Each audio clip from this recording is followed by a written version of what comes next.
she does what most teenagers do in the pre-cell dark ages. She lays on the horn and waits. Shane's got to get to work herself, so she's like a little peeved when she has to go inside.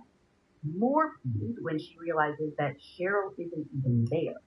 If she was gonna like catch a ride or not go or not be there, like a heads up would have been nice. But now Shane is running late, so she kind of just like scoots without giving it much more thought. At least not until she gets a call at work that morning at around 10 a.m. And it's a friend and a coworker of Cheryl's, and she wants to know where Cheryl is because she just hasn't shown. And that's when Shane's stomach drops. Although she's not quite sure why. She knows that Cheryl was out the night before with her new boyfriend, Andy Atkinson. Like, Shane had actually been out with them too. She dipped around 11 to give the lovebirds some like time alone, some space. So in her mind, the most likely scenario is that her sister just overslept or something. But still, Shane can't kick this uneasy feeling. So she actually asked for permission to leave work early. She's told no, though, which I feel like it's pretty messed up if you think your sister's missing. And before long, like the whole family knows what's going on. The whole family is worried. And Shane just wants to join Cheryl's friends and family who are already out there looking for her. So girl is out the door the second her shift is up, racing to the family home where her mom Barbara and her stepdad Dan are waiting anxiously. Now by now, hours have passed since everyone has realized that Cheryl was missing. Well, where's Andy? Well, so that's the thing. No one can find Andy either. And by the time Shane gets home, she is ready to break glass. Like, look, guys, we need to call the cops. Something is wrong. And Barbara doesn't need convincing. So the police are called and a missing persons report is filed. And then Shane is like right back out the door, ready to hit the city streets with Cheryl's friends, searching for the couple and for Andy's white Honda, which they were in the night before. But nearly 4 hours later, they are no closer to finding them. So Shane's heart skips a beat when she walks back in and sees her mom on the phone looking worried. And she can only hear one side of the conversation, but it feels bad. It's like, yes, that's my daughter. Where are you? We'll come right now. After what feels like an eternity, Barbara hangs up and announces that it was a security guard on the phone. And I guess this guy works for a local food distributor, and he called because he found Cheryl's purse with her number inside. And it was on the floorboard of an abandoned white Honda. So this place that they go to, it's this really undeveloped area near the Cisco office. The Cisco is the building the security guard worked at. And it's on this dark, desolate street, which is known to people because it's known as Lover's Lane. And it also runs along this big open field leading into a big wooded area. And it's popular with young locals for obvious in-name reasons. And Shane says that it doesn't strike her as super weird that the couple would have gone there. I mean, they're both living with family, 22-year-old Cheryl with her mom, her stepdad, and her little Brady Bunch like kind of family, and 21-year-old Andy, who is new to Houston, he's living with his grandmother. So in less than 2 weeks, Cheryl was actually planning on moving in with Shane, like they were going to move in together. But until then, privacy was a hot commodity. So heading out to Lover's Lane checked out for the couple. But what the guard hadn't found anywhere near the car was Cheryl or Andy. So the security guy is like, what, rummaging through a random car he found? Like, that feels weird. I thought the same thing, but Shane actually gave us a rundown of the day, and it makes a little more sense the way that she explains it. I guess the guard had found the car for the first time, like way earlier in the day on his rounds, but he wasn't concerned until it was still there hours later. Right. And so that's when he decided to check it out. And the windows were rolled down, the seats were reclined, and the key was in the ignition in the idle position. Those are all very bad signs. Right, red flags, which is why he called them. So that's the scene when Cheryl's family and friends start showing up, desperate to find some sign of the missing couple. And right away, they zero in on some cigarette butts stained with lipstick on the ground near the car. The lipstick looks a whole lot like it was Cheryl's. And when they peek inside the car, they see something that the security guard hadn't mentioned, something more ominous than lipstick stains on cigarette butts. They see deep, dark stains on the inside of the driver's door. What? They're not sure, but it looks an awful lot like blood. So much so that they do a kind of like back away slowly kind of thing. Like the last thing they want to do is contaminate what could be evidence. But how did the security guard miss that? And was he in the car? Well, in this area, there are no street lights, and it's dark by now, so my guess is that the headlights from all the cars that are now there from everyone who came, maybe they get easier to see. They also probably are like bringing lights in, I don't know. Whatever they have is definitely more light than like a lone patrol car would have provided. And Andy's car battery is dead from the car being left in idle, so there probably were no overhead lights like at the time. Now, in 1990, no one has a cell to call 911, and by the time they see all of this, the security guard is like on the other side of that big field, walking the tree line with one of Cheryl's friends. They're just like searching over there. So Shane races to the Cisco building with Cheryl's best friend, where they ask the front desk person to call 911. And then they wait, and wait, and wait for like 30 or 40 minutes, but no one shows up. What? No cops, no first responders, no fire trucks, nada. So the girls had to actually go back and have them call 911 a second time. And this time, the response is immediate and overwhelming. A response like, oh, there are two missing in the boy's car. Like that, yeah. So this army of cops and first responders get to work. They search with helicopters up in the sky. They have scent tracks and canines on the ground. Like, they'll work. And a little after 11 p.m., Shane watches a scene unfold. And she told us that to this day, it like plays out in her mind. It is pure chaos. There's just so many people bustling around. She was like walking up to her dad in a daze when out of the corner of her eye, she sees an officer say something to her mom. And then she just hears this blood curdling scream. And to Shane, it looks like the officer like catches her mom from falling and she howls. And it's like, there are no words. It's just these like guttural, primal shrieks. And Barbara actually says later in reporting for KHOU 11 that the officer holding her up is also holding her back from running towards the area across the field where there's just this like sudden flurry of activity. And Shane can't even process it all. She turns to ask her dad what's wrong, like what happened, why is everyone so upset all of a sudden? And I don't know if he's been briefed or if he's just like putting two and two together, but he responds with the last two words that Shane is prepared to hear. She's gone. And in the blink of an eye, investigators surround them, like corralling them towards their cars, saying, like, listen, we're so sorry, but like you have to leave now. This is a crime scene. And the entire family is thinking, like, how? How can they leave Cheryl out there? But they don't have a choice, so they go. And the investigators have to get to work. Jill Tyrer reported for Wilmington Morning Star that Cheryl's body had been found by a scent tracking dog about 200 yards from Andy's car, just barely into the wooded area past the field. When she's found, she's naked, lying face down on the ground, and her hands are actually bound behind her back with rope. And she has what looks like jagged wounds to her head and her neck, and her throat has been slashed. And her killer, it seems, made a half-hearted attempt to conceal her body under some pieces of like wood from this like rotting fence. And then they find her clothes nearby, a single $20 bill as well. Her pretty turquoise summer dress with like red accents had actually been cut from her body. And Shane thinks maybe her underwear had been too, she told us, which suggests to investigators that whatever horrors Cheryl had been met with probably involved a sexual assault. Now, at the time that they find Cheryl, there's still no sign of Andy. So as they secure the scene and get Cheryl to the morgue, searching for him does continue. But by the wee hours of the morning, they decide they need to break till sunrise. This is all absolute torture for Andy's dad, Garland. He got to the scene not long before Cheryl's body was found, and he set out walking the tree line too, only to be hustled away almost without explanation. Garland passed away actually recently in October of 2024, but I found this interview he did with Linda Shelton-Style for a series that she hosts called Moments of Hope. And he's talking to her and he gets choked up because he talks about this HPD officer who actually asked to stay at the scene until the search could pick back up at sunrise.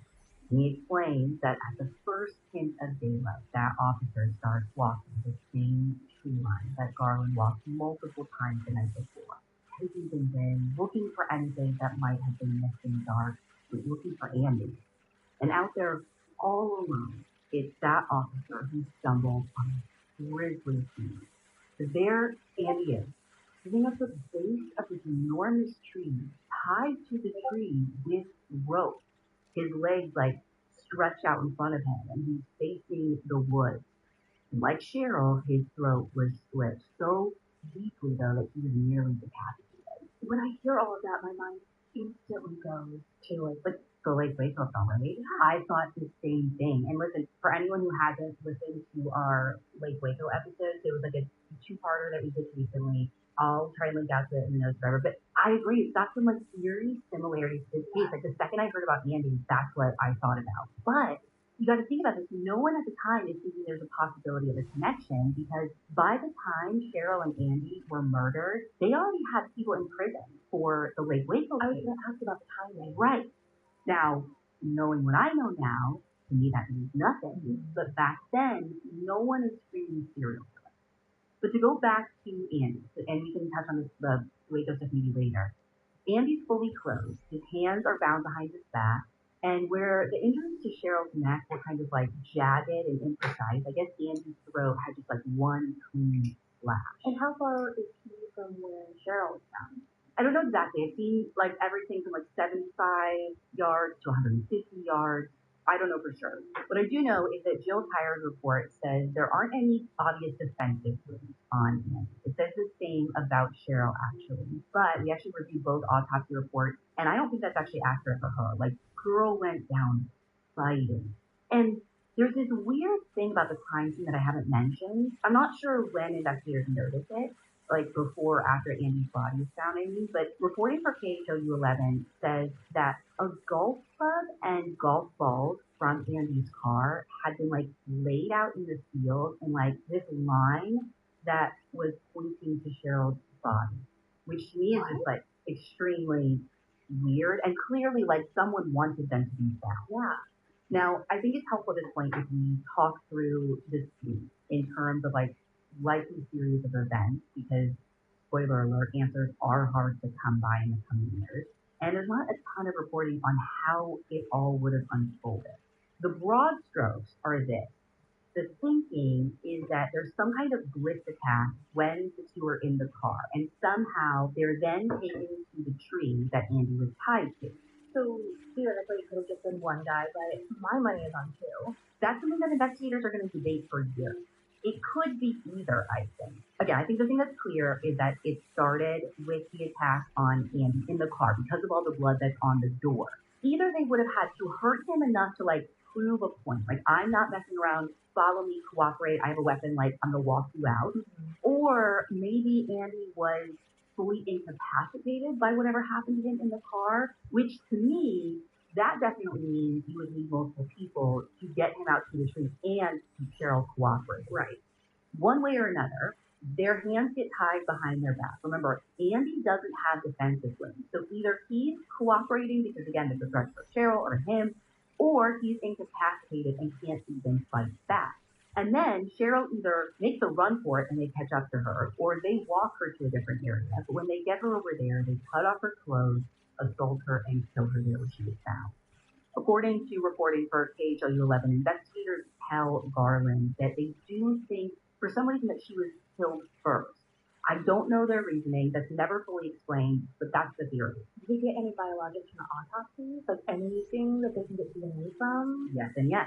Even though 1990 is super early for DNA science, the detective who works this case the longest, this guy named Detective Billy Bell, he knows what a powerful tool DNA is shaping up to be. So from like day one, he asked the higher-ups to have evidence processed at this special lab that has the test to detect DNA. Which has to be a long shot and super expensive. Right, you're not wrong. But you know the saying, you miss 100% of the shots you don't take. So Detective Bell decides to shoot his, and it works.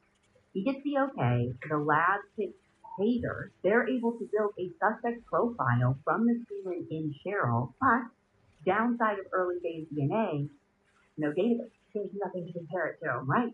No amount of evidence is going to replace the grueling work of boots on the ground investigating. So detectives start interviewing family and friends, and they start working their way out from there. Now, neither family knows of anyone who would want to hurt Cheryl or Andy. They're both really good kids. They weren't wrapped up in anything shady, and everyone loves them. But Cheryl's loved ones do offer up a couple of names that pique detectives' interest. Let's call them Lance and Aaron. So Lance is the boyfriend of a friend that Cheryl had been kind of on the outs with recently. Dude, like, I guess skipped town the morning after Cheryl was found. More than the town, he skipped the whole country, like took off for St. Lucia. And it seems like this was no planned holiday either. Lance's girlfriend tells them that she didn't even know anything about this trip. Like, he didn't even mention that he was going to go to St. Lucia. What? Yeah. So when detectives end up reaching him on the island, he agrees to come back to Houston. He sits down for an interview, and when they ask him for a DNA sample, he was cool with that too. When the comparison gets run, Lance is ruled out. He's not their guy. Which leads me to Aaron, who, ironically enough, is the kid of a cop, or maybe a former cop, not totally sure. He is Cheryl's ex from like middle school and high school, and he doesn't share Lance's cooperative spirit. I'm not sure if he officially lawyers up or if he talks to investigators or any of that. All I know is that when they ask him for a DNA sample, he refuses. Doesn't give a reason, just no. Shane told us that the cop dad is straight up offended that they even would ask, so there's that.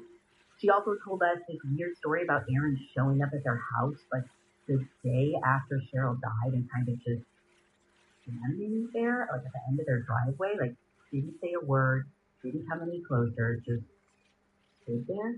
That's so weird and kind of creepy. Detectives think so too. So does Barbara. Shane said she actually kind of got it. She told us she always liked Aaron. He's always been decent to her sister, and she's like, I think he was in shock, like kind of like the rest of us.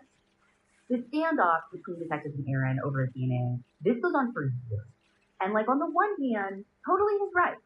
But on the other hand, like you gotta know this is gonna look bad. And what are you hiding? Why not give your DNA? Right. Because of all the male friends and acquaintances that they approached during their investigation in these years, and there are a lot, he is the only one who won't give a sample. And they're not getting hits on anyone else that they're testing. And so for years, everyone is side-eyeing this guy. But you can't hide forever. So in a lot of cases, covered actually you can, but it's very frustrating. But not here, not with this case. Detectives, again, years later, finally get a warrant for Aaron's DNA. Hopes are high that they're about to solve this case that has haunted the city once and for all. When the results come back, everyone is probably holding their breath. But Aaron is not a match. Okay, but if there was more than one killer, that's a big if, isn't it? And to state the obvious, that same logic applies then to all the men who have been ruled out, like so far through DNA comparison. Right. Like unless you've got an airtight alibi or something, which I'm sure some of them do, but I don't have insight into any of that. Who was ruled out through alibi, who had an alibi when their DNA was ruled out, I don't know. All I know is at some point in the 90s, the suspect profile does get entered into CODIS when CODIS becomes a thing, but there are no in CODIS. And then activity on the case, it kind of just like ebbs and flows then throughout the years. Like it picks up a little bit in the mid 90s when a reward is announced, but like nothing happens. It's just like dead end after dead end. And in all this time, there are no like viable suspects. No, like that's what makes this case so challenging. It truly felt completely random. Yeah. Like this killer blew into town, committed one of the most heinous crimes these officers would see in their careers, and then was gone before the sun came up, never to return again. Or at least that's how it seemed for me. But one day, in early 2001, detectives get this very strange letter in the mail. It's addressed to HPD, but the return address says Cheryl Henry and Aaron Ascended. No address, but I'm going to have you read it for us because this is wild. The letter says, HPD, if you want to know who killed C. Henry and A. Atkinson, it will cost $100,000. Reply to Chronicle personal column, MUN 31201 only. A lawyer will be hired to make sure you play straight. Anon. And to Chronicle and is like the Houston Chronicle, and right. MUN is Monday. I think so. And Anon, I think it's just supposed to be anonymous. But it's weird, right? Yeah. Please tell me they play along with this, though. They do. They do exactly as they're told. They publish their reply in the Houston Chronicle, basically like, we hear you. We want to play ball. Tell us what to do next, kind of thing. Yeah. They keep all of this on the down low. Like, the public doesn't know a thing about this letter at the time. So, like, even when they publish their reply, the public doesn't even know what they're looking for or to look for it. But when they publish this, it's just radio silence. They never hear from that letter writer again. They even try having the envelope process to, like, see their DNA or fingerprints, whatever. That's a dead end too. And the case is more than 10 years cold by this point. And once again, like, after this letter, when this is nowhere, they're out of lead. Now, I haven't touched on this yet, but Detective Self, remember, he has been on this case from, like, day one. Over the years, he built a super solid relationship with Cheryl's family. And what are solid relationships based on? Trust. How do you earn trust? Transparency. And that's what he's been giving them. Like, he doesn't share anything that could jeopardize the investigation, of course, but he has been keeping them in the loop, step by grueling step, which has given them, like, all along this sense of, like, yes, Cheryl's case is actually being actively worked by one of the best. Yes, which is, like, what so many families want. In all honesty, this case is like his great white whale, and he really wants to solve it before he retires.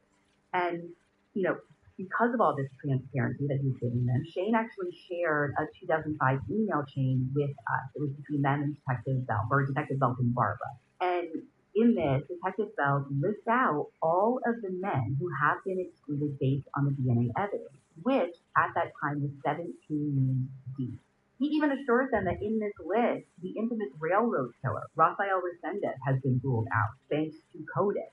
Now, just for clarification, like, no one has placed this guy in Houston at the time of the murders, as far as I know, but, like, I know he was in the state in July of 91 when he killed a man in San Antonio, and that's, like, 3.5 hours away from Houston. But, like, he's the railroad killer, right, like, dude got around. I don't have any context about, like, how or why or when he slid onto, like, the investigation's radar, so giant grain of salt here. I was surprised to see his name on that list. I thought it was worth mentioning. But here's the thing with people who are ruled out. They're obviously trying. They're working hard. By 2007, though, Detective Belt has come to terms with the fact that his dreams of solving the case before he retires actually might elude him. He's been with HPD by that point for 20 years, and, like, it's his time. So he turns in his badge and gun, admitting this kind of defeat for him. Like, his great white whale got away. But to be a fly on the wall, when his phone rings the very next week, and he's told that this could be it. They finally got a hit in Codex after all these years, except, there's always an except, right? The hit isn't a person that they've linked to his case. They've linked his case to another case. A brutal, like, with a capital B, sexual assault case, also there in Houston. So this guy is still there. Not so fast. The sexual assault wasn't recent. In fact, it happened 2 months before Cheryl and Andy were killed. I'm sorry, the backlog is that deep? I have no idea why, but the victim's sexual assault kit was never processed for 17 almost years. Decades. Yes. And it wasn't the only one sitting untested either. I mean, far from it, although that's like a whole nother podcast. Now, the good news in this, though, is the victim in that sexual assault case was still alive when detectives went and tracked her down in Galveston County. Her story is, so basically she got off work as a dancer at a club at around 2 o'clock in the morning, one morning in June of 1990. According to reporting by Lindsay Wise in the Houston Chronicle, she was staying at her pilot boyfriend's place, and he was off, like, flying a plane somewhere, so she came home to an empty house, apartment, whatever. Or at least it should have been empty. So she walked in, takes off her shoes, has a bite to eat downstairs, and then heads upstairs to go to bed. And that's when this man lunged out at her from a dark room. I mean, this is the stuff of actual nightmares. And here, I think the best thing to do is just have you read an account from Wise's reporting. The man wore a fishnet stocking over his face, black gloves, and a dark shirt and pants that matched, possibly a uniform.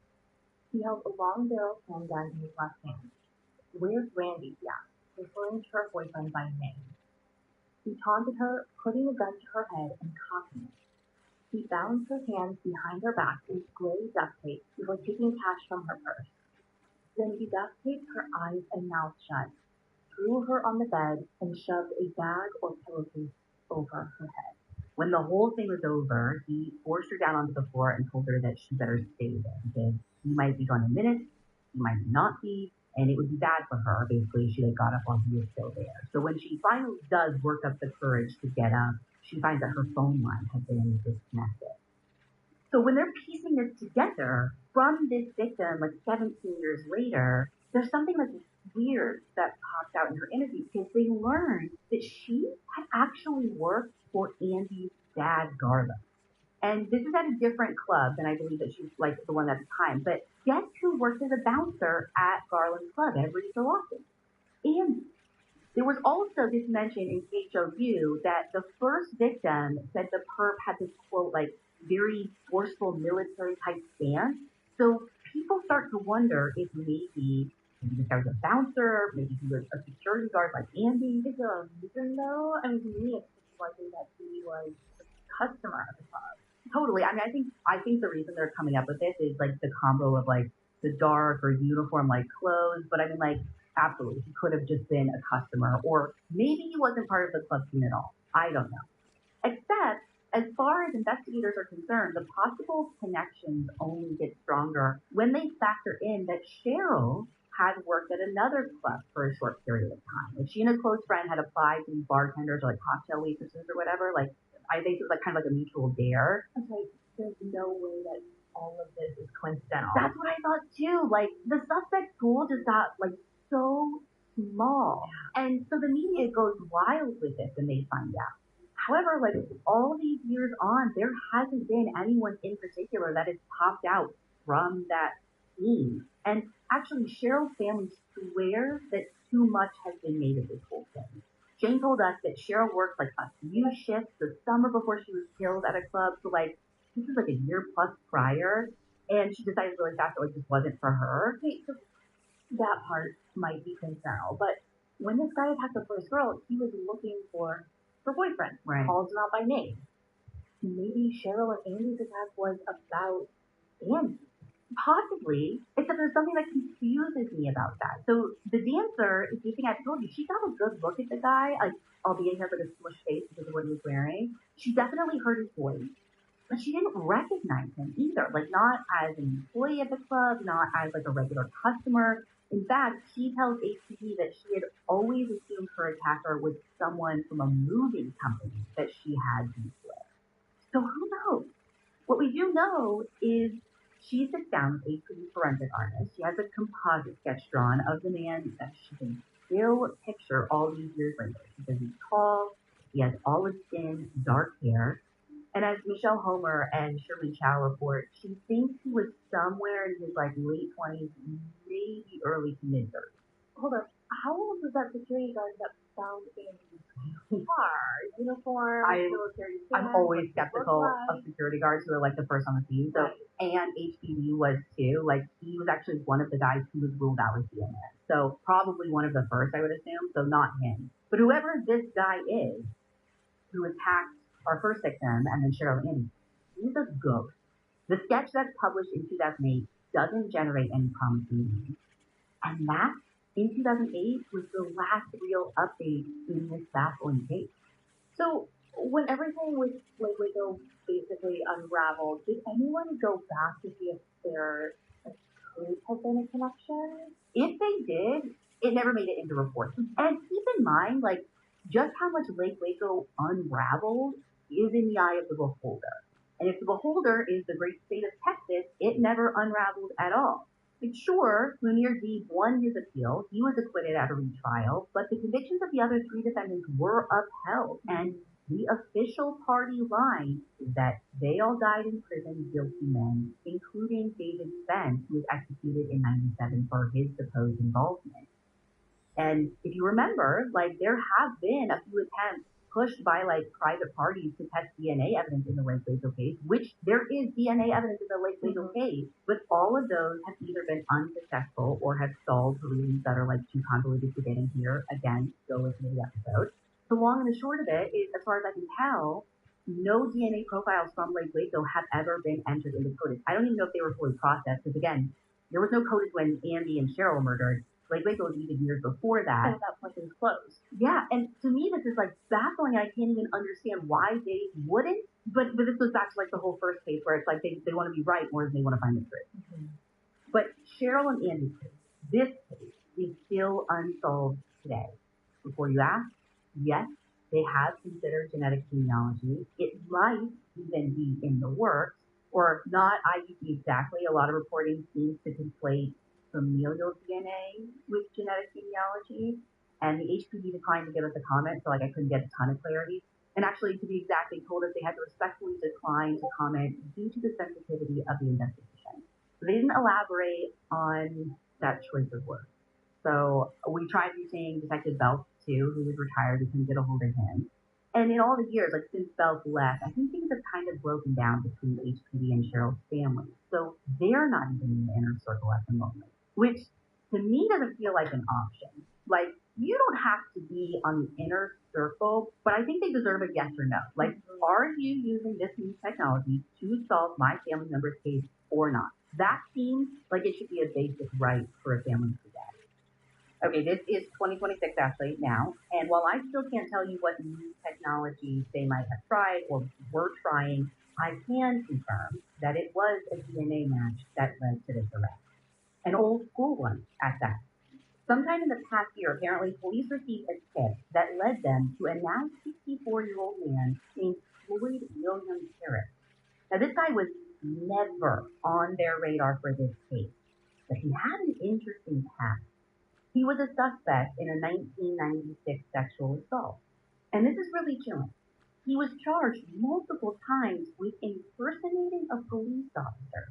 This was in 1988, 1990, and again in 96. And investigators now say that he kept doing all of that through the 1990s and into the 2000s. So here's how I think they made the connection. They mentioned that it had to do with putting evidence from that 1996 sexual assault case into CODIS. So they must have still had evidence in that had just been sitting there for all these years. Once they got it submitted to CODIS, voila, it matched the unidentified profile from the Lover's Lane case that had just been sitting there for years. Now, they had never convicted him of the 96 assault. So I'm thinking that basically they had two unidentified profiles now that matched together, but they at least had a suspect in the 96 case. And so that probably gave them enough to do a warrant to get a direct comparison from him. And they stated with confidence that he now is a match to the evidence from the Lover's Lane case. And Floyd Parrott has now been charged with capital murder for the 1990 death of Cheryl Henry and Andy Atkinson in Houston, Texas.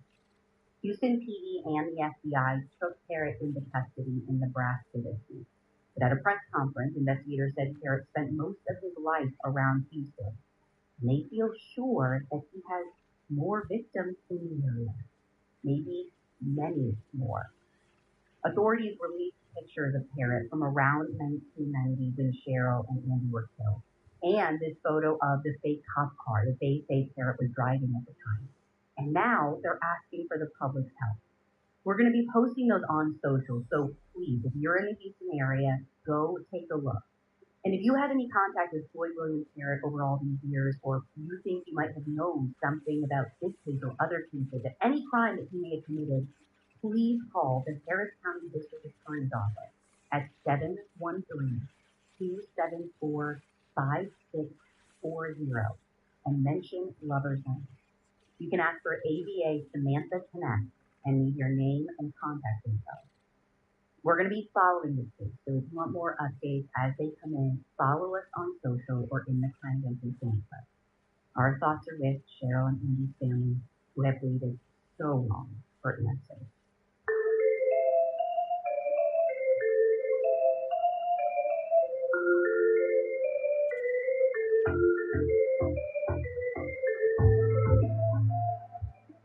You can find all the source material for this episode on our website, crimejunkiepodcast.com. You can also follow us on Instagram at Crime Junkie Podcast. We'll be back next week with another episode.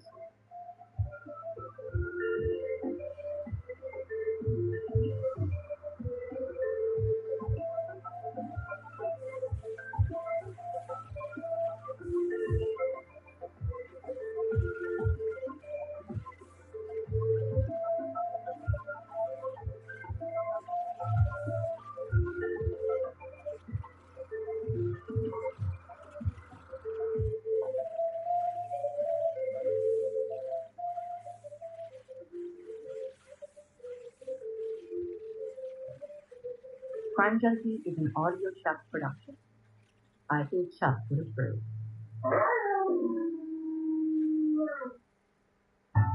With VerboCare, help is always ready, before, during, and after your stay. We plan for the plot twist, so support is always available. Because a great trip starts with peace of mind. Every home service job needs another piece of paper. Quotes, invoices, checks, it piles up fast. With Jobber, everything is in one place. And businesses grow by an average of 44% in their first year. Less paper, more profit. Jobber.com. This is Service Pro Sports, and these are Jobber's blue-collar plays of the week. First up, a lawn care pro sends real-time job updates. One tap, 0 callbacks. Then, a handyman fires off quotes faster than the competition can blink. Folks, that's how you earn 5 stars. Start a free trial at jobber.com. Hi, Crime Junkie. I'm your host, Ashley Flowers. And I'm Britt. And the story I have for you today, I'm going to warn you, it's going to be hard to hear. But when people don't listen to the tough stuff, that is what lets a system that doesn't protect kids perpetuate. So I beg you to hear today's story about a first grader found unresponsive in his own home in Grand Prairie, Texas. The explanation his stepfather gives is that he got trapped inside a toy chest and just couldn't get out, couldn't breathe. But when that theory is put to the test, it doesn't add up. Yet no one has been held responsible for this young boy's death. So his father is making sure that no one forgets his son's name. This is the story of Joseph Jojo King III.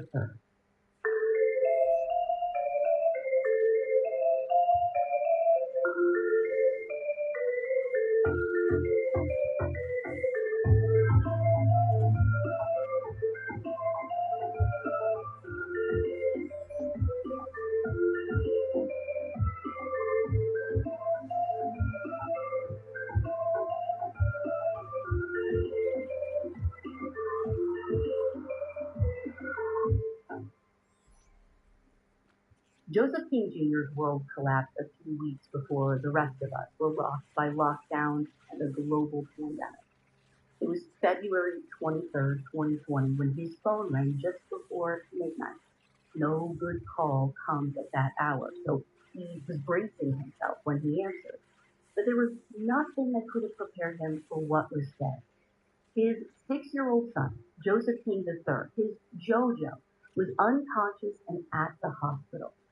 Now, there wasn't much more information for him at that time. This is all pretty recent, but Dad, lives in Georgia, and Jojo lives with his mom and stepfather in Texas, so he needs to get on the first flight out to be with his son. Joseph is in knots as he makes the trip, and he still doesn't know much. I mean, he had just FaceTime with his son the day before. He was perfectly healthy and happy, pumped about starting baseball. Like, how could this possibly be happening? How could he be in the hospital now? Now, when he finally arrives at Children's Medical Center in Dallas that next morning, it is even worse than he imagined. Jojo is not just unconscious, he is on life support. Doctors say that he suffered a brain injury from lack of oxygen, likely from being stuck in a toy chest where his stepdad found him. Like a toy box thing? Like he climbed in and accidentally got stuck? That is what his stepdad is saying. Brandon Hale, the stepdad, says that he was home with Jojo when it happened. Jojo's mom, Jessica, basically left for a baby shower at around 2:30 p.m. And then at some point that afternoon, Brandon took this short nap, but he was woken up not too long after, just before 5 o'clock, because he got a text from his wife reminding him to give Jojo his medication. So he said he searched the townhouse and he couldn't find Jojo anywhere. So he even texted Jessica back like 5 minutes later asking if Jojo was with her, which doesn't make sense because she's not going to text you about giving him medicine if she has him. I don't know what he was thinking, but no, he is obviously not with mom. So then Brandon went downstairs to check the front door, make sure that Jojo didn't leave while he was sleeping, but he saw that it was still locked. He goes back upstairs, and for some unknown reason, he decided to check in the toy chest in Jojo's bedroom. And there he was, not breathing. Now, Jojo's dad, Joseph, is standing there beside his son's hospital bed, listening to Brandon's explanation. And to him, something just doesn't sound right. And he's not just thinking that as a dad, he's thinking that as a detective. Because Joseph just so happens to be a homicide detective in Atlanta. And hearing that his son was home alone with Brandon when something went down immediately sets off alarm bells. Because he knows something you don't. Let me rewind almost a year, back to March of 2019. One day, Jojo showed up to school and he couldn't sit down. Teachers noticed that he had a bit of a limp as well, so they pull him aside. And what becomes visible up close is that there are multiple loop-shaped bruises across the backs of both of his thighs. When they ask him about it, Jojo tells them that his dad, meaning his stepfather, Brandon, beat him with a belt. So police came, they responded, and the Texas Department of Family Protective Services, which is DSPS, they opened an investigation. Brandon admits that he used a belt, and it sounds like he and Jessica both described using some forms of corporal punishment as discipline. But DSPS ends up ruling reason to believe for physical abuse. That's officially documented then. Oh yeah, reason to believe means that DSPS determined abuse did occur. And so Brandon is indicted for injury to a child. But here is where it gets complicated. Joseph, Jojo's biological father living in Georgia, isn't notified about any of this right away. Even though he had been active in his son's life, he saw him over summers and during holidays, talked to him nearly every day. But as soon as he does find out, he told our team that he started trying to get custody. I mean, he goes right to DSPS, these very people who say that they have reason to believe that this young boy is being abused in his home. But he says that they told him they don't remove children in situations like this. In situations like this, with abuse? That's what they said. So he tried going through family court. He tried going to detectives at Grand Prairie PD, but they point him right back to DSPS. So as kind of a last resort, a way to protect his son from far away, he applied for a protective order on behalf of Jojo. But according to him, a judge wouldn't sign it because Jojo lived in the same home as the person that he was asking for him to be protected from, aka Brandon. Domestic abuse happens in the home all the time. Like, that's what domestic means. I know. It's even logical. I know. So basically, if Joseph wanted to get Jojo out of that home, the really only option that they left him with is to kidnap Jojo, and they'd have to go on the run because he'd be a fugitive as a non-custodial parent. Which is not much of an option. No. And Britt, this is the part that stayed with him. Joseph said that he remembers literally asking officials, does my son have to die for someone to help us? That question now echoes in the ICU too, because the man who admitted to striking his son with a belt is the same man who was home alone with him when he stopped breathing. And he's able to stand there in that hospital on that day in February 2020, because even though DSPS said that they had reason to believe Brandon abused Jojo in 2019, they closed the case, documenting that the risk level was low. He got 4 years deferred adjudication probation, translation, no formal conviction as long as he complies with his probation. That is 0 jail time. So the fact that Brandon was home alone with Jojo, back living in the house with him at the time this happened, apparently all of that was by the book as far as the court and DSPS were concerned. Doctors explained that Jojo's brain had suffered severe swelling from prolonged lack of oxygen. They tell Joseph the next 48 to 72 hours are going to determine everything for Jojo. But all he can do now is wait. But as he waits, he can't help replaying his question. Does my son have to die for someone to help us? And he's also replaying the stories he heard from Brandon. And the more times it loops in his brain, and the more information he starts collecting from doctors and from police, the less Brandon's story makes sense to Joseph the dad and Joseph the detective. Starting a new business can be intimidating. I mean, the amount of tasks you have to juggle can get overwhelming quickly. And it's like you have to be an expert in everything all at once. I mean, you think when I started Crime Junkie, I thought I would be running a merch store one day? And but when that day came, before I could even hire help, I had to expertly run a merch store. And I did it with Shopify. And you know what? It doesn't matter how big we've grown, how many team members we have who are actual experts now, we still use Shopify. Shopify drives e-commerce whether you're a household name like AudioCheck now, or if you're a creator just getting started like I was 8 years ago. The platform acts as your built-in business partner and simplifies all your tasks. Imagine the ease of building your dream store with hundreds of beautiful templates, leverage AI writing tools for product descriptions, and photo enhancements in seconds. You can even create email and social campaigns with ease. So start your business today with the industry's best partner, Shopify, and start hearing. Sign up for your $1 per month trial today at shopify.com/crimejunkie. Go to shopify.com/crimejunkie. That's shopify.com/crimejunkie.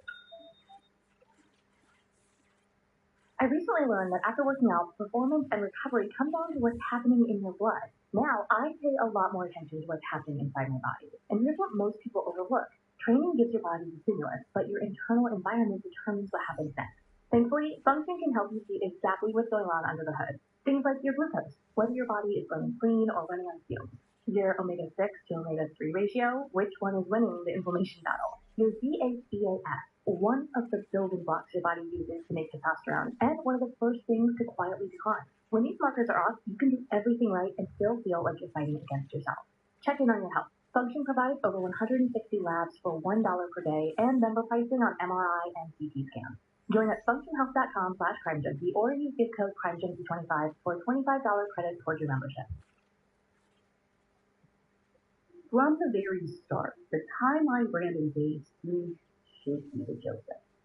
Initially, the story that Brandon told made it seem like he just took this quick little cat nap, like 30 minutes or so. That doesn't make sense to Joseph. The doctor told him JoJo was like that because of prolonged lack of oxygen.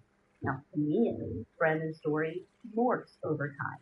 That 30-minute nap changes to I don't know how long it was, to eventually saying that he was sleeping nearly the entire afternoon while he was supposed to be supervising JoJo. And then there is this whole weird thing with CPR. At first, Brandon's story was that he pulled JoJo from the chest, performed CPR, and called 911. But Joseph finds out that when Brandon called 911 at 4:58 p.m., the dispatcher had to tell him to put JoJo on the floor and begin compression. But when she had spoken to, she said from what she could tell, like over the phone or whatever, it didn't seem like he was actually doing it. And when EMS arrived by 5:11, they documented that he is not doing CPR compressions. First responders find JoJo not breathing, without a pulse, while Brandon is just screaming, God no, and crying, rocking, hitting the wall. Which could just be panic, though. Sure, but how about this? As far as we know, nowhere in Brandon's story does he offer up an explanation for why JoJo is wet. And I'm not just talking like sweaty from being stuck inside a constricted space for a long time. Wet from his nose all the way down to his hips. And police also document a wet towel in the bathroom. And the bed is wet. I mean, how wet are we talking here? I don't know exactly because as of this recording, we haven't gotten any photos or body cam footage from the Grand Prairie Police Department in response to our FOIA. But I will say, at least some of the wetness, at least some of the wetness on JoJo himself is urine. Because responding officers say that he smells of urine, which makes sense to me. I mean, especially for a little kid tracking anyway or dying. Like, your body is panicking, or as you lose consciousness, you sometimes can lose control of bodily function. But the reports don't fully explain why that other stuff would be wet. But in Brandon's version of events, none of this makes sense anyway, because even if JoJo lost control of his bladder and all of the wetness on him was urine, that would probably happen when he's in the chest, right? Yeah. Like, there's nothing mentioned in Brandon's statement like, oh, JoJo had just taken a bath earlier. It wasn't like, oh, I knocked over water while trying to save him. It was just, he was in the toy chest, like, full stop. And it doesn't even appear like he tries to address the wetness stuff. So, putting the wetness aside for a sec, say Brandon really is napping, and JoJo is getting himself and other things wet for, like, whatever reason. I've had a first grader, I have a second grader. There are wildness that happens. The thing I'm having a hard time understanding is that if he accidentally goes in a toy chest, why can't he get himself out? Like, he's 6? Like, he's not like a baby or even a little toddler. So it does seem with this specific toy chest that if it shuts, that it would automatically lock. Oh. So, like, he wouldn't have been able to open it back up on his own from the inside. You can only do that from the outside. But to your point, like, I'm still trying to figure out why he couldn't have gotten help, even if that, I mean, we know that's how it works, but even if that's what happened, because Joseph, like, he's like this big athletic kid. You would think that he would at least be able to bang, yell, scream, make some noise.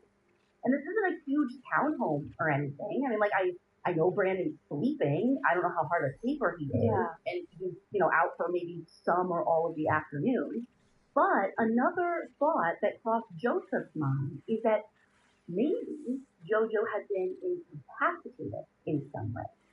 Now, the suggestion that Joseph said, his ex Jessica kind of threw out there, was that maybe JoJo has jumped from the bed, hit the chest, the top like slammed shut, and then he got knocked out or something, somehow.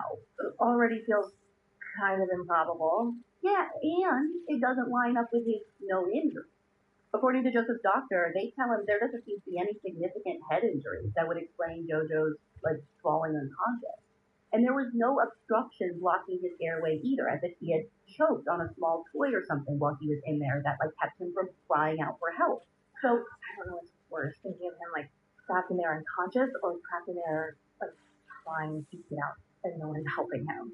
The same question echoes, right? Does my son have to die for someone to help us? This is not really a question that you want to get an answer to while your son is on life support. The days pass, the swelling in JoJo's brain doesn't go down. He never regains consciousness. On February 27, 2020, doctors pronounced JoJo dead. Joseph made the decision to donate his son's organs when he died, because it is the only thing he can do that makes him feel like some ounce of good could come out of something so horrific. And then after that, he went to work for his son. Because the autopsy that was performed came back as manner of death undetermined, with the cause of death listed as global hypoxic encephalopathy. And they say it was due to smothering with absence of oxygen following prolonged entrapment in a sealed toy chest. And that sounds like tragic accident territory, maybe. In the wrong hands, I think it would be. But Joseph isn't gonna just walk away because of an undetermined ruling. He claims that he had to push for Grand Prairie TV to have a different detective put fresh eyes on his son's case. And thank God he did. And thank God they listened. Because as part of this fresh look, they actually decide to test the Emmy's ruling. That whole part about lack of oxygen because he was in a sealed toy chest. Because was it even sealed? Wait, I thought they already checked that. And like they know if it locks, if it shuts, like automatically. They know that it automatically locks if it shuts. But by the time of JoJo's autopsy, it doesn't seem like anyone had actually tested whether or not air could flow through when it was shut. So like locked versus like airtight. And guess what? They tested things by putting a light inside. And light shines through the cracks. Which means if light can get through the cracks, that means air has got to be able to pass through too. Precisely. So it was not sealed like the autopsy said. Then, while investigators are at it, they also tried to recreate the scene. They use a mannequin similar in size to JoJo, and this thing barely fits inside the chest at all because the chest wasn't empty when Brandon says he went in there. There were toys inside of it. Specifically, there was this large Batman doll that took up a significant amount of space. So with all of this new info, the medical examiner actually goes back to amend the report. In non-medical jargon, it now says that JoJo died from lack of oxygen, but they just can't say how. Undetermined. Still undetermined.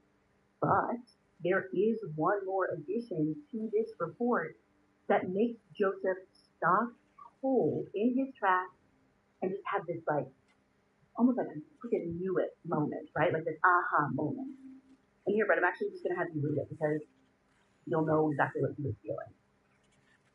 Responding officers reported the defendant was wet when they arrived on the scene, and there was concern for possible homicidal drowning.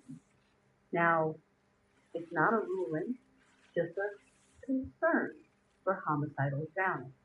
But it's concern enough for investigators to reassess everything, to go back to the drawing board and to try and figure out if JoJo didn't die from being trapped in a toy chest, then what really killed him? Joseph couldn't be side by side with investigators as they worked to find the answers. They had to keep him at an arm's length to protect their investigation. So he would have to wait until 2023 to hear any other possible theories about what could have happened to his son. Now this time, Joseph is back in Texas, not at a hospital, but in a courthouse in Tarrant County. That is where Brandon is going before a judge. He's not going before a judge for murder charges. This isn't a trial. This is a hearing to determine whether he violated his probation. What? He was still on probation for the 2019 belt incident when JoJo died in 2020. Oh. So basically, prosecutors believe That when this happened, in February of 2020 that violated the probation from that incident. But this is 2023. It took them 3 years to get to court on this? I don't know why it took so long. Detectives and the DA's office didn't talk to us for this episode. But remember, I mean, it did take a different detective digging into this case to even get some of these answers. So I assume that took some time to get sorted. Then Joseph thinks maybe because the manner of death was undetermined, I don't know, like at some point, like they probably just figured that a probation violation would be much easier to get this guy on. Like, okay, like let's all try to put him away for some time for something. Yeah. But the easy thing is not always the right thing. And being in law enforcement himself, Joseph says that he is certainly surprised that they didn't go for more by the time 2023 rolls around. Because once he hears what it is that they presented under oath, he is even more sure that his son did not die in the way that Brandon claimed. Starting a new business can be intimidating. I mean, the amount of tasks you have to juggle can get overwhelming quickly. And it's like you have to be an expert in everything, all at once.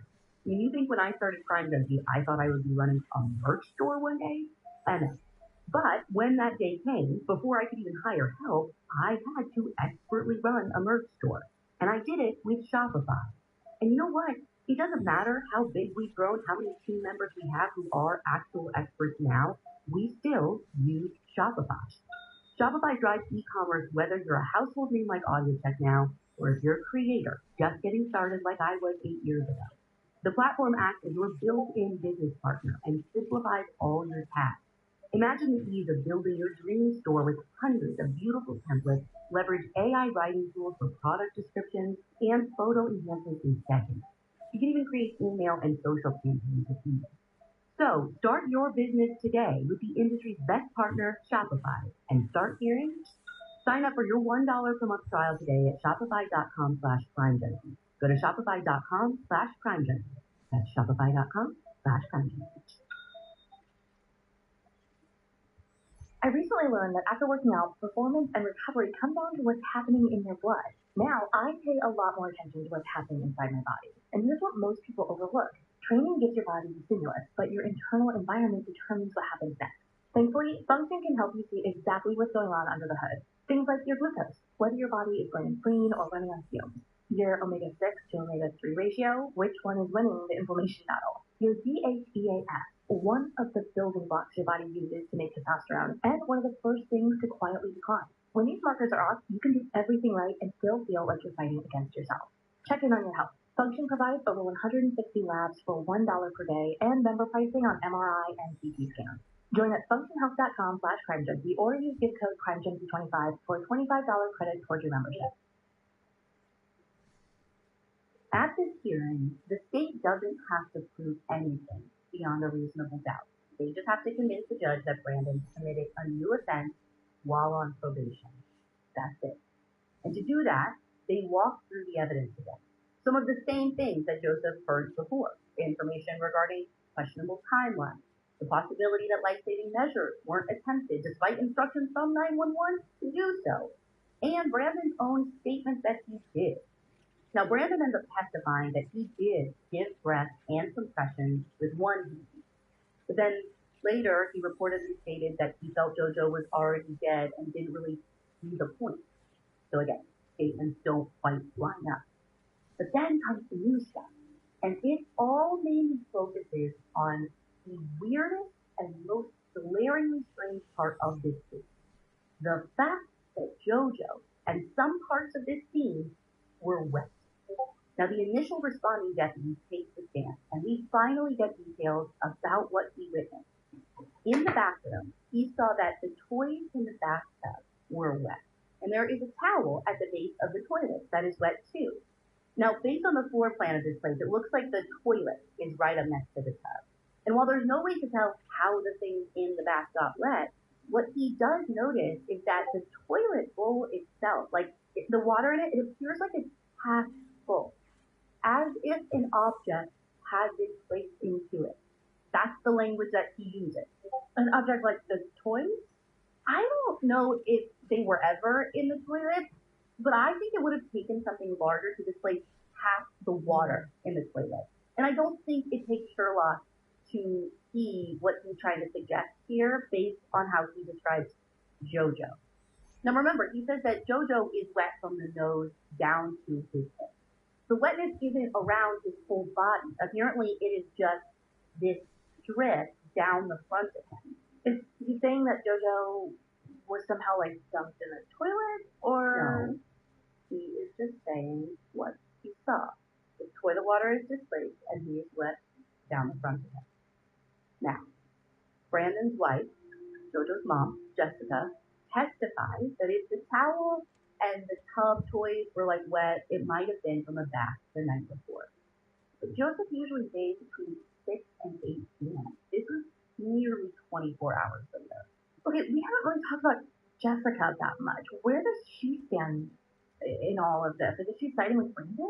Well, in a DFPS document that we had, it states that Jessica and Brandon got an attorney and refused to cooperate with DFPS or law enforcement following JoJo's death, or at least like at the time that this document was prepared.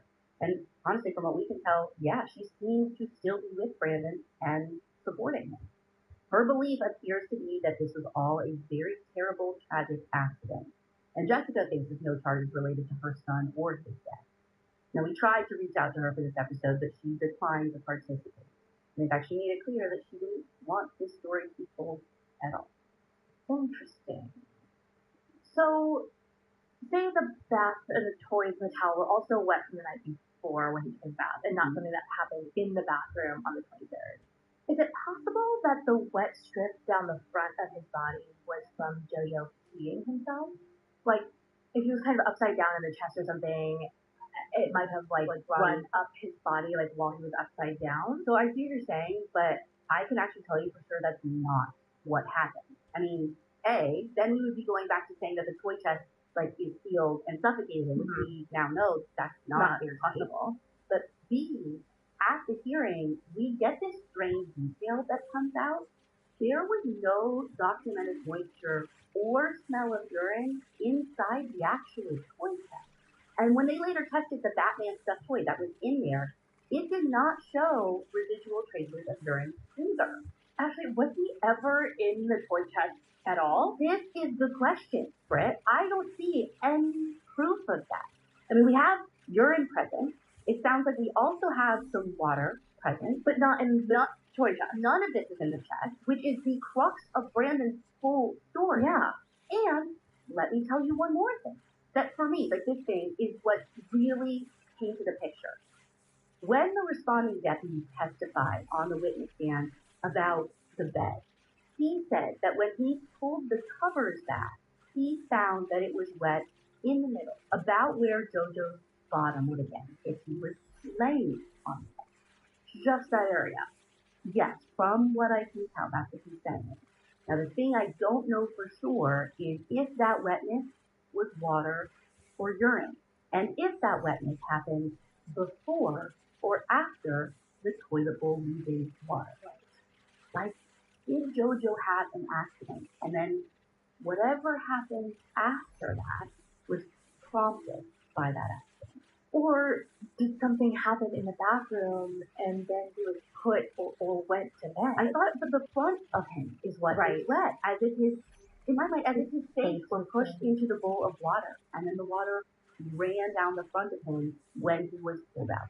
The thing I don't get though is if he had drowned, wouldn't that be in the Emmys report? Like that's pretty like cut and dry. I know there was like a quote unquote concern for homicidal drowning, but drowning was cut and dry. Like, was there water in his lungs or was there not? It's cut and dry when someone immediately dies from drowning.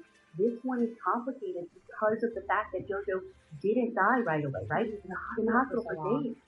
During this hearing, the medical examiner testified that there was water present in Joseph's airways. But that doesn't necessarily mean drowning, because Joseph had been on a ventilator for several days before he died, and the ME testified that fluid in the airways can be consistent with prolonged ventilator use. So, according to this ME, there is just no way to narrow down the list by testing for drowning in cases like this. Which means the autopsy can say asphyxia, meaning he couldn't get oxygen. It can say that there is a concern for something, but it can't say how the oxygen deprivation happened. Now, the state argument is that if the toy chest theory doesn't work and drowning can't be ruled out, and there is no trauma, then the only explanation left is that someone caused the asphyxiation, and the only someone in that house was Brandon. But the defense argues that it was an accident inside the toy chest. How are we still talking about this toy chest? Like, it feels, I guess, irrelevant. I guess because the ruling is undetermined. And maybe because this idea about a kid dying by being lost in a toy chest didn't just come out of thin air for this case. I mean, I did a quick Google search, and there are stories of children, mostly younger than JoJo, getting stuck in toy chests. And I think it's a lot of these like old chests that are often passed down like family heirlooms, and they obviously don't pass like modern safety checks or anything like that. I have a chest like this in my room that has like blankets in it, but like it's just locked. If you were inside, you couldn't get out. I can see it, but like that's not what JoJo was saying. Well, that's what I'm saying. It's important to note that at the hearing, they established that the cedar chest in JoJo's room was not even originally designed as a toy chest. It's kind of like what you're saying you have. It was like this vintage Lane Cedar Hope chest thing manufactured decades ago, like 1956. And to be fair, like over the years, certain Lane Cedar chests with like automatically locking lids had been subject to recalls. Children had gotten trapped inside them. Sadly, some have even suffocated. So historically, this is not unheard of.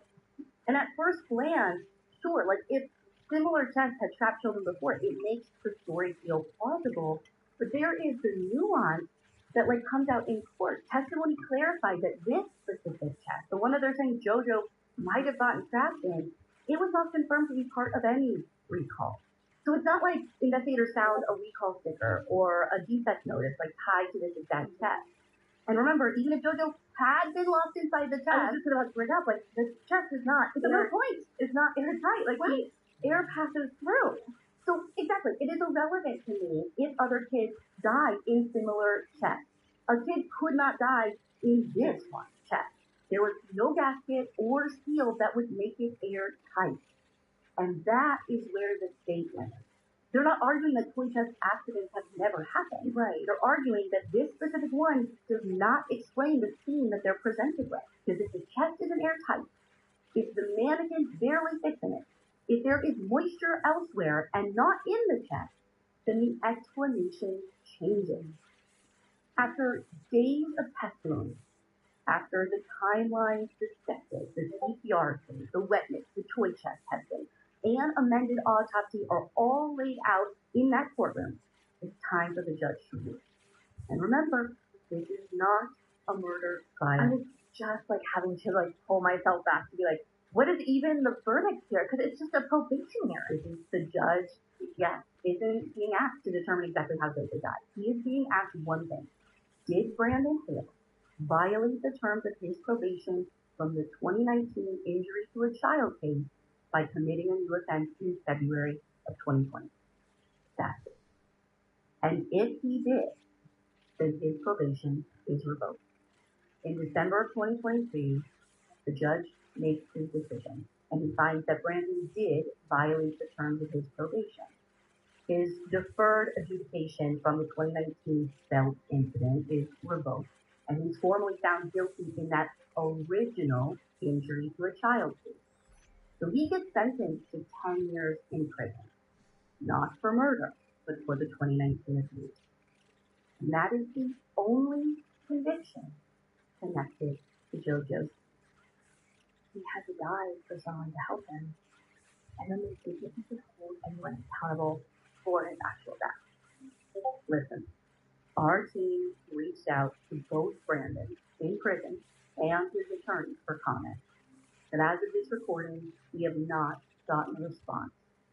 And we also contacted the Tarrant County District Attorney's Office for clarity about whether additional charges would ever be pursued. They did not give us an answer. But we had our legal team look into it, and they confirmed that the DA could bring new charges against Brandon Hale anytime they see fit. It wouldn't even necessarily require new evidence. DFPS did provide us with public records, but they didn't answer our specific questions about why JoJo's original case went the way it did. I want to know why he was allowed back in that home. How did a 6-year-old boy die from lack of oxygen inside his own home while he was alone with the man who admitted to beating him with a belt? And how did this happen less than a year after the system had already substantiated abuse? There's been a resounding word throughout this entire episode. Undetermined. Undetermined cause, undetermined manner, undetermined answer. There is one thing that was never undetermined. JoJo mattered. He mattered to his dad, his real-life superhero, who he wanted to be like when he grew up. And he mattered to the little girl who got to live more life and spend precious final moments with her family because of his organ donation. And he mattered to the people who saw him every day at school, to the janitor who came to visit him while he was in the hospital because he said that JoJo never just walked by him like the other kids. He always stopped and gave him a hug. He made him feel special. And that's who JoJo was. For Dad, Joseph, this was never just about a probation violation. It was about protection. Now, instead of letting history swallow him into silence, it propelled him forward. He tells JoJo's story publicly any chance he can get, not because it's easy, but because it's necessary. He speaks to other law enforcement officers about what went wrong, about what might have been done differently, how to keep this from happening to another child, another family. He fights for accountability because he knows what it feels like to beg for help and to not be heard. I got on FaceTime with my family and let all my family say goodbye to him in the hospital room. And then when I hung up, I walked over to him and I leaned over and I whispered in his ear. I said, "Don't worry, Daddy got you. You're going to find out what happened." You're hearing JoJo's story and you are feeling strongly that you need to do something. You can call the Tarrant County, Texas District Attorney's Office at 817-884-1400. Tell them that you want them to take another look at this case. Tell them that you want justice for Joseph JoJo King III.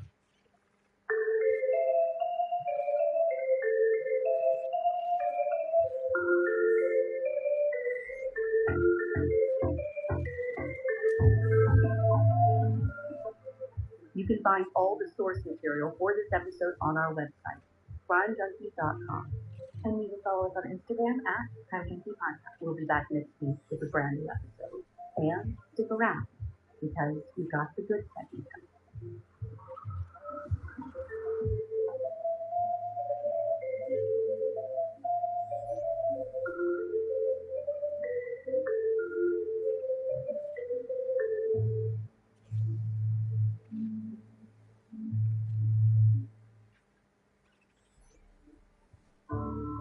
Okay, do you remember last month, this segment? Vanina. So after that, I had to kind of, I saw this one, I had to do it. It's like audio text effects, I think. Okay. I think you'll like this one. Hi, Ashley and Britt. I'm writing today in regards to an episode I was just listening to, and it ties to an organization I work with who is doing some amazing work in Wisconsin. I'm hoping to raise more awareness about what we do in Wisconsin, as well as what similar organizations do nationwide to improve public safety, changing the approach to working with people with substance use disorders and the criminal justice system, and changing public perception of what we are and what we do. I was just listening to the January 24th, 2022 episode of Crime Junkie titled Survive, Crystal Kaiser and Victoria Brown. Not only does the case of Crystal Kaiser happen in the state of Wisconsin, where I'm from, you also discuss why treatment courts couldn't be used as an alternative for Victoria Brown in her case. For the last 7 years, I've worked as a case manager for an OWI/DUI treatment court in Wisconsin, and have been involved with the Wisconsin Association of Treatment Court Professionals Board of Directors for the last 4 years. I've been able to see firsthand the amazing work that goes into establishing, maintaining, and working treatment courts, as well as the incredible work that participants put into these programs and changing their lives. Those that participate in Wisconsin treatment courts have reduced overdoses by 83%, and 4 out of 5 remain out of the justice system post-graduation. We have a variety of treatment courts, from OWI to drug courts, veteran courts, tribal healing to wellness courts, family reunification courts, hybrid courts, and mental health courts. We are currently celebrating 30 years since the first treatment court was established in Dane County, and we have grown to over 100 courts in 65 of 72 counties. The fact that you even brought up treatment courts in your podcast truly excited me from the minute I heard the words. Treatment courts are changing lives and changing communities, and while some people have the perception that these courts are a get-out-of-prison-free card, they are far from it. These programs are intensive and include high-level monitoring, including probation, case management, electronic monitoring, drug testing, court monitoring, intensive outpatient treatment, support meetings. By far, treatment court is the harder choice. Prison is the easier choice. However, treatment court is the more rewarding one if the participant truly makes the process. Treatment court teams are collaborative systems of team members, including judges, prosecutors, defense counsel, law enforcement, treatment providers, probation, case managers, and coordinators, and sometimes peer support and prior program graduates. These are sometimes people who are typically across the table from each other, who are now working together to walk alongside participants in a life of recovery. Recently, we have initiated a graduate scholarship fund in 2025, which provides $500 scholarships to graduates from the Wisconsin treatment court who are looking to pursue higher education or specialized training. AudioTech and Crime Junkie has been a repeated donor to our silent auction that directly funds the scholarship fund, and AudioTech recently made a donation to our general fund, courtesy of AudioTech's philanthropy director. This support has been incredibly meaningful to WATCC and myself truly as a big fan of Crime Junkie and Full Body Build. Wisconsin isn't the only state who is looking at the justice system and substance use differently. There are quite a few states in the U.S. who have treatment and or problem-solving courts. All Rise, at allrise.org, is the national organization and hub for treatment courts across the nation and the biggest resource for best practices, standards, training, and news on treatment courts. I would love to appeal to you to increase the conversation on treatment courts and using treatment courts as an alternative to incarceration for those with substance use disorders and are involved in the criminal justice system. The more people know and the more people understand, the more support we can get for what we're doing. You have such a huge platform and a huge following, and I appreciate the level of investigation you do into any topic you discuss. With much gratitude and appreciation for what you ladies do, Amanda Parlow, President, Board of Directors for the Wisconsin Association of Treatment Court Professionals. Oh, a little like education. There you go. And I love this.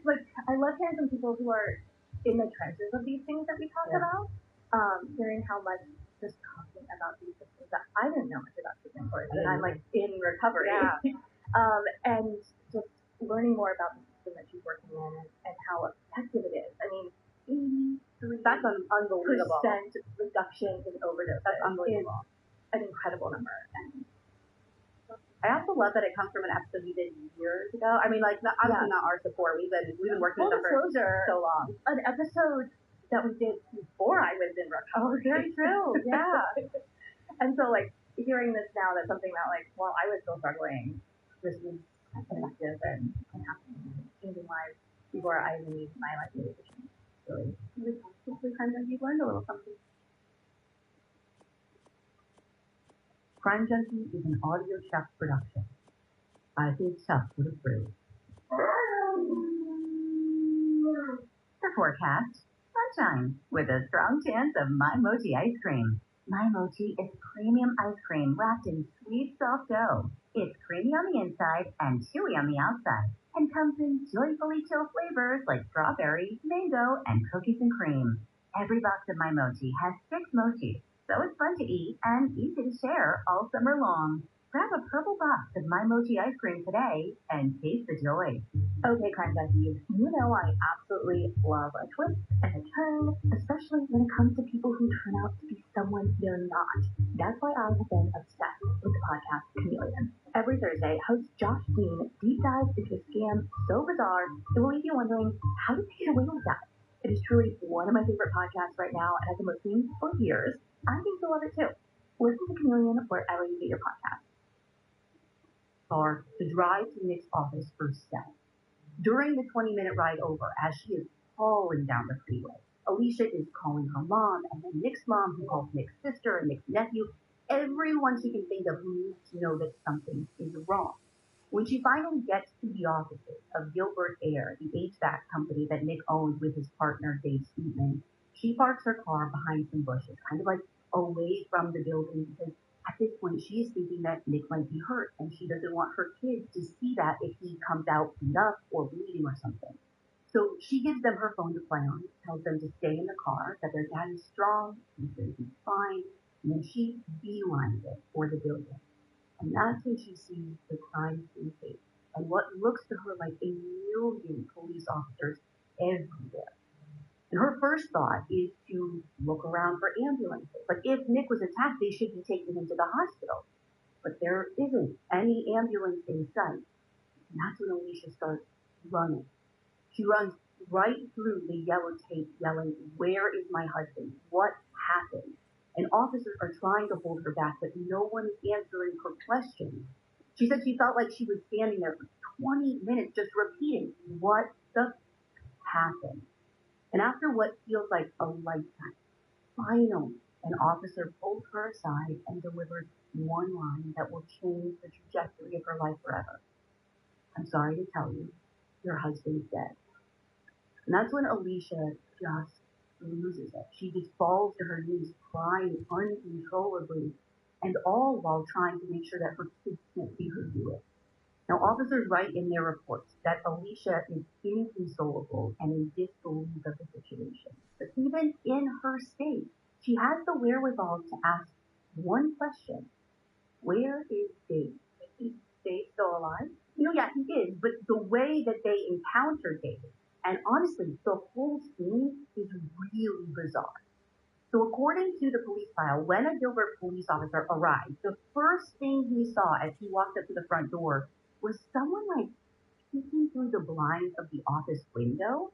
And as the officer got closer with his weapon at the ready, he heard a man saying through the window, like, "I'm Dave, I'm Dave." So the officer ordered Dave to open the door and come out, but instead, Dave barely opens the door, hands the officer a bloody gun by the barrel, and said, quote, "I'm his partner. That's my gun. I'm sorry. Oh my God." So the officer put the gun on the ground outside and then tried to open the front door to walk in, but he wouldn't budge. Is Dave blocking them from coming in? No, Dave's not blocking them. Nick actually was. His body was lying on the floor on his side with a pool of blood around him, completely unresponsive. He had blood all over his face, and it looked like there was a bullet hole in his left cheek. Now, I don't know what protocol is when you need to get inside a crime scene and something at the scene itself is preventing that. Personally, I don't know, I might have tried to find another entrance. Yeah. This officer, though, decided to just push through the door until Nick's body moved enough for him to squeeze through. And once he's in, he saw a clear sign there of a struggle. So just to give you a picture, when you enter the front door of the office, you walk into this little lobby space and it has like a reception desk. From there, you can get to the bathroom, kitchen, this big warehouse. Or if you go through the first doorway on the left, you can get to the office space where Nick and Dave's desks were. Now, Nick's desk, when you walk through that entryway, it was the first one beyond the doorway, and Dave's was about 12 feet away near the far wall. Now, according to the police report, Nick's desk had been pushed out of place, which they can tell from like the indents that were in the carpet. And there are just these things strewn all over the floor, like Nick's monitor. There's money, business cards, this black electrical box, a bag of what they report looked like contraband. They find a human tooth, a potato with a hole gouged out of one side. And I've seen people online actually take to assuming that maybe that potato was like used as a silencer, but that is not stated anywhere in the police report. But there are multiple bullet holes around the room. So there is one above the light switch. There's another in the lobby desk. And then the window frame behind Nick's desk has one as well. Now, I mentioned money. There is some money by Dave's desk, too. So his desk itself appears, quote, not to have been disrupted by the struggle. But the bottom right drawer is open, and inside of it is an empty handgun case and an empty magazine. So, I hate to repeat her question, but I'm going to ask exactly what Alicia asked. Where is Dave? Well, while one officer was getting his bearings, Dave was both acting hysterical and pacing back and forth. So, I mean, right then and there, another officer actually detained him and put him in cuffs. And it's in that moment that Dave spoke up again. And he said, quote, "I'm his partner. Two guys came in here. They left. They ran." End quote. So, Dave's in cuffs. Is he being arrested? No, the officer specifically informed Dave that he was not under arrest. He was just being detained for questioning. And right there at the scene, Dave is Mirandized. He gives kind of a hasty interview. And he says basically he was at his desk when two Hispanic men wearing green shirts and face masks came into the building trying to sell Nick Freon, which, do you know what Freon is? Yeah, it's used in like older air conditioning units, right? Yes, I did not know what Freon is. I had to look it up, but you're totally right. So it's something that could be common, like, or at least could be common to sell in an HVAC world. Right. But what I found out was Gilbert Air definitely didn't buy Freon like that. But Dave said that for some reason it looked like Nick knew these guys. Knew these guys in masks? Well, when I say masks, I thought the same thing, but these were COVID masks, not like ski masks. So like happening like May 2020, right? Exactly. Okay. So I think you can kind of see a face where you could recognize someone. Anyway, Dave says that the men said something to Nick, and then there was some kind of commotion, and then they turned to Dave and started pointing their guns at him. So Dave says he gave them his wallet and gave them the money in his pocket, quote, everything he had, and then the men hit him in the back of the head with what they thought was one of their guns, and then they fled the scene. Wait, so when was Nick shot then? Well, Dave says he doesn't know, says that he never even heard a gunshot. Did they knock him unconscious? He doesn't know. He's basically saying he doesn't remember much after he got hit in the head. Now, aside from Dave, there was no one else in the office at the time of the shooting. The office manager who worked there at the wing, she gets to the scene once she gets worried about everything that's going on. And she tells police that when she left work that day at around 5 o'clock, only Nick and Dave were inside. But she knows what Alicia and Dave all know, that there are several surveillance cameras inside the building, which Dave says should have recorded everything. So while Gilbert PD sends an analyst to the scene to review that footage, an officer escorts Dave to a patrol car so they can do a more formal interview with him down at the station. But right about then comes the first sign that something might be off. Because remember how Dave said that he gave the intruders his wallet and his money in his pockets? And yeah, he said he gave them like everything he had, right? Exactly.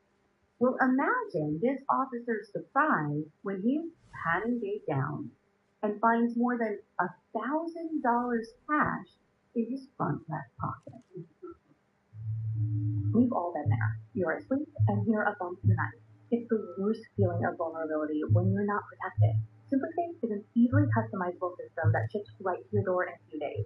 Their app-guided setup is a breeze. You can install and arm your system by yourself in under an hour. No waiting around for a technician. And SimpliSafe is more than just a camera. It's a comprehensive ecosystem of sensors, cameras for inside and out, and 24/7 professional monitoring. In the event of a break-in, fire, or flood, SimpliSafe agents are ready to take action. No locked-in, long-term contracts or hidden cancellation fees. It's affordable 24/7 monitoring for a fraction of what the traditional brands charge. A few weeks ago, I was in my house by myself for the first time in forever, and I truly have never been so thankful for the confidence I have in SimpliSafe. Knowing that I'm safe and protected by SimpliSafe 24/7 helps me sleep soundly then and really every single night. I want you to experience the same peace of mind I do, which is why I've partnered with SimpliSafe to offer an exclusive discount to my listeners. Right now, you can get 50% off your new system by visiting simplisafe.com/crimejunkie. That's half off at simplisafe.com/crimejunkie. There's no safe like SimpliSafe.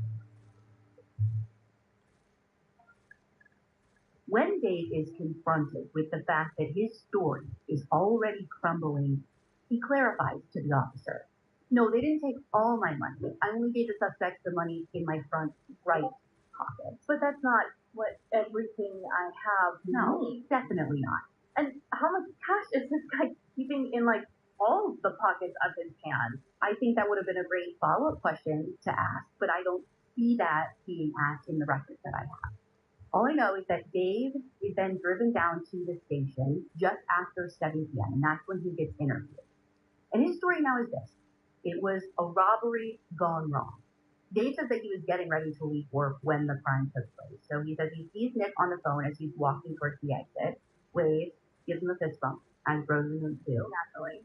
But then when Dave got to the front door, he realized that he had, like, forgotten a bill on his desk or something. So he turned around, and then just as he started looking for this thing on his desk, he heard the front door chime. And then he looked up and saw the two men. One of them, he says, approached Nick with what looked like a box of Freon, and then the yelling and fighting started.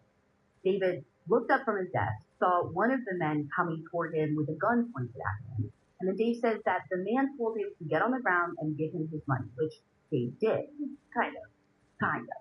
And then the man hits Dave on the head, which he says might have knocked him unconscious because then he really doesn't remember anything after that.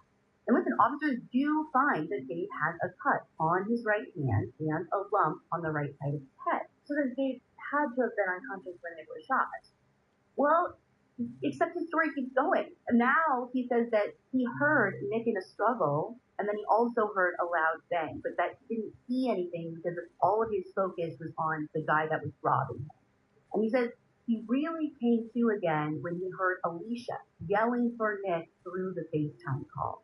He could see and hear Alicia, but he wasn't sure if she could see or hear him. So holding the phone, Dave walked out to the lobby where he found Nick, shot and bleeding. He says he put the phone down to check Nick for signs of life, but got nothing. And that's when he says he went back to his desk to get his handgun and check for suspects in the rest of the building. And when he got back to the lobby, that's when first responders arrived and he handed them his now bloody gun through the crack of the door. Now, Dave says he didn't notice anything distinguishable about the suspects who robbed him, other than the fact that one gun was, quote, big and black, and it made him follow the suspect's orders. And what's Dave's gun look like? It's a 9mm Sig Sauer that he says he got a month ago as a result of this child custody issue he was having with a woman who he had previously had an affair with this woman. They had a child. We tried reaching out to her. She declined to speak with us because the custody battle that he quote unquote got this gun for is actually still ongoing. Like now, like 6 years later. Yeah, still in the custody battle 6 years later. Ooh. Now, Dave says that he always kept his gun in that desk drawer and he has never fired it, not even today. But that day in the office, he had chambered around while he was checking the place for suspects. Okay, so you mentioned it before, I have to bring it up. Just give it to me. What's on the surveillance video?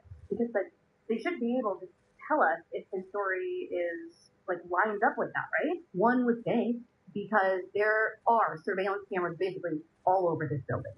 The lobby's got one, the warehouse, even the outside.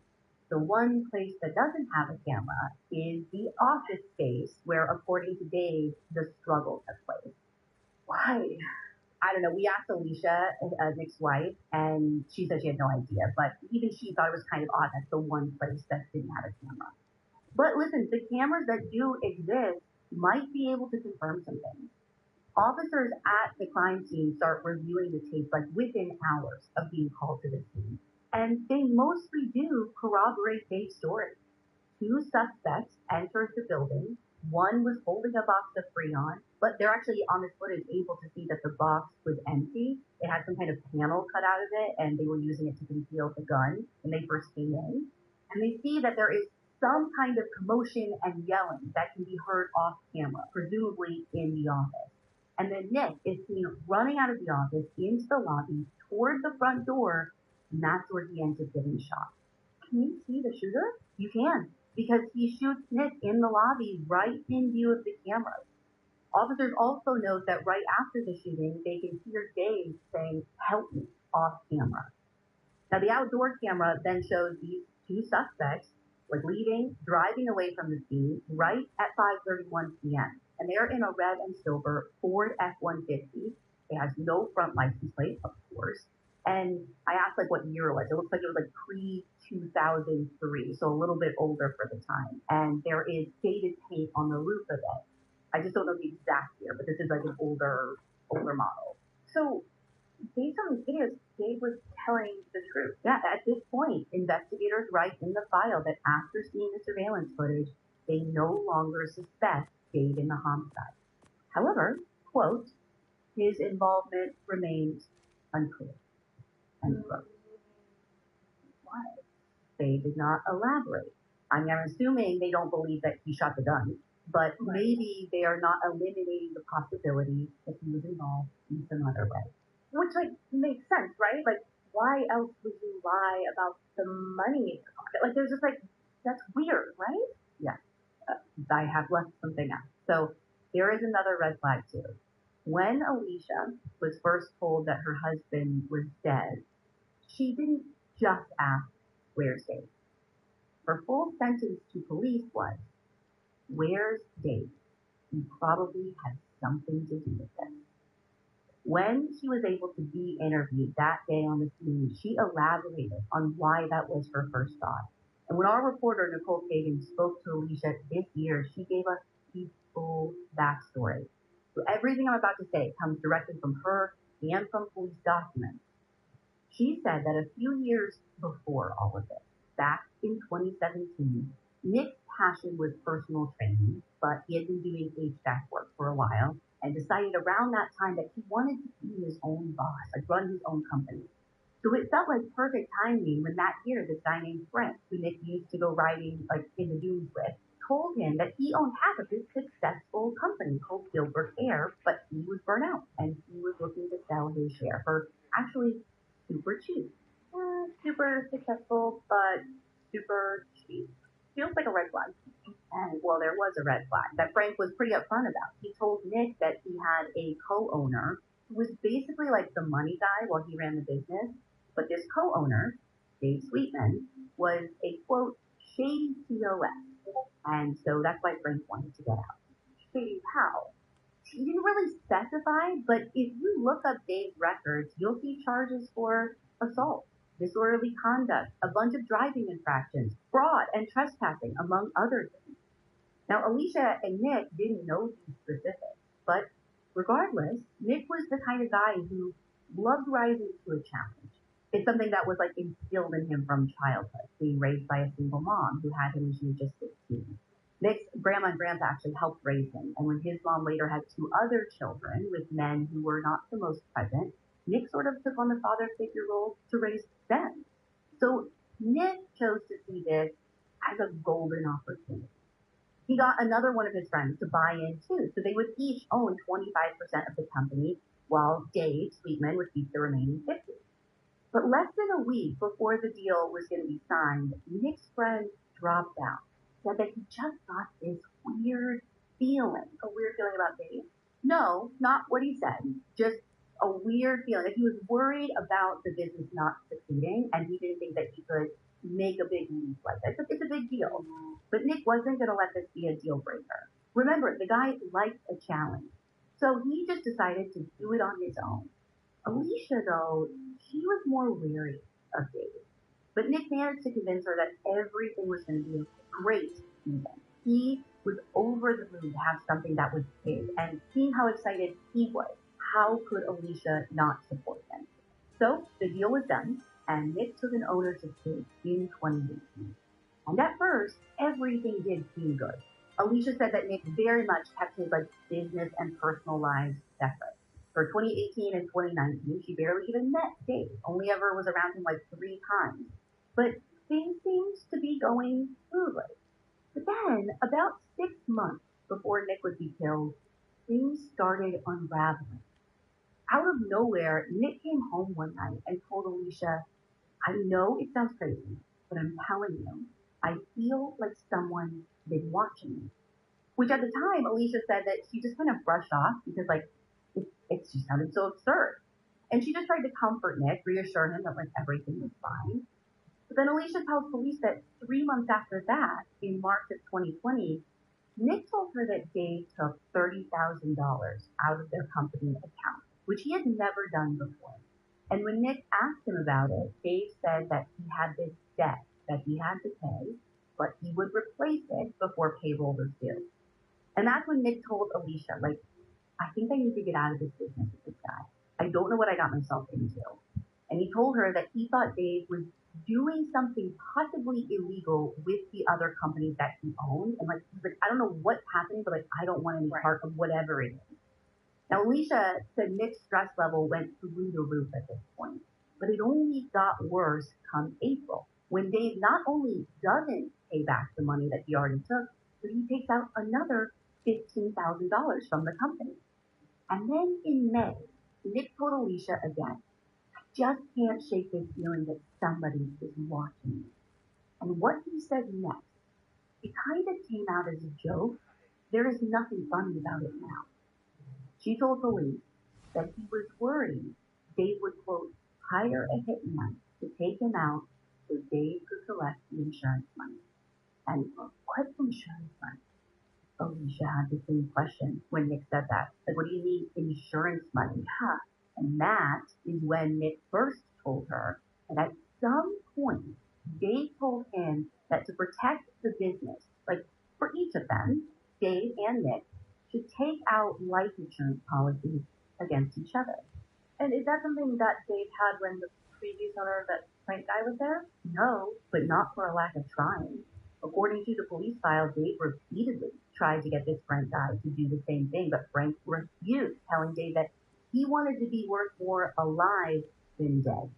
Good advice, especially when you have a shifty business partner. Now, hearing about this policy at the time, it really shook Alicia because she said Nick was not a worrier. He never seemed to get stressed about anything. But after he told her that, he was just tossing and turning in bed the whole night. So by the time Memorial Day weekend came around, Nick was in dire need of a reset. So the Cordova family decided that they were going to take a camping trip together.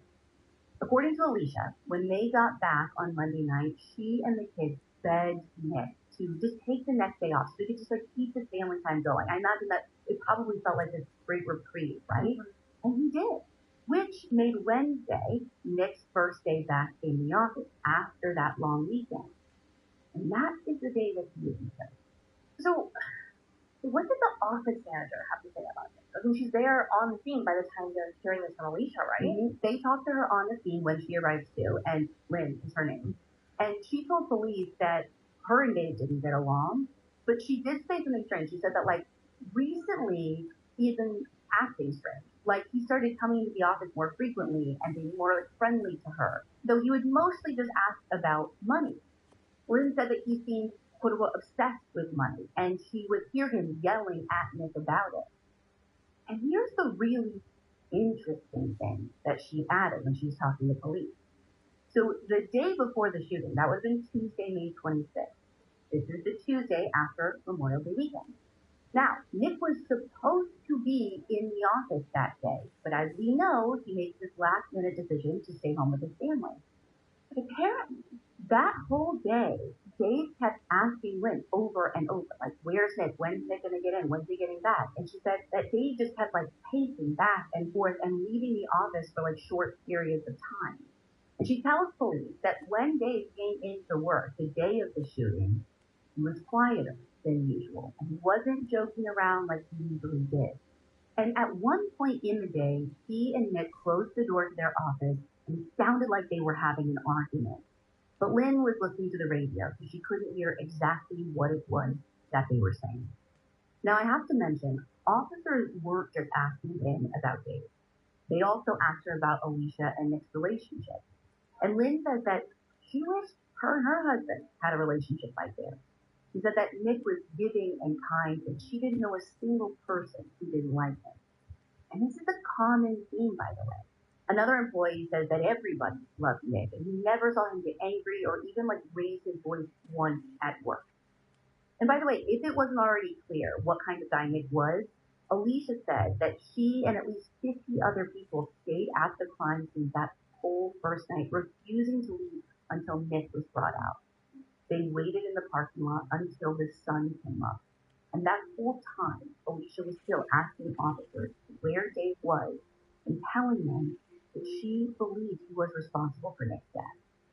But once they reviewed that surveillance footage, they told her he wasn't the one who killed Nick, that he was released, and that there was nothing they could do. I mean, what do you mean there's nothing we can do? No one's proven to me that he wasn't involved. Just because there are two other guys can't mean he's weird. I mean, they're only hours in at this point. Plus, Alicia literally told them Nick was worried about Dave hiring a hitman. These are the exact reasons that Alicia is frustrated. She doesn't understand why nothing more can be done and why no one seems to be giving her like an adequate explanation. So over the course of like 12 hours or so, she pleads with them, throwing out everything she knows about the insurance stuff and suggesting a hit for hire until around 6 a.m. when Nick is finally wheeled out of the office in a body bag. Officers give Alicia his keys and his wallet, which, by the way, his wallet still has money in it, but they tell her that they have to take his wedding ring to test for DNA. Why just his wedding? I was just going to say, we asked Alicia, she doesn't know why. I'm assuming that they collected maybe things that they thought would be the most likely to have like assailant DNA on it. And maybe it was clear like the wallet wasn't touched or something. I don't really know. Which would make the robbery theory even harder to buy. 100%. So Nick is taken away. And regardless of what the police were telling Alicia about Dave and the surveillance video, I mean, at that point, she's terrified. So she immediately goes to the Scottsdale police station to file a restraining order against Dave. But since Dave hadn't actually been charged with any wrongdoing at that point, she's told that she doesn't really have any grounds for that. However, hearing the circumstances of her husband's death and hearing why she's scared, detectives do tell her that actually keeping a line open with Dave might be helpful. Maybe Dave will communicate with her, say something to her that changes things or conflicts with his original story. And listen, this guy's instincts, whoever told her this, like, they weren't far off, because 3 days later, Dave does reach out to her, not to talk about the case, but to ask if he can help with funeral arrangements. But Alicia is in no place to try and use this and play detective right now. She can't even stomach the guy, especially not offering to help with the funeral of her husband, who she's suspicious he may have had killed. So Alicia declines, and in fact, she tells Dave it'd honestly be best if you don't attend the funeral at all. At this point, Alicia and her children are staying with her cousin, and then after that with Nick's cousin. And then after that, Nick's cousins and friends take turns sleeping on her couch with a gun at their ready, because Alicia is still terrified of someone coming after her and her children. She doesn't know when she'll ever feel safe again, but she definitely doesn't right in the aftermath when whoever was behind Nick's murder is just out there. So what are Gilbert police doing to find those men on the video footage? Well, starting on the morning that Nick's body was removed from the building, they did begin canvassing the neighborhood. But it seems like the only real lead that they get is figuring out that it was that red and silver truck. So they spend over a week searching not only for the truck itself, which was, again, like I said, this older two-tone red and silver extended cab Ford F-150, but they are also going to all of the surrounding businesses looking for witnesses or additional surveillance cameras that may have captured the people or the truck. And they actually did end up hitting pager at the AM/PM about 2 minutes down the road from the office. Not only does the convenience store have surveillance footage of the truck in question, they also have surveillance footage of one of the men who was inside of it.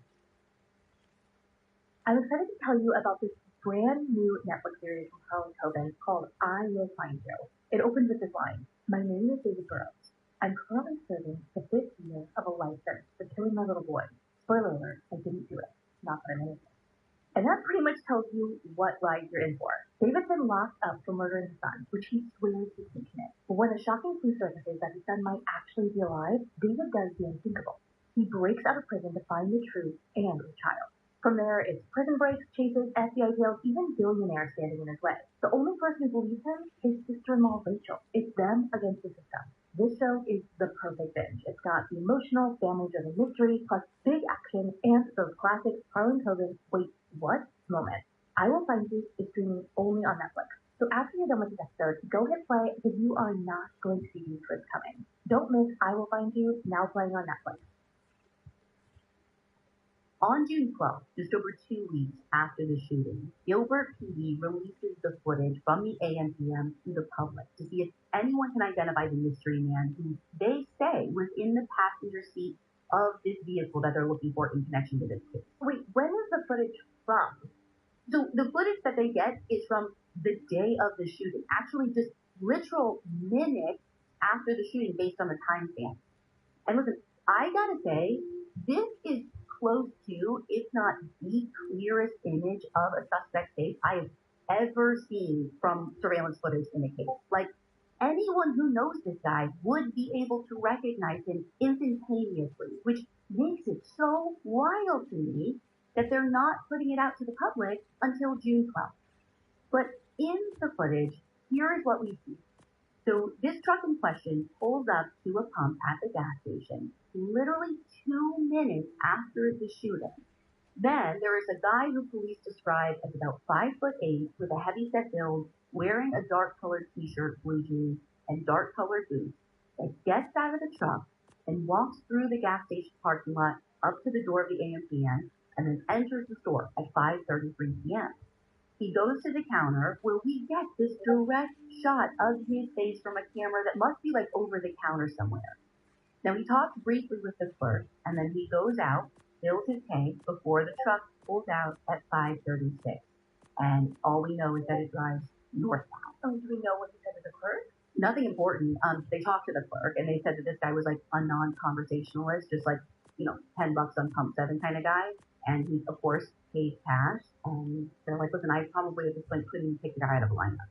So is this a third guy, or did the shooter change clothes? Because they weren't wearing those like bright green shirts in the video from the business. No, you're right. They don't think, at least from what I can tell, they don't think this is a third man. They think whoever this is took off the mask and either removed the bright green shirt or like switched outfits or whatever. But this is the guy that they're looking for, or one of them. Now, Alicia, Lynn, and other employees at Gilbert Air all are shown this gas station footage, but no one recognizes this guy. Not even Dave. He tells Alicia that he didn't know him either. If tips come in from the public about who this man is, Alicia is never told about it. And I can't tell you about it because that info about the surveillance footage, that is the last piece of information that comes validated from the police file. Everything else in the file is redacted. Like, we're talking over 200 pages of just blacked out everything. Did they give Alicia any updates? Well, early on in the investigation, Alicia said that there was one Gilbert PD detective who she met with every couple of weeks who seemed really invested in the case. He gave her a full case update around the 1 year mark through this PowerPoint presentation. And she felt hopeful, like maybe the wait would be worth it. And all of the months of waiting and fear were going to lead to something, because this guy promises her that arrests are going to be made. But then, in a story that has become all too familiar, 2 weeks after that meeting, she basically gets a call notifying her that that guy's off the case. The new detective says that the original guy got moved down to patrol, and when she asked if that happened willingly, the new detective was basically like, yeah, sometimes being a detective can just take a toll on people, and it's not uncommon for people to have to take a break. But Alicia has always suspected that the demotion was because maybe that first guy, that one detective who showed her the PowerPoint, maybe that guy told her too much. Or worse, maybe he screwed something up with Nick's case. Now, we did reach out to Gilbert PD for comment, and they said that they are still actively investigating, but cannot disclose further information at this time. So, wait, did they look into Dave more? And, like, all the insurance stuff? Like, did he get a payout like this time? So, as far as I can tell from the file, police did a follow-up interview with Dave Sweetman and even his girlfriend, Susan, and that was in August of 2020. I have no idea what came of that. As for the insurance stuff, that would go on for years. It started, though, just 5 days after the shooting.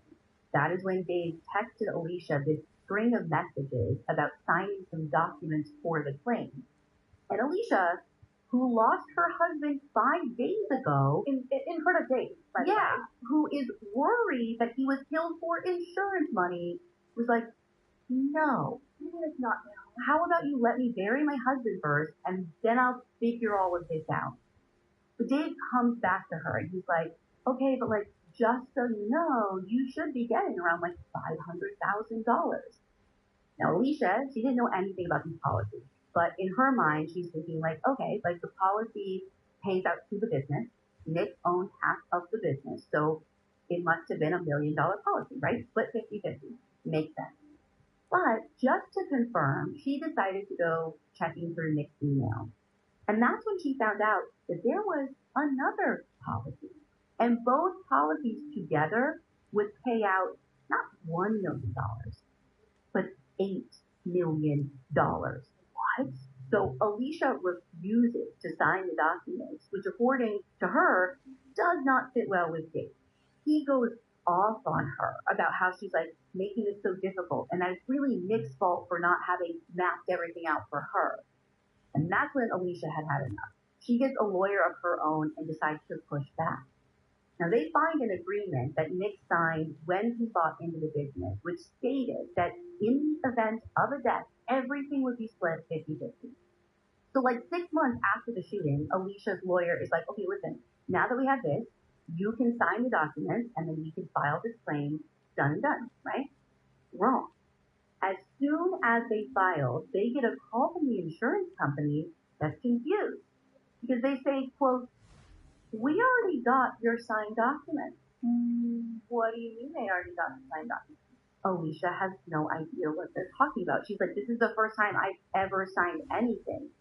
Somebody, if you have signed documents, somebody forged my signature.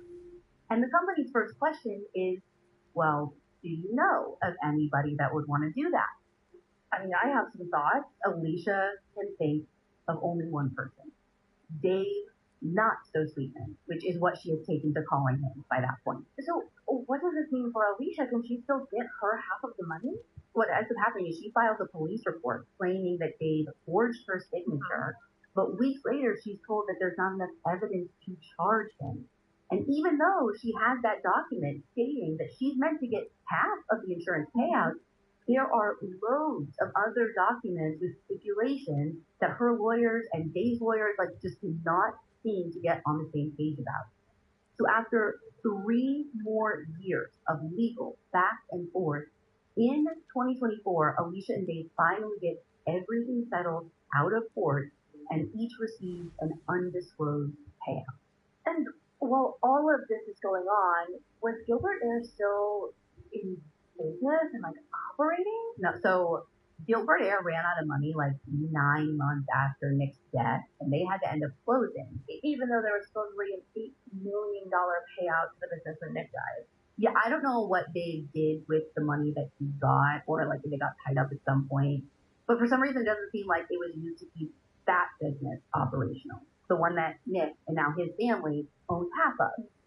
Instead, Alicia says that Dave, after Gilbert Air closes down, Dave took the client list, started a new business called Arizona Family Air that the Cordovas have no stake in, and he continues to run that out of his house.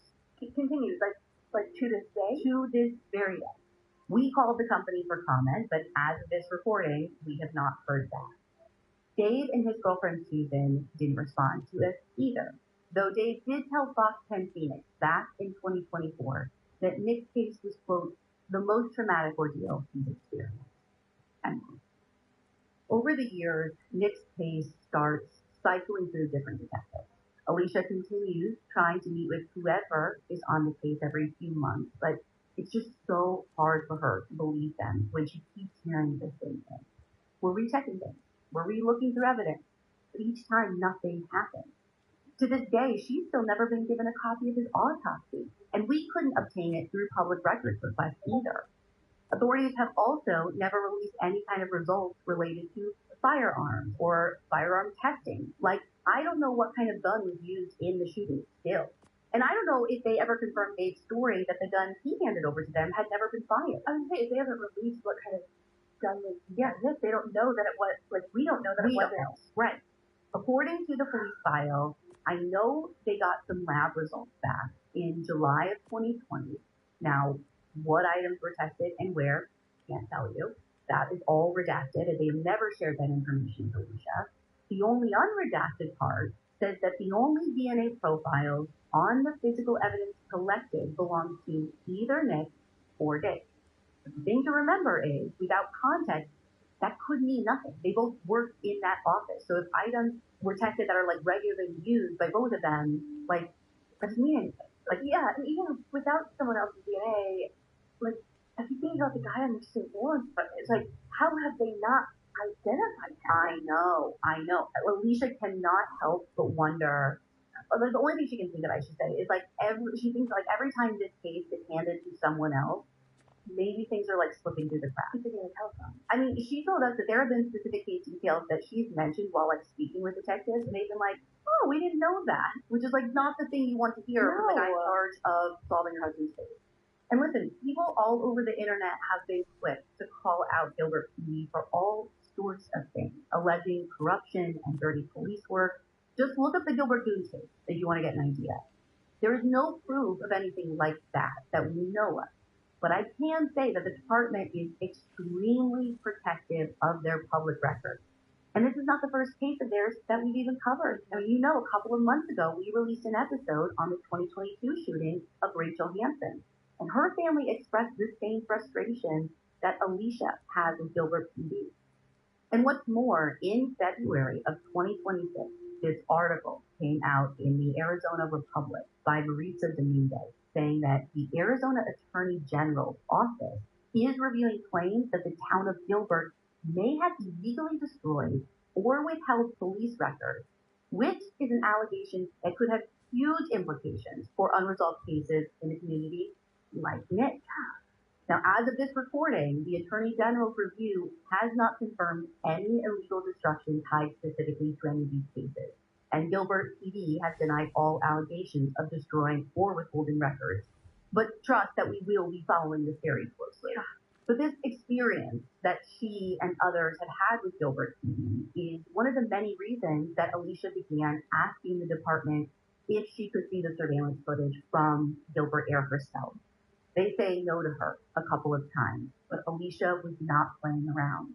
She put in a formal records request, hired a lawyer, and in an absolutely shocking turn of events, the PD actually agreed to let her see it. So in March of 2025, she went into the station with Nick's mom, and together they sit down and watch this video. And Alicia notices a number of things on the footage police have that were not included in the report. She told us that right before the shooting, when Dave was getting ready to leave the office, he went to the front door and like peeked through the blind. And you can see the red and silver truck pulling up on the outdoor camera as he does this. And then he walks back into the office. And Alicia is literally like in the police department. And can you imagine she's like viewing this footage and she's like, guys, pause the tape. That's what she says. And she's like, isn't that enough right there? Why would he be peeking through the blinds unless he was like expecting somebody? Yeah, and his story is that he went back into the office because he forgot something. Right? That's what he told police, which like whatever, maybe, but like Tell me, how many times have you like peeked out of the blinds before you leave the office? Only if I was waiting for someone. Yeah. And as Alicia continues watching, she sees the two men arrive in their bright colored shirts, masks, and she sees that they have gloves on. Which explains the lack of suspect feeling at the scene. Yes. And she says that they're wearing these like big construction hats too. Now she says one guy is tall and slender, the other is chubbier. And I'm assuming that's the one that's caught on the tape. Yeah. That's my guess. Yeah. And then of course everything happening in the office we know is off camera. But guess what? She says there's audio. Alicia says that she can hear Nick on the phone with her kids. And then all of a sudden you can hear a commotion and Nick just yelling for help. And what about Dave? She says she doesn't hear Dave saying anything. And then all of a sudden, Nick comes into view. He's like running through the lobby, and she says that he was really close to the door when the suspect comes up behind him and just execution style shoots him once in the back of the head, causing him to fall to the ground. And that was it. I can't believe you should watch that. I can't believe we let her watch that. Because like to her, I mean, not only is it like traumatic, but like just confirms everything that she's been feeling. Because I'm saying, this just makes her more suspicious of Dave, who to this day still has not been charged or even named publicly as a person of interest or a suspect in this case. But how? I mean, from the jump, the PD ruled him out as the shooter from the surveillance footage, and according to Alicia, they never have been able to find a paper trail between him and the two suspects. Okay, what's the cash situation though? Like, where did the $45,000 go that he took out from the company before all this happened? Like, can we trace where that went? Or where every penny of the insurance payout went? Like, you're not writing checks to hitmen, right? Right, this is like, I would be looking for missing money. Yeah. Also, I don't understand how they can say that, like, oh, like, you can't find the paper trail between the two suspects, when, really, you don't know who the two suspects are. Like, Right. The paper trail could lead you to them. Like, yeah. To me, in order to rule out a connection definitively, you would have to dig deep into this man, right? Like, do a financial audit almost. There are forensic accountants for a reason. Not, like, you have to do more than one follow-up interview, which is, like, I see a follow-up interview. Again, lots of redacted stuff in the file. And I don't know what are in those pages. There are over 200 of them, remember? But even 200 pages, it doesn't feel like enough if they were to have investigated Dave. Or even like past financial crimes. I forgot about this. Like, he had a history of like scamming, like fraud and stuff. Like, yes, please dig into those. Yes, someone's past can tell you a lot about them, which is why we felt it necessary to look into Dave's past to tell this story. And listen, what our reporter Nicole found sent us head first down a rabbit hole that we could have never seen coming. You see, it turns out, nearly 7 years before Nick was shot, someone else close to Dave died under mysterious circumstances. Now, this wasn't mentioned in the police report or online news coverage of Nick's case at all. In fact, there is no media coverage of this other case at all. And that other case is the death of Laura Sweeten, Dave's wife. What we found needs an entire episode of its own. So, Crime Junkies, you're going to have to come back next Monday to hear Laura Sweeten's story. Or if you are in the fan club, you can listen right now. By the way, if you're not a member of the Crime Junkie fan club, now is the perfect time to join, because now through April 14th, you can join for free. So check the link in the show notes and you can get your first month on us. So listen, make no mistake, Alicia isn't going away. She feels like it's up to her to keep Nick's story alive. And she said she does every press interview she can. She posts on TikTok. She continues meeting with the police department. And she'll keep it all going until the people who killed Nick are finally behind bars. So if you have any information about the 2020 death of Nick Cordova in Gilbert, Arizona, you can reach out to the Gilbert Police Department at 480-503-6500. Or if you prefer to remain anonymous, you can reach out to Silent Witness at 480-948-6377. The posted reward for information is now up to $20,000. And as always, you can reach out to us by emailing tips@audiochuck.com.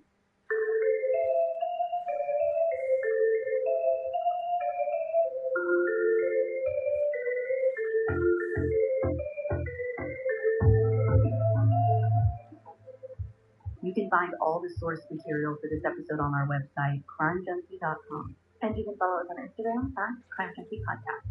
We'll be back next week with Laura Sweeten's story, or you can listen right now in the Crime Junkie fan club. The link's in the show notes.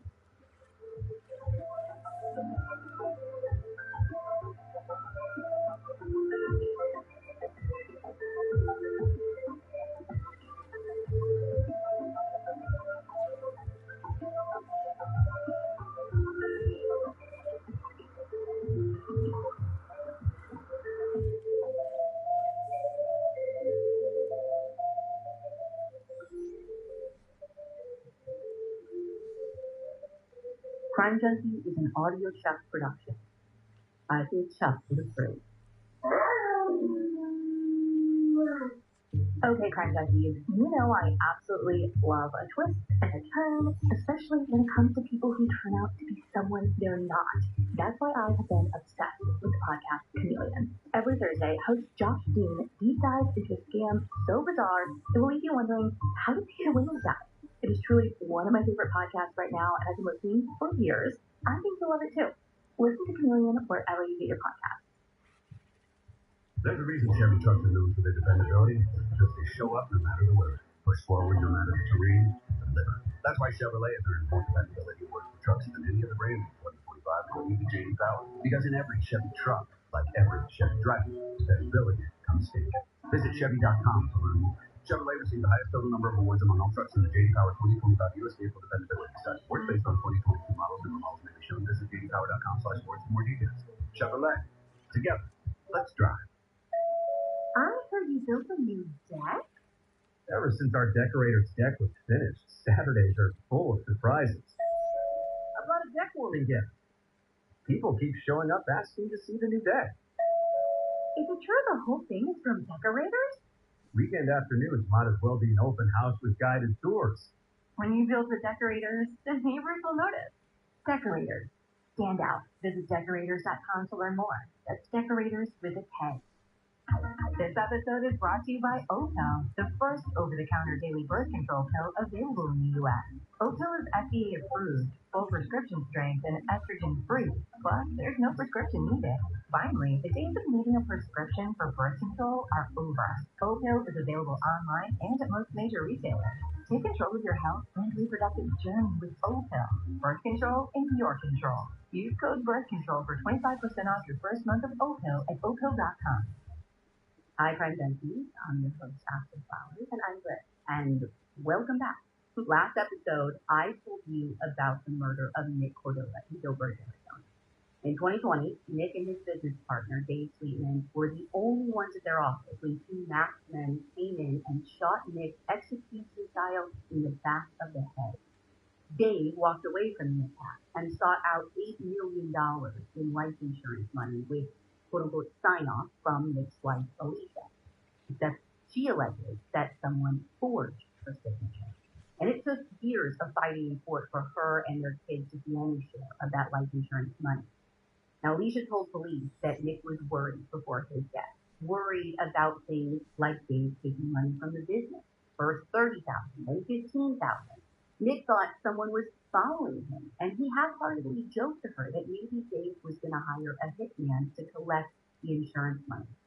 But despite sharing all of this with police, they seemingly never considered Dave a suspect because they had surveillance video of Nick's murder, and it was not Dave who pulled the trigger. So there was really never much of an investigation done into Dave that we can see from the redacted files. There was never any mention of the prior civil suit that he was involved in, where he was made to pay out over $10,000 to various people. And there was no mention of Dave's late wife, Laura Sweetman, who died 7 years before Nick. In fact, she didn't come on our radar even until very late into investigating this case. Now, the first thing you need to know is that the reason we hadn't heard about Laura's undetermined death, why almost no one outside of her small circle had, is because people seem to be afraid to talk about it. More specifically, people seem to be afraid of Dave and what might happen if they spoke up. I think that's why this story has never been covered in any news source that we could find. But we know from our reporting that Laura Sweeten's family still wants answers. Her friends want answers. Her colleagues and former patients even want answers. Because for them and us, something isn't adding up. And what I can tell you after deep diving into this case is that it doesn't all point to Dave. This is the story of Laura Sweeten.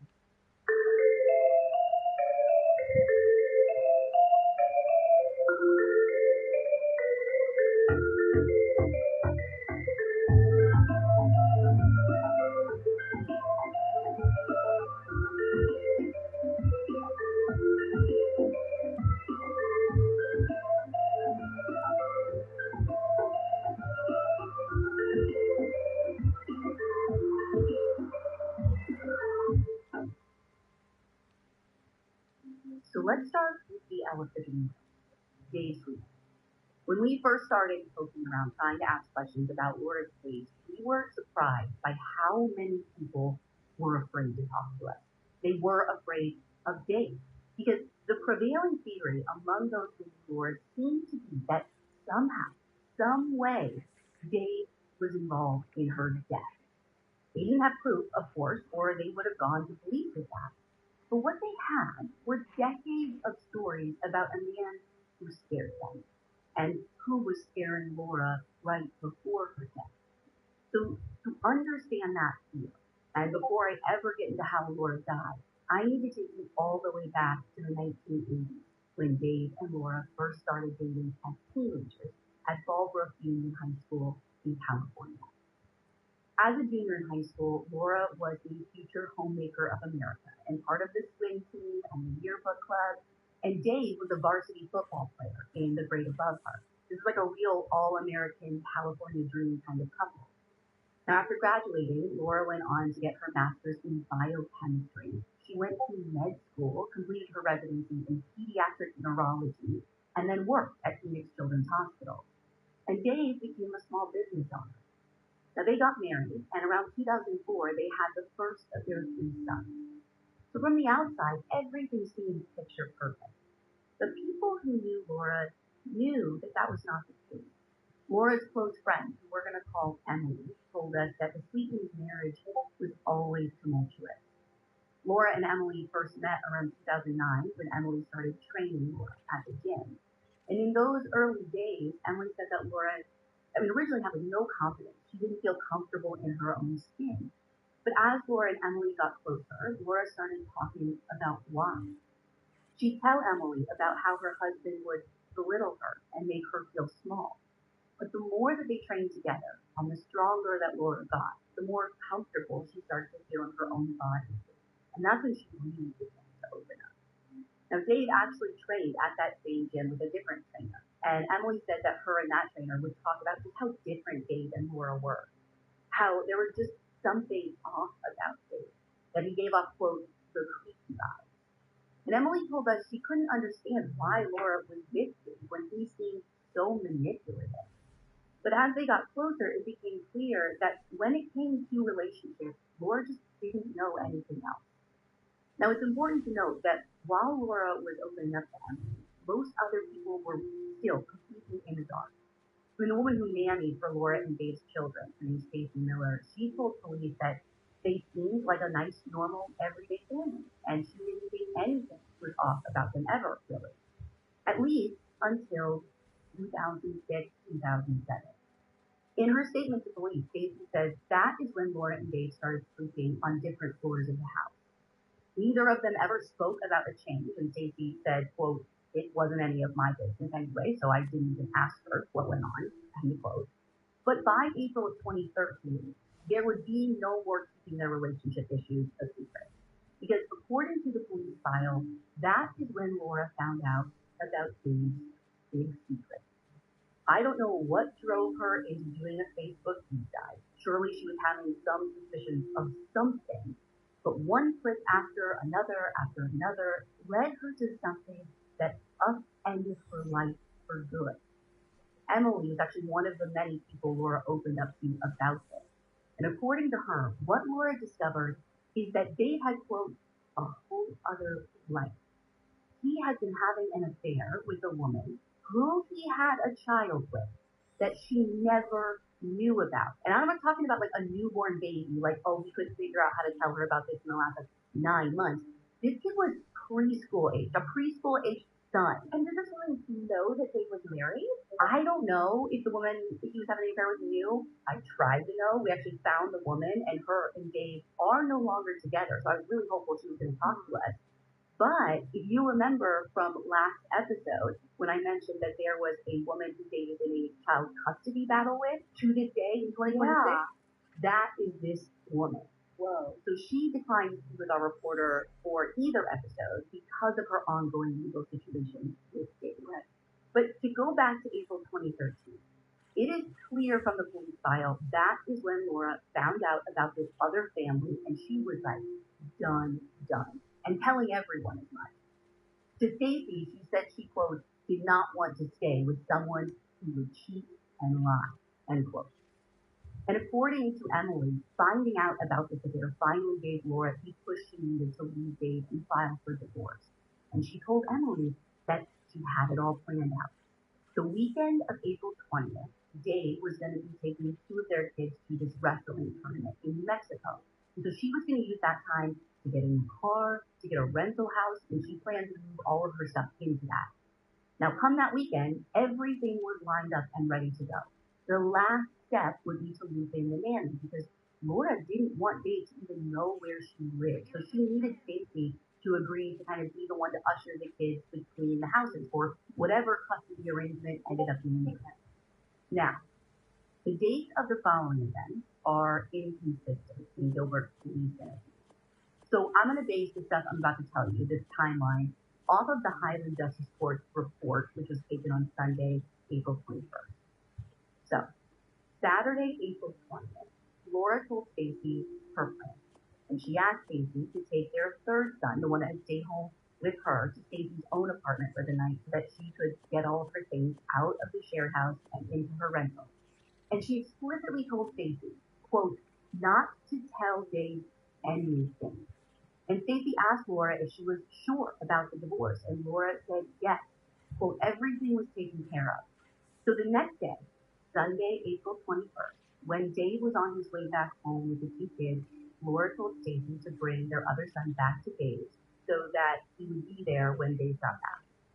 Now, according to what Dave told police, after he got there, Laura put all 3 children in the car and told Dave that she was going to take them to the store.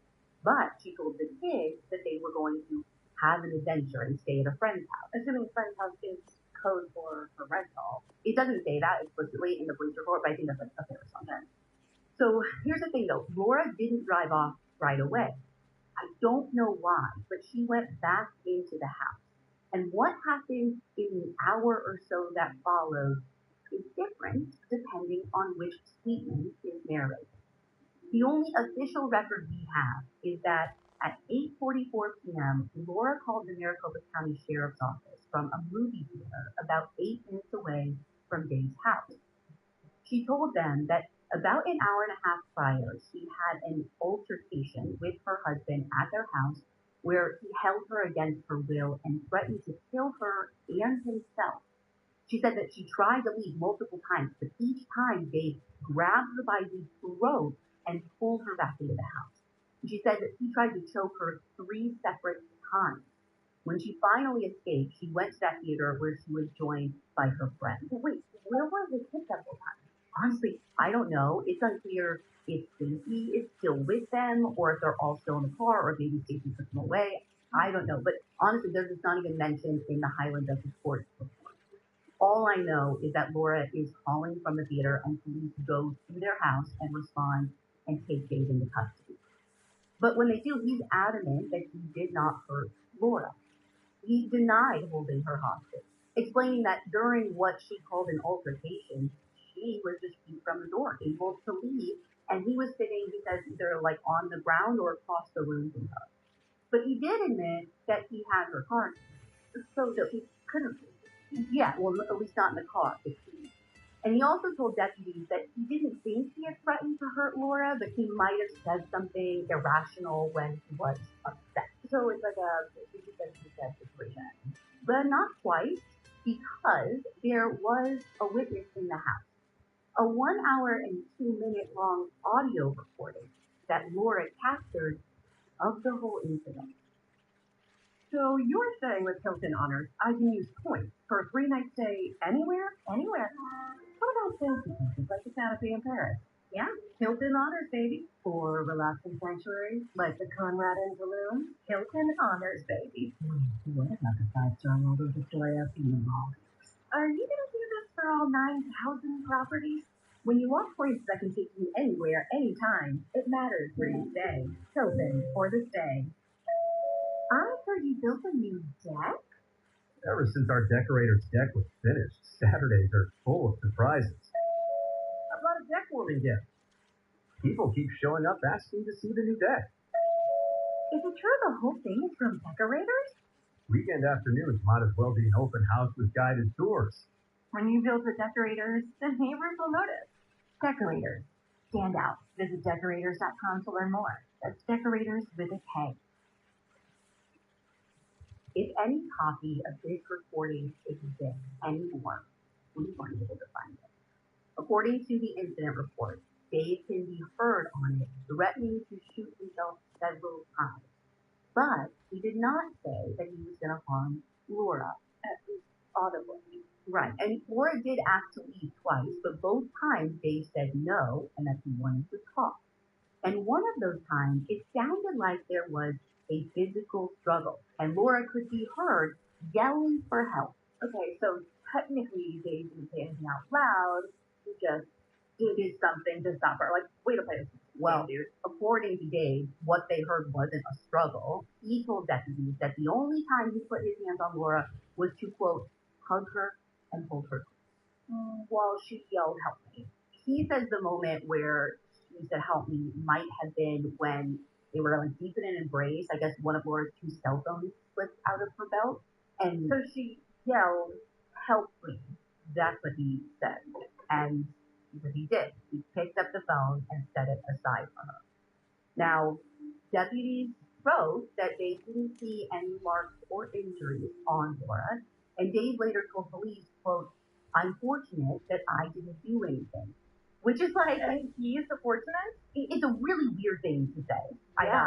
But I'm not sure if Laura like had a full body examination or if the deputy just sort of like gave her like an up and down with his eyes at the theater, because it doesn't state anywhere that she was like taken to the station or taken to a hospital. And one of Laura's friends told deputies that they saw pink marks on Laura's neck that had just gone away by the time that police were actually talking to her. But we have no way to actually confirm that now. The incident report literally says, quote, no photos were taken because none were taken. Is this the first kind of call like this? Or was there like, I guess I'm asking like, is there any history of violence in the past? From what we could find, he was arrested for assault in 2008, but the charges were dismissed. So I don't have any details on what that was or who it even involved. Oh.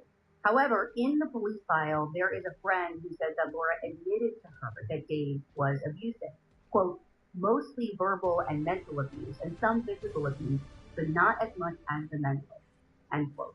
And then another friend told police that people around Laura were afraid that Dave would harm her. Like, always afraid, or just after this incident? Both, but at least from what I can read, no one ever witnessed any physical violence. Injuries or not, though, Dave did get arrested for the assault and unlawful imprisonment, and he allegedly spent a night in jail. But according to the police file, when the charges got forwarded to the Highland Justice Court, they were dropped due to insufficient evidence. So literally recording what happened isn't even enough for like the she part of she said. Not enough for charges. Cool. But it was enough to get Laura an order of protection against David and full custody of the children. She filed for that the day after this incident, and Laura and Dave did not see each other again for over 5 months. In that time, she was living at her rental house, doing her pediatric neurology work, taking care of her kids, spending time with friends, and she had even started to date. But Laura's close friends knew that this was not an easy time for her. Emily told police that Laura was always scared of Dave, and then she told us that Laura did not feel safe. On top of that, Laura was working all the time and constantly stressed, particularly about money. I mean, to the point where Emily said Laura would make comments about what she couldn't afford at the coffee shop that they would go to together. And Laura apparently stopped going to the gym for personal training because she could no longer afford sessions. I know money and like training and sport is a huge reason that a lot of people feel like they can't leave a relationship. But Yeah. I'm kind of surprised about that in this situation because like girl legit got like a good paying job as a doctor. Neurology. Yeah. Oh, I'm sure she got paid well at Phoenix Children's Hospital. I'm just not clear what other factors were at play. I mean, I know Emily asked her about it before, but Laura would just say that she had a lot of student loan debt, which, like, that's cool. That's no joke. For sure. But she also mentioned some IRS tax stuff that had to do with Dave. Okay, go on. I can't. Like, we weren't able to corroborate anything involving the IRS official record, so I don't know what Laura might have been referring to. But what is in the police report, though, is this. One of Laura's coworkers at Phoenix Children's Hospital told investigators that he and Laura discovered Dave had started several businesses that she didn't even know about. He told police that she only found out when people began calling her, demanding money over bad deals that Dave had allegedly made. And one of the men that Laura was seeing around the time of her death told police he knew Dave had, quote, dipped her over on a bunch of money, end quote. He didn't elaborate. According to what Emily told police, Dave would say things to Laura about how he was going to end up with the money in the divorce. I mean, is there even money to end up with? Dude, I don't know, maybe in 2013, right? I know by 2020, when his business partner, Nick Cordova, was murdered, he was allegedly taking money from the business. Yeah. And we know there were like previous times that he and his businesses were sued for unlisted reasons and he was ordered to pay thousands of dollars. Plus, if you look at the businesses that David had at the time, Gilbert Air and Monster Impound and Recovery, online there's still like a number of negative reviews alleging price gouging and illegal towing scams. And did he own those at the time of the divorce? The towing company, yes, but it looks like actually Gilbert Air was founded a couple of years later. Okay. So listen, what I'm saying is I don't know what Dave's full financial deal was in 2013, but you definitely can see some like red flags at least later. And how does he stress about money even make it to Laura if there's a protective order in place and he doesn't even know where she lives? Like I assume they weren't even speaking. Well, right, she has the kids and everything, but what I know is that the order of protection, it barred Laura and Dave from having in-person contact or like talking on the phone, but like text and email was totally fine. I never like understand this thing. So it's very possible that they could have been messaging each other about the divorce. But by all accounts, Dave really didn't see Laura or the children even until October of 2013. This is about 5 months after the domestic violence call. That is when a judge finally gave Dave some kind of shared custody, where he would get the boys every other week. Even then, Dave and Laura didn't see each other except for once at their son's baseball game, because remember, he had Stacy to usher the boys back and forth. So it was important to Laura that Dave not know where she lived. But friends and family wonder if he found out, because they told police that in the months leading up to her death, Laura was worried that someone had been following her. And they believed that it was either Dave or someone that he hired. So maybe he could figure out where it was she was living. To be clear, no one ever reported seeing Dave at Laura's rental house. And Dave insisted to detectives that he had no idea where she lived. But there is one detail in the police report that sticks out to me. On November 14th, this is less than a month before Laura would be found dead in her home, one of her neighbors called police to report a suspicious car parked across the street from Laura's house. It was a white Isuzu Rodeo with an Arizona license plate. He said there was a white man in the driver's seat doing something on his phone, and when he walked up to ask him what he was doing in the neighborhood, the man said that it was none of his business and basically cursed him out. Now, our reporter, Nicole Kagan, was able to get in touch with this neighbor, a man named Harry, And he said that this car drove by his house at least 3 times that day. And he called police because he thought the man driving might have been following him. Now, he couldn't say exactly how long the car was in the neighborhood, but at least a couple of hours. And it seemed like the driver was looking for somebody. But then at night, Harry noticed that the car parked in Laura's driveway. And did this happen more than once? Harry said that was the only time that he knew of this car being in the neighborhood. But either way, he said that police didn't seem to care about the call, and they never followed up with him. And he says he remembers calling them back later himself, and they just said, quote, nothing further. Now, all Harry remembered was that the guy in the car was a white guy with a medium build, which, like, sure, fits Dave, but also everyone else. How many other guys? But here's the wild part. For what it's worth, Harry did keep meticulous records. So when Nicole was talking to him about this, he's like, oh, you know what? Wait 1 second. Let me just go check my crime folder to see if I have notes from that time. What? I don't know if this man listens to the show, but he should. He is a crime junkie because what he did reminds me of when I was young and we would go on road trips with my family. Yeah. While other kids, I'm sure, were like on road trips, had coloring books or were playing I Spy. I had this like little notebook. Where I would like see this notebook. Where I would like take down license plate numbers of cars that I found to be suspicious. You, like 7-year-old you. I don't like that car. It never came in handy. But Harry's crime folder might come in handy because when he went to his computer, he's like, yep, I took notes about this. Of course he did. Like, back when it happened, I took notes of the type of car. And by the way, the license plate number.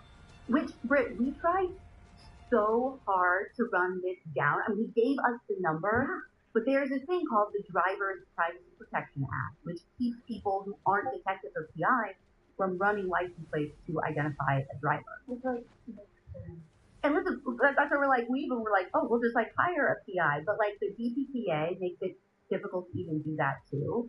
Because you can't just like be a media company and use them to like go around it. Right. But I know for a fact that Harry gave this license plate number to the police. What I don't know is if they ever did anything with it, if they tracked down the driver or who that driver was. Because there is no further mention of this tip in Laura's file.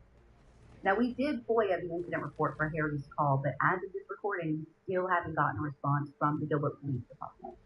In fact, when you submit a request through their portal, it says the minimum processing time is 18 months. Is that even legal? Our legal counsel says she doesn't think so. It's a constructive denial, which basically means that the agency didn't want to explicitly say no. They said anything but no. Yeah, but like, so it's basically in their actions or like their lack of action, like does the speaking for them. So, $1 million question, what kind of car did they try? Dude, I have no idea. No one we asked remembered from that time. And this would have been a super simple question for police to have answered at the time, but there is nothing in the record about them checking cars after this tip came in. Was this neighbor's tip in Laura's file, or just like records we pulled from calls to the neighborhood? No, it's right there in the file, just never followed up on. No. But regardless, I don't think it's outrageous to speculate that whoever was in that car, for whatever reason, it might have had to do with Laura. Well, yeah, especially if they're parked in her driveway. So, all of this brings me right up to the few weeks before Laura died. That is when she did something strange, right before Thanksgiving. Laura wrote a prescription and asked one of her friends, who we're going to call Tara, for a favor. She wanted Tara to fill the prescription in Tara's name, but then give it to Laura. Was this something she had said before? Not that we know of. And Tara actually told police that Laura had never asked her to do any favors at all. But she said that Laura was, quote, really behind on paperwork and in desperation when she asked this. I don't know if she ever did this before with anyone else. As far as I can tell, Laura was like a pretty by-the-books person. And this is definitely not legal. Like, it could be considered prescription fraud. And if there's controlled substances involved, then it's a huge deal. Yeah, I mean, it can rise to felony charges. It's like the kind of thing that, if found out by the medical board, could cause one's medical license to be suspended or even revoked. So I don't know what was driving her to do this now. And do we know what this prescription was for? No, it's redacted in the file, and Tara declined to speak with us for this episode.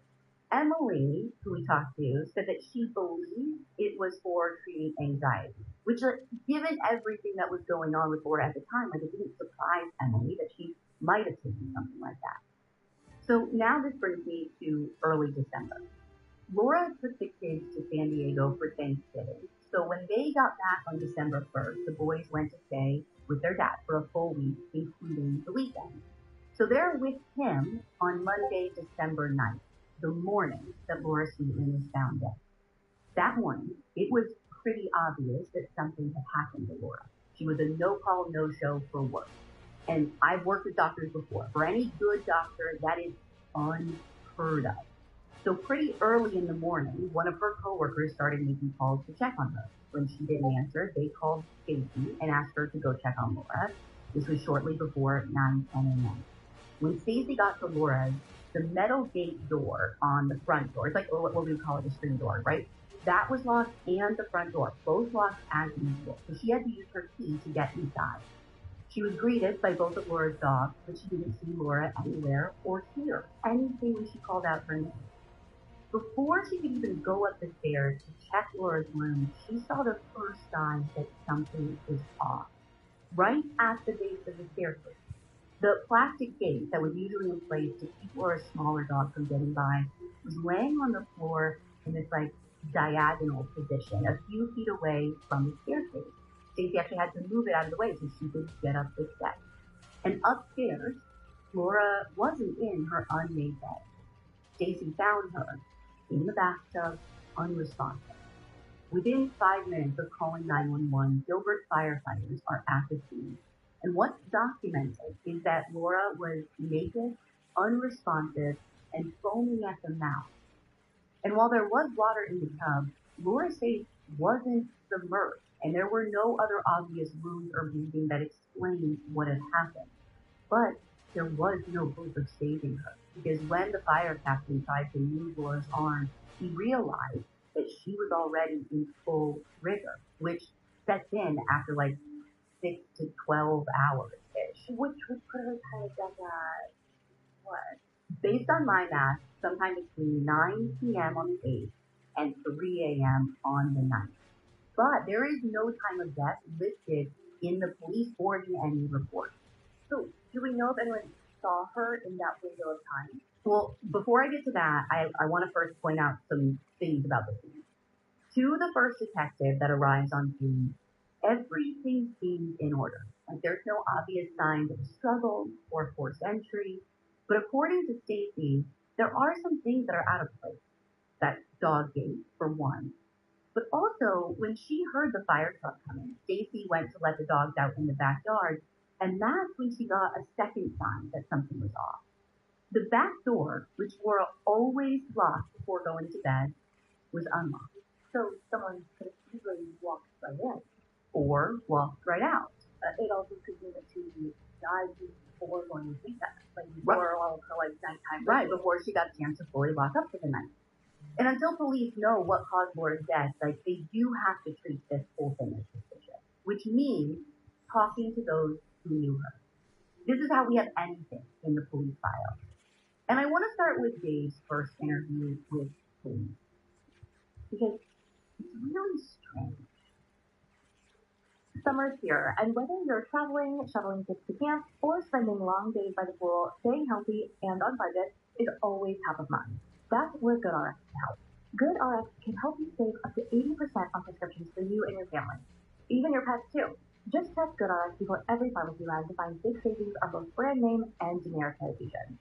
I love seeing how many options they have to save. GoodRx is free and easy to use. Just search for your prescription on the website or app, their prices, and get a free coupon to show your pharmacist. Use GoodRx to save at over 70,000 pharmacies nationwide, including Walmart, Walgreens, CVS, Publix, Kroger, and many more. GoodRx is not insurance, but it works whether you have insurance or not, and it could even beat your copay price. Save time and money at the pharmacy this summer. Go to goodrx.com/PrimeJunkie. That's goodrx.com/PrimeJunkie, or download the free GoodRx app. We all spend so much time and money on skincare, but it's easy to forget that the thing touching your skin for 8 hours every single night is your setting, which is why I'm excited to tell you about Bowl & Branch. From their organic cotton sheets to their breathable pillows and comforters, their bedding is made with ultra clean materials that are gentle on skin and free from harsh chemicals. The fabrics are breathable, soft, and temperature regulating. You're not overheating or tossing and turning. When your entire bed is made with better materials, it supports the kind of sleep that actually helps your skin recover overnight. So better sleep means a genuine difference in how your skin looks and feels in the morning. And Bowl & Branch is one of those upgrades where you notice the difference the very first time. I just got the signature sheet set and the waffle bed blanket in unicorn and cream respectively, and oh my god, an instant upgrade. They made my bed just feel better. Sleep cooler this summer with Bowl & Branch during their annual summer event. For a limited time, get 20% off site-wide at bowlandbranch.com/CrimeJunkie with code CrimeJunkie. That's Bowl & Branch, BOLLAND branch.com/CrimeJunkie, code CrimeJunkie. Take 20% off. bowlandbranch.com/CrimeJunkie, code CrimeJunkie. Excluding supply. When a detective called Dave the day that Laura was found, he tells Dave that Laura is part of an investigation and asks if Dave is able to pick their kids up from school. So part of an investigation, if they don't tell him that Laura is dead. Dave asks what's wrong, but they say that they can't explain it over the phone.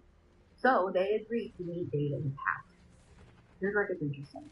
So according to the police file, when Dave greets the detective outside his house, he's already crying. Even though they haven't told him what happened. Exactly. Did he tell him? No, the detective immediately clocks this as odd. So he specifically asked if Dave spoke to anyone, and he says no. So why is he crying? File doesn't say. But when the detective finally does tell Dave that Laura died, he just doubles over and starts sobbing uncontrollably, which the detective says continues for the duration of their conversation. And they speak about Laura's medical history, the order of protection, the divorce, the domestic violence call, and even his affair. But Dave maintains that he had no idea where Laura lived or what her life was like after they separated. From what I can see, the last time he tells them that he saw Laura was at their son's baseball game back in October. And for all the things they do talk about, nowhere in the summary do I see the detective asking Dave any accusatory questions, or even anything about where he was the night before. So we don't know if he had an alibi or not.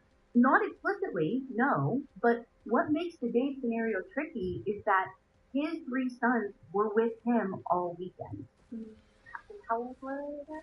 Back in 2013, they would have been around 6, 8, and 9. And do we know if they had considered at any point, or could he have left after they went to bed? That would make for a pretty good alibi. Yeah, I mean, sure. Laura's rental was only 15 minutes away, but there's no record of anyone sitting for them. And we reached out to one of Dave and Laura's now adult sons for comment, but he declined to speak and asked that we not contact anyone else in his family.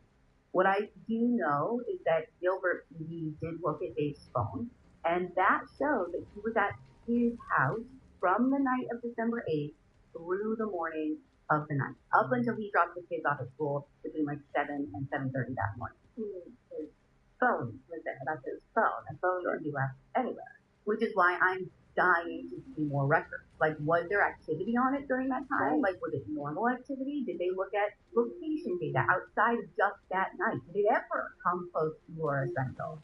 And I would also really love to ask Dave about all of this, but he didn't respond to any of our calls or our messages. So when all this happened, were people suspicious of Dave, right off the bat?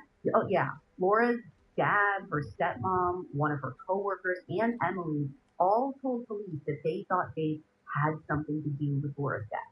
In fact, according to the police file, the moment Emily heard that Laura died, she immediately texted a friend and said, quote, "I'm so sick to my stomach.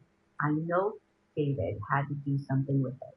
And I mean, if we think about possible motives, with Laura gone, they could avoid the divorce proceedings, he automatically get custody of his kids, that simplifies it. Well, and that's exactly what did happen. And some people we spoke to have suggested that Dave benefited from Laura's life insurance policy, though we have not been able to corroborate that with any official records.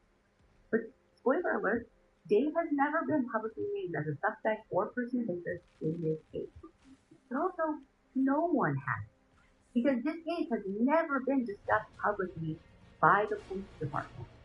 So in my eyes, Dave does seem suspicious, but it's hard to tell how much of that is coming from the evidence versus the people in the police file who were already convinced it was him.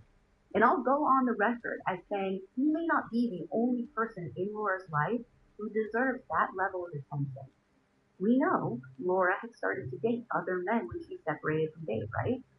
Well, she was in communication with at least 5 of them in the weeks leading up to her death. And one of those 5 was the last known person to see Laura alive. So the day before Laura died, this was on Sunday, December 8th, she invited a man that she had been seeing named Will over to her place. Will was a trainer at the gym that she went to. Now, his description of their relationship when he talked to police on December 10th is that they met because of the training. Like, he trained both her and Dave at one point. And then they started talking more, going to lunch together, and that they were, quote, basically friends. But Will does admit to being at Laura's on the 8th, quote, for maybe an hour. Okay, like, which hour and, like, to do what? For some reason, I cannot understand, they never actually asked Will for the time that he left, which, like, is the important part? Yes.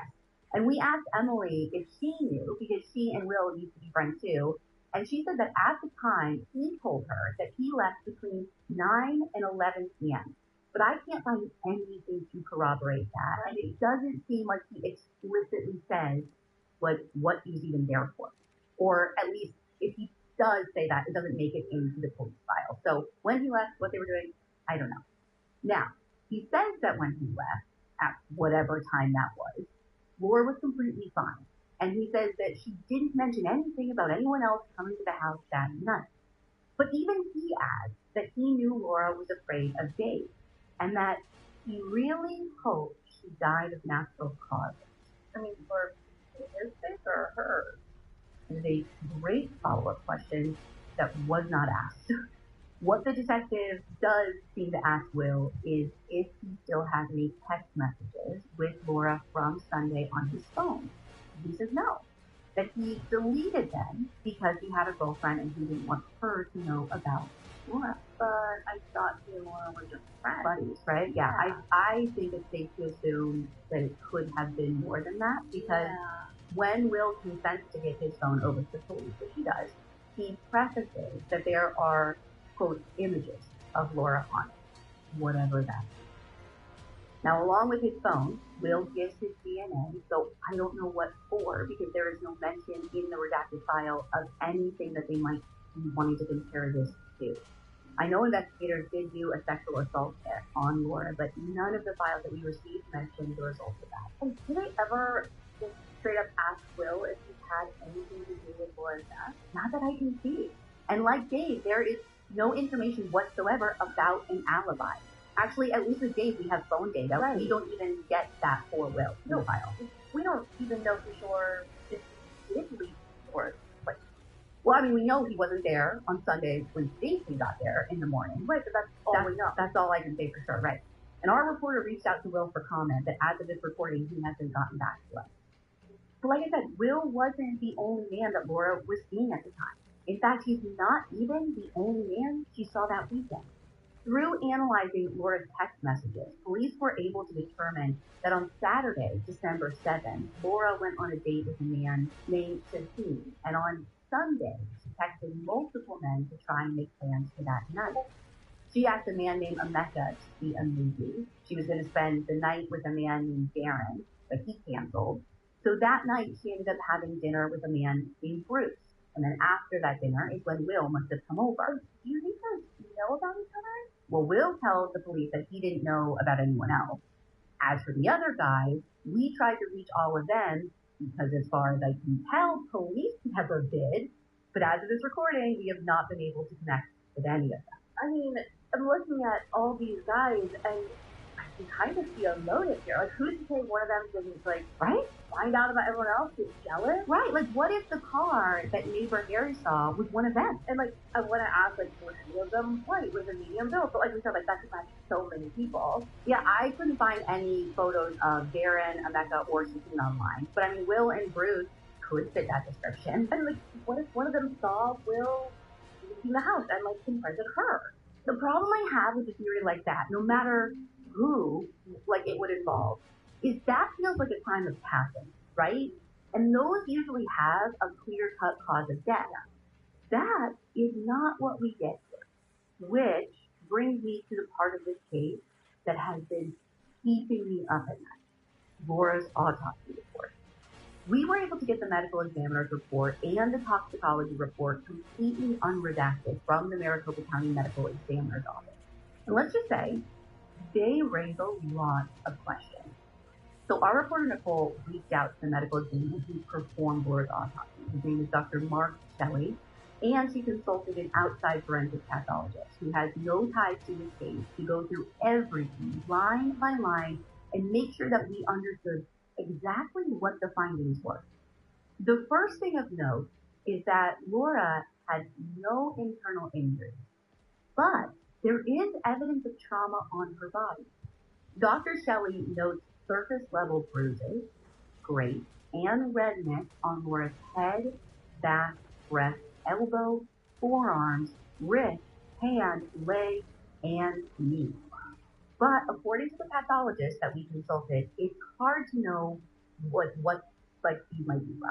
Like, there's no description of any particular pattern. And they're all, like, fresh or recent? So not all of them, because the other thing, some appear to have been at least a week old. And Will told police in his interview that Laura bruised easily and would have bruises in random places, specifically like her shins and her arms, but he didn't know how she got them. He said it never looked like she had been beaten up or anything like that. Okay, did police specifically ask them that? Because then it looked like she'd been beaten up? It's honestly not totally clear from the file, like, what prompted that information out of him. But it also could have come up when they were talking about her workout routine. Since, I mean, right, we know he's a trainer. Because I actually know that Dave told police Laura, quote, works out like an idiot. And the pathologist that we consulted said that all of these injuries could have been sustained during frequent workouts, except for the signs of trauma to her head. There is a contusion around the size of, like, a business card on the top of Laura's head, and then another near her left temple. Neither of these were lethal injuries, but could they have knocked Laura unconscious? The pathologist says it's not likely, but it is possible. And were those injuries recent? I would assume yes, because they're not noted as healing like some of the other bruises are, but I can't say 100% for sure. I mean, without photos or more detailed report, the bruises and the contusions are hard to explain. And what's somehow even harder to explain is the foaming at the mouth. And this is where things start to get really weird. According to the pathologist, foaming at the mouth is common in drowning because when water enters someone's lungs and they try to breathe, the air mixes with the water and this thing called surfactant, which is a natural soapy fluid. And this mixing creates foam. But Dr. Shelley wrote, quote, there was no definitive evidence of drowning, end quote. Which also sounds like there was no definitive evidence that she didn't drown. The pathologist told us that given the bruising on Laura's arm, it's possible that someone could have held her underwater and drowned her. But without seeing the scene photos or photos of her body, he just can't say anything with certainty. And Gilbert PD hasn't released any of that. What, was there any water in the airways? Dr. Shelley doesn't note any water specifically, but there was, quote, moderate amounts of blood and frothy fluid, end quote, and that was in her lungs. And I wish Gilbert PD would release more or talk to us, because to me, the number one question I have is, how was she positioned in the tub? It's insane, because, like, we know her head wasn't submerged, but, I mean, did the water bring out a little bit? Right, like you would think that like if her nose and mouth had been underwater for like a longer period of time, I would imagine it wouldn't be like foam. Like maybe that would wash away. And like actually, how much foam was there even? I don't know. Was she laying down like she was just like enjoying a bath? How cold was the water? I have 4 million questions that the autopsy report alone does not answer. Now, I know from talking to Emily that Laura was a bath girly. From one who knows, particularly loved taking baths at night. But did she go into that tub on her own? That is my question, and I don't know the answer. But let's say for a second that this wasn't a drowning. There is something else that can cause foaming at the mouth, and that is a heart attack. But this is truly a whole nother can of worms, because according to the EMS report, Dr. Shelley says that he received Laura's medical history, which included, quote, a prior myocardial infarction, end quote, which is medical speak for a heart attack. But the pathologist that we spoke to said he wants to know where Dr. Shelley got that medical history from, because the autopsy report states that there was no spine, no abnormalities of the heart or cardiovascular system at all, which he says there typically would be if there was a previous heart attack. But, I mean, no, Shelley is just like pulling out of thin air. He's not. That information is backed up in the police report. In interviews, Laura's friends and family and doctors state that Laura did have a heart attack in September 2011. This is 2 years before her death. She had it while training for a marathon, and she would have been like 39 at the time. And to their credit, Gilbert PD went to Laura's cardiologist, who said that when she came in 2011, she, quote, did not have any significant blockage, and there were not any additional interventions needed. So she had a heart attack, but there was basically no physical evidence of it? I guess so. That cardiologist said that they placed Laura on this like short-term medication until she took a stress test, which showed that she was fine. And actually, in May 2013, almost 7 months before her death, Laura saw her cardiologist, who said that she was asymptomatic with no complaints. They also did a blood workup at that time, which showed that there was no underlying cause for the initial heart attack. So it's like if you take everyone at their word, Laura had a heart attack. But if you look at the evidence, her actual heart, which you can only do in an autopsy, she didn't. So, okay, I'm like spiraling on this. Was she diagnosed?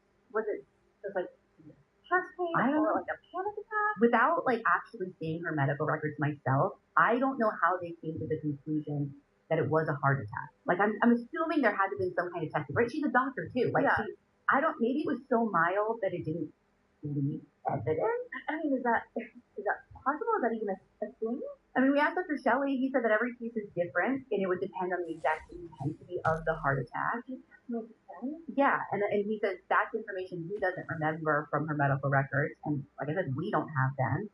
But he remembers that there was no evidence of a new heart attack, but he couldn't remember if there was evidence of a previous one. And I mean, if there was, I think he would have reported it. Correct, but maybe it was as undamaging as any heart attack could be, because Emily did tell us that Laura bounced back really quickly after this and just kind of like almost played it off, like, oh, no big deal, just like a heart attack, whatever. But if there was anything wrong with her heart at any point, there was something Dr. Shelley noted in his report that could have contributed to her heart stopping. He says that a prescription stimulant medication was found at the scene. Like Adderall? Could have been anything like that, right? Like Adderall, Ritalin, Vyvanse, like all those things. Most of them are prescribed for like ADHD, which Emily says that she wasn't sure if Laura had. And today, Dr. Shelley didn't remember what the specific medication was. But he's saying it was a teen. Was it in her system? That's the catch. There is nothing in her system. Laura's toxicology screen came back completely clean. There's no alcohol, no common drugs of abuse, no prescription stimulants, or even anxiety medication. So it couldn't have contributed to her heart stopping if she didn't take it. Like, finding at the scene means nothing. Yeah, or at least she didn't take it recently if she had before. Like, not that day, right? Right, like, but who was the drug prescribed to? The report doesn't say. But I mean, as we know, a basic drug screen only rules out the most common drugs of abuse. Like, they're looking for something different. yeah, like, I mean, it's like, right, it's like probably weed, cocaine, like stimulants. It doesn't mean that there couldn't have been like something else in Laura's system. It just means that those hypothetical drugs or like those like common drugs were not there and Nothing else was tested for. right, nothing else was tested for. And because the toxicologists didn't include a methodology in their report, there's no way for us to know what sorts of instruments were used and what quantities of like drugs that they could detect. And is that something that's usually included in those reports? You know, I'm finding that it really depends on the specific lab or the person performing the autopsy. But the pathologist that we spoke to said that the reports that he's familiar with usually does include that stuff. And you know, this is one of like the biggest surprises to me as I've learned about how homicide investigations work. I am shocked at how few standards there are and like what is optional. Like with any other profession where you have people's life and death in your hands, there are strict rules about training, certification, continued education, oaths and expectations. Think about what like Laura probably had to go through to be a neurologist. Like, yeah. But if your loved one is murdered, you gotta just hope and pray that your detective knows what he's doing and that the lab has the right people running the right tests, right? And then you cross your fingers. And like, I'm honestly done with people coming to me and talking about like underfunding. I know the guys in the trenches can't help it and they don't have a say, but our government is after spending like $200 million on a Homeland Security Act saying like, don't come here in English. And based on Pentagon estimates reviewed by lawmakers, by mid-March, we already spent $11.6 billion on a war that I'm pretty sure none of us want. And you're telling me we don't have money for justice reform. Or just like a little bit of justice. That I have to start a non-profit to pay out of my own pocket to solve cold cases because we can't afford it. Like, give me a break. What should be done with our tax dollars can be done. You can solve cases with your vote, you guys. Just remember that. But I will get off my soapbox and back to this autopsy report that apparently can include or exclude whatever it wants because there are no rules. There are few rules and it's optional to follow them. So another thing that the pathologist we consulted with pointed out was that there is at least one test result that is discussed in the MD's report that is not mentioned in the tox screen.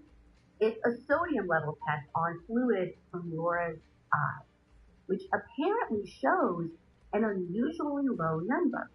And that, he says, is something that you could see in association with freshwater drowning.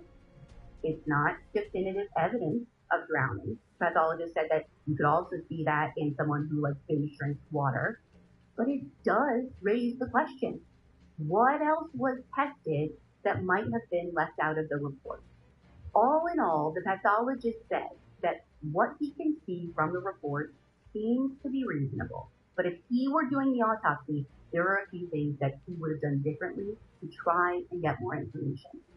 He said that he would have wanted to do a detailed neuropathy examination or dissect Laura's cardiac conduction system, which Dr. Shelley said that he might have done and is just not mentioned in the file, but like he doesn't remember now.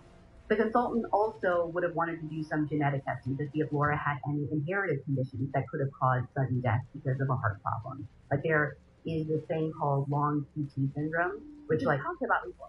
It was in the Lawrence Fear episode way back, but that's an inherited heart disorder that can cause sudden fainting, seizures, or cardiac arrest, particularly when the heart beats in an irregular way, like during exercise or stress.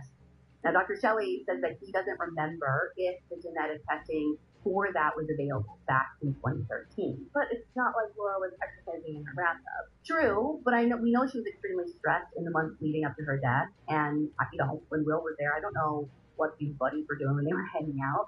And listen, like, the pathologist we talked to said that he doesn't know if any of those tests would even yield anything. But, like, what if they did? He said that the way Laura was found suggests to him that she drowned. But what he can't interpret from the report is why might she have drowned. Did someone hold her under the water? Did she have a seizure? Did she fall and get knocked unconscious? Did she overdose on something on purpose or by accident, and it's just a drug that wasn't tested for in the tox screen? The first question is interesting because I feel like the thing that doesn't fit into any of this is like the dog case being at the bottom of the stairs. Like, I know. It's like, I don't know what to make of that. Right, it's notable, but I don't know what it means. Right. Did someone like rush out and hit it? Did she trip over it and hit her head? And I think she had done it, like, she would have put the state back up. Like, it was there for a reason. It's her house, right? Maybe. Without further investigation, like, we have to guess, because all we have are these reports. We don't explain any of that. And I don't know what to think based on just reviewing these reports. Dr. Shelley said it looks like a typical autopsy, and though he doesn't remember what he was thinking back then, he would make the same undetermined conclusion about the cause and manner of death today with the information he had. Which he says is not a common finding that, like, in the medical examiner world, but, quote, it happens. And this is an interesting part. Whenever it does happen, the case has to be reviewed by at least one other pathologist. And was this one? I couldn't tell you, because there's no documented evidence of a review in the ME report. And when we asked Dr. Shelley if that happened, he said it likely would have been reviewed, but, quote, 2013 resources are different from 2026 resources, so my best recollection is that we would have done everything we could have in 2013. Unquote. So here's an example of us having a rule in place, but no one has to show proof that they're following it.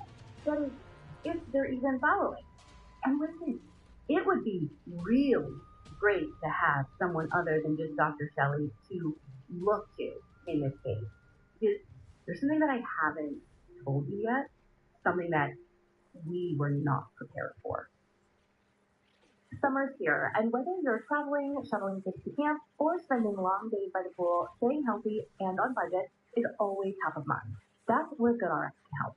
GoodRx can help you save up to 80% on prescriptions for you and your family, even your pets too. Just check GoodRx before every pharmacy run to find big savings on both brand name and generic medications. I love seeing how many options they have to save. GoodRx is free and easy to use. Just search for your prescription on the website or app, their prices, and get a free coupon to show your pharmacist. Use GoodRx to save at over 70,000 pharmacies nationwide, including Walmart, Walgreens, CVS, Publix, Kroger, and many more. GoodRx is not insurance, but it works whether you have insurance or not, and it could even beat your copay price. Save time and money at the pharmacy this summer. Go to goodrx.com/PrimeJunkie. That's goodrx.com/PrimeJunkie, or download the free GoodRx app. We all spend so much time and money on skincare, but it's easy to forget that the thing touching your skin for 8 hours every single night is your bedding, which is why I'm excited to tell you about Boll & Branch. From their organic cotton sheets to their breathable pillows and comforters, their bedding is made with ultra-clean materials that are gentle on skin and free from harsh chemicals. The fabrics are breathable, soft, and temperature regulating, so you're not overheating or tossing and turning. When your entire bed is made with better materials, it supports the kind of sleep that actually helps your skin recover overnight. So better sleep means a genuine difference in how your skin looks and feels in the morning. And Boll & Branch is one of those upgrades where you notice the difference the very first time. I just got the signature sheet set and the waffle bed blanket in Univer and Cream respectively, and oh my god, an instant upgrade. They made my bed just feel better. Sleep cooler this summer with Boll & Branch during their annual summer event. For a limited time, get 20% off site-wide at bollandbranch.com/CrimeJunkie with code CrimeJunkie. That's Boll & Branch, BOLLAND branch.com/CrimeJunkie, code CrimeJunkie. Take 20% off. bollandbranch.com/CrimeJunkie, code CrimeJunkie. Exclusions apply.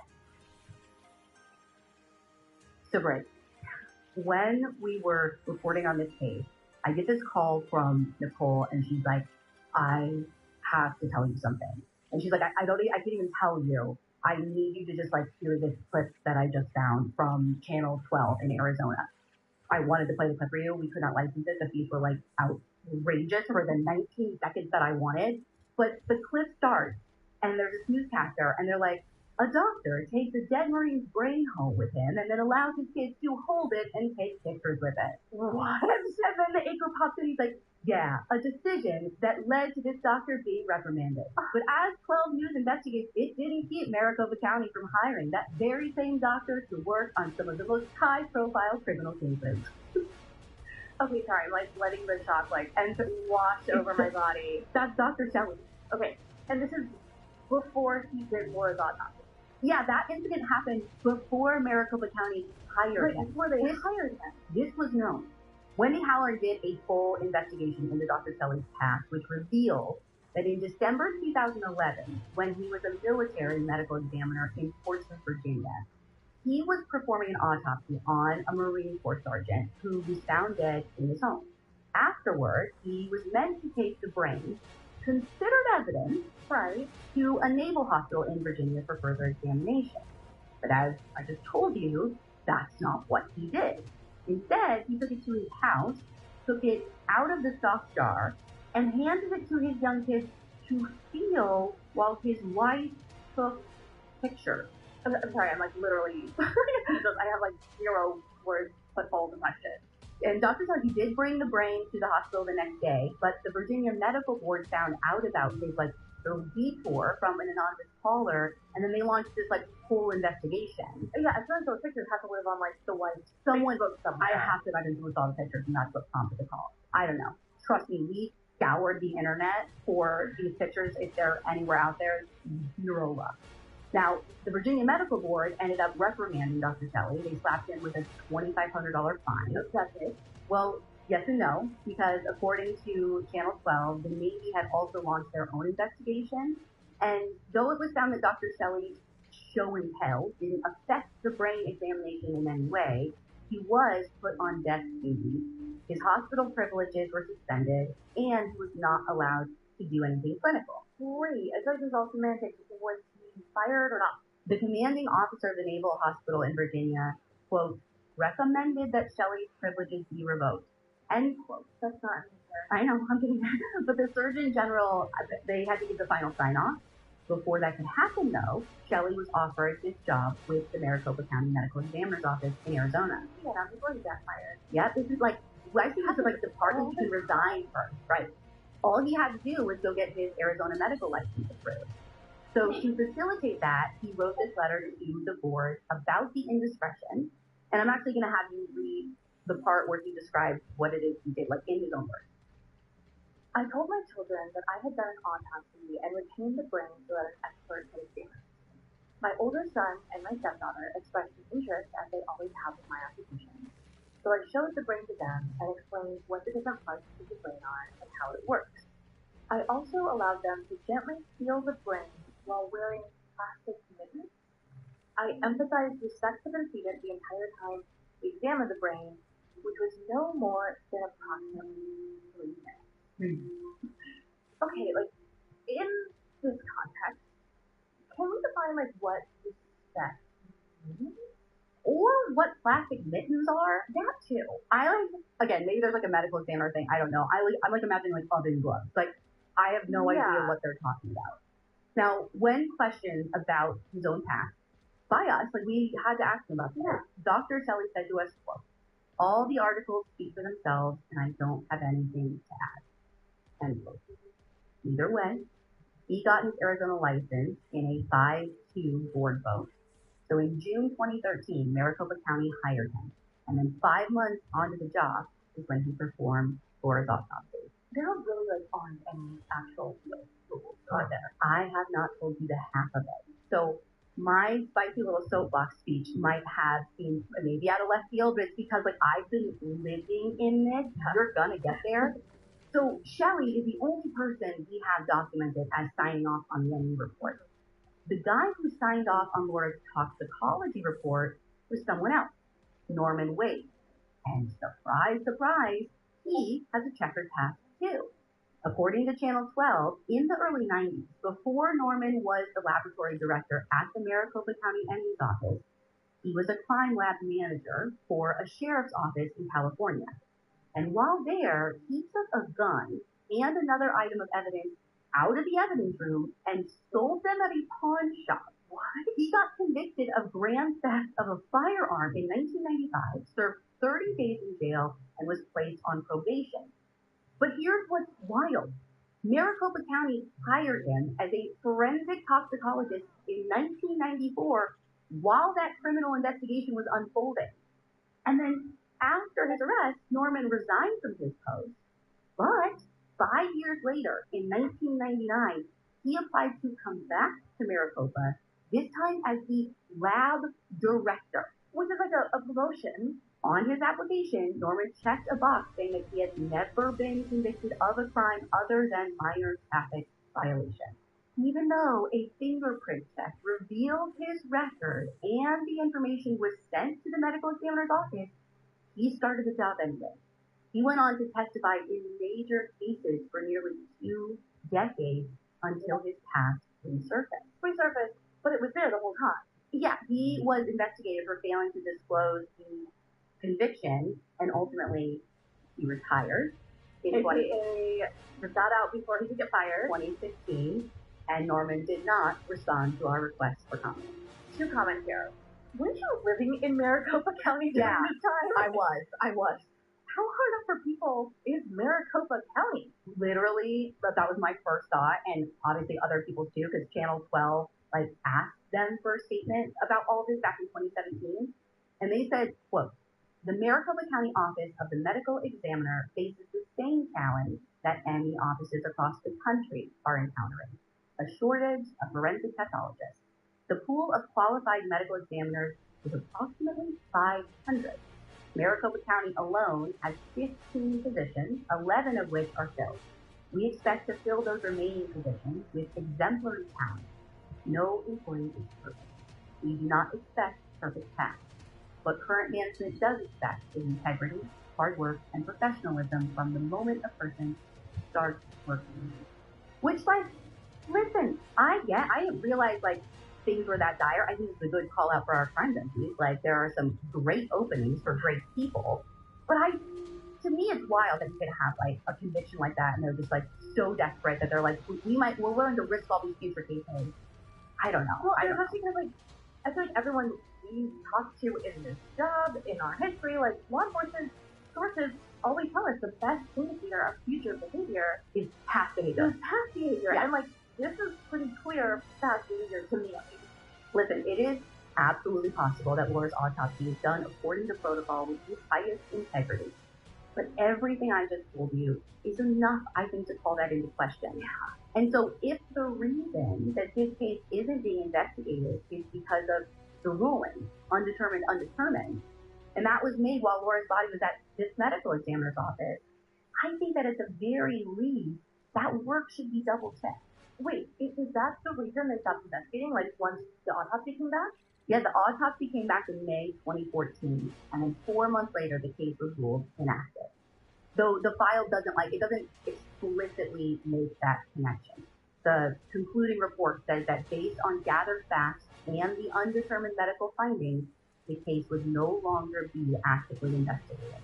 I guess nothing I've heard today has convinced me that we can trust the systems that are at play here.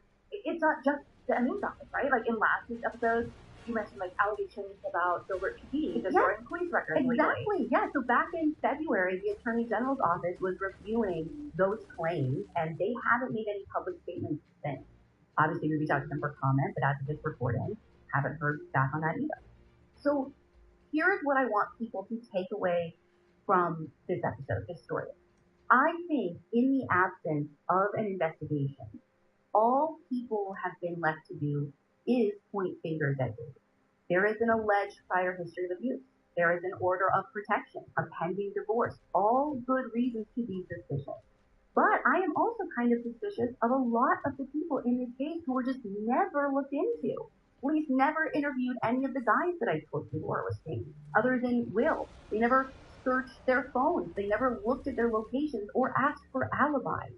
If they didn't do anything, he should be pissed off too, because perhaps a better investigation could have answered all of the open-ended questions that we had, and no one would be talking about him or his wife's death 13 years later. It is not too late to take another look at this case. That's not happening. It never has. Laura's nanny told us that she calls Gilbert P. almost every day in the wake of Laura's death to ask if there was anything at all that they could tell her. always turned away. And at a certain point, she was told that Laura had a heart attack. Even then, she didn't know if they really looked into that or if they just were like making that assumption. And Laura's neighbor who called in the suspicious vehicle told us that he remembers seeing all of the police tape up around Laura's house, but he didn't even know what it was like for because police never knocked on his door to ask him anything at all. He didn't even know Laura's name until our reporter told him, which is bonkers, especially when you think about the fact that you have Will, who was telling you she was right there with her that night, right before she died. Like, did you see her leave? Did you see her in a car? I know. Like, did you see her anything? I know, it is wild to me. And by the way, I'm not even sure how thorough the few interviews that Gilbert PD did were, because Emily told us that her call with them only lasted like 10 minutes. They didn't bring her to the station? No, they called her while she was at her training studio, and then they just never followed up again. So she told us she felt like they kind of just pushed Laura's case to the side. Even Laura's dad told us that he has an extremely small amount of firsthand knowledge as to what actually happened to his daughter. He didn't want to do a formal interview for this episode, but he told us that he does want to see justice in her case.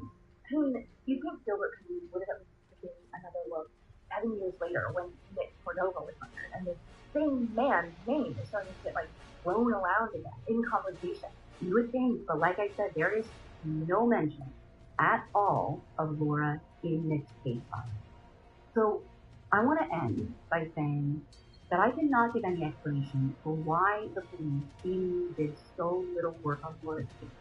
But I can say that in the cases of Rachel Hansen and Nick Cordova, both stories that we recently covered on this show that are also out of Gilbert PD, pressure from the media did get them to release additional records, and both of those cases reportedly remain active to this day. So this is where we need the help of our crime junkies. It is time to break the 12-year silence on Laura Sweeten's case. One glance at Laura's memorial Facebook page, and it's clear to see the starring role she played in so many people's lives, especially the children she saw in her practice who lost their dedicated doctor. She never let any of the stressors in her life keep her from enjoying it.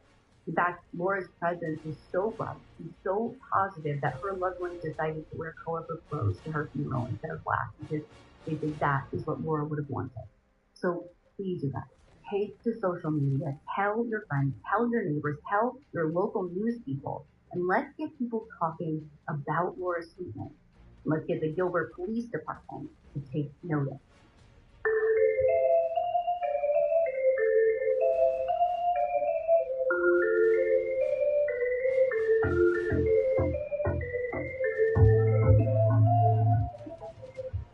Laura's case is no longer being investigated by law enforcement.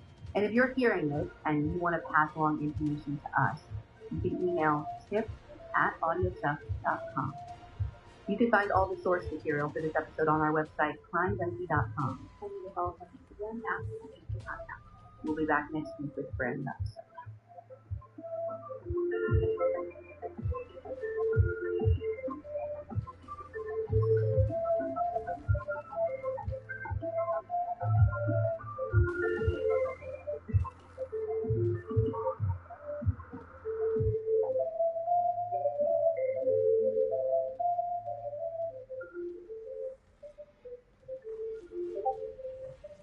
Crime Junkie is an Audio Chuck production.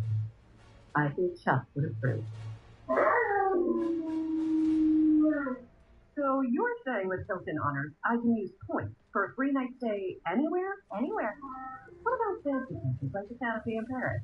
Yeah, Hilton Honors, baby. Or relaxing sanctuaries like the Conrad in Tulum? Hilton Honors, baby. What about the 5-star Waldorf Astoria in the Maldives? Are you going to do this for all 9,000 properties? When you want points that can take you anywhere, anytime, it matters where you stay. Hilton for the stay. I heard you built a new deck. Hey, how about a deck tour? Is it all decorators? When you build for decorators, the neighbors will notice. Decorators. Stand out. Visit decorators.com to learn more. That's decorators with a K. Happy Friday, Crime Junkies. I feel like someone down at the Maricopa County Sheriff's Office might have listened to our most recent episode. Or maybe the timing is just a crazy coincidence. But a couple of hours ago, this Friday, the sheriff's office finally fulfilled our records request and got us the audio from Dave and Laura Sweetman's domestic violence incident. And I want to do something a little out of the ordinary. While this episode is still top of mind for everyone, I want to share it with you. There are three things that you're going to be hearing, and I'm going to pop in between each. First, I'm going to play for you sound from the body cam footage of a deputy responding to Laura's call that she made to the sheriff's office. Then, I'm going to play you the entire audio file that she turned over to them of the incident that she was reporting. This is the almost hour and a half long recording she has of her and Dave inside their house when she said he refused to let her leave. And then I'm going to play you some audio from when the deputy arrested and questioned Dave. This audio answers so many questions and brings up a million more. And I think for those of you who have been in a volatile or abusive relationship, this audio is going to hit home in a hard way. But it is important to hear because these are some of Laura's last recorded words before she died later the same year that this was reported. So first, here is the deputy's interaction with Laura. It has been edited for clarity. Hello. So Laura.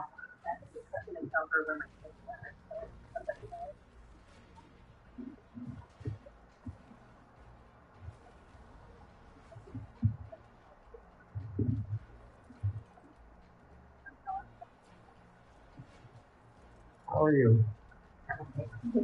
Not injured or anything? No. Okay.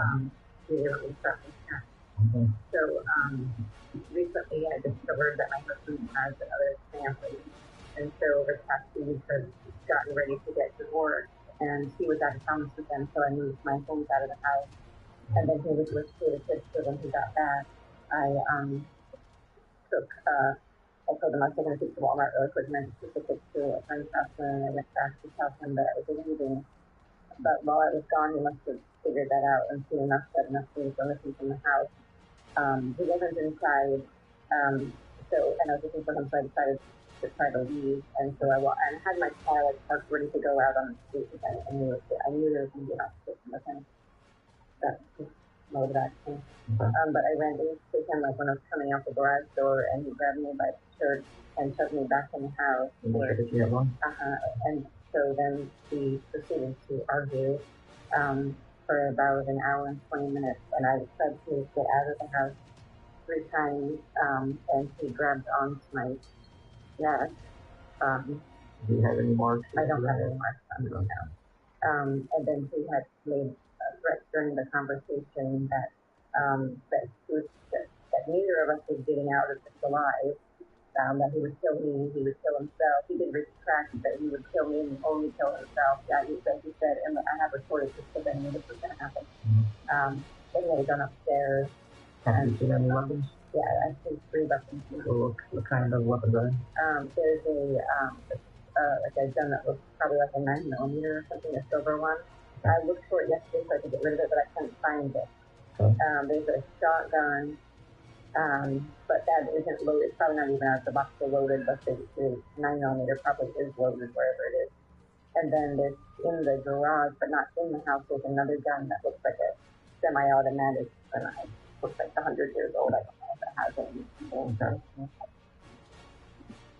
And then basically he went through the whole for an hour telling me that he loved me, he wanted to find a way to work this work out, and then after he realized that it wasn't, he basically just was telling me that I needed to get the kids back. I told him that the kids were with the police because he knows I have to stop them.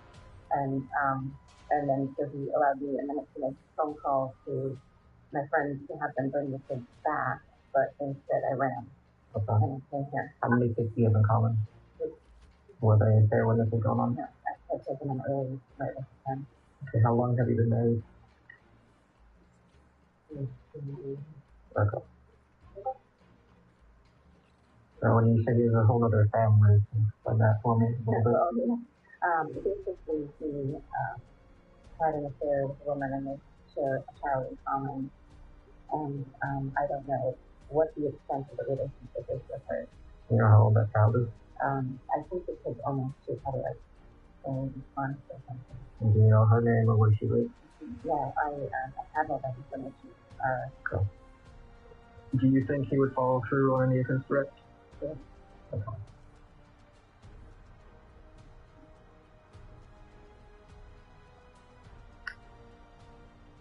And how often has things like this happened between the two of you? I would say early in our marriage we would have altercations, but never with police involvement. Has he ever been arrested for anything? Yeah. Yeah, there's one arrest for assault a few years ago. And who did the assault? I don't know. I just discovered this in my recent investigative library. Okay. And what's his full name? David Michael Keaton. Was anybody else present whatever was going on? And you said you had some of it recorded. I recorded the whole thing. Okay. Do you mind if I take a copy of the recording off of it? Sure. I'm just going to put it on my computer and just copy real quick so you can maybe have to start. Within me 2 seconds. Have you thought about getting order of protection against them yet? I don't have one, but I thought about it. Are you going to go do that Yeah. as soon as possible? Okay. Do you think I'm going to have any problems when I go over there with him? Yes. What kind of problems do you think I'm going to have? He has guns in the house, and he's very angry, and he doesn't back down. Okay. And he's already said 50 times he's willing to kill himself. Okay. So you're definitely going to have a problem if he's there. But here is hold on. So sorry that puts you up. That's not a problem. I don't mind. I'm afraid he's going to hurt himself. And should we have 3 kids in common? How old are they? They're 5, 7, and 8.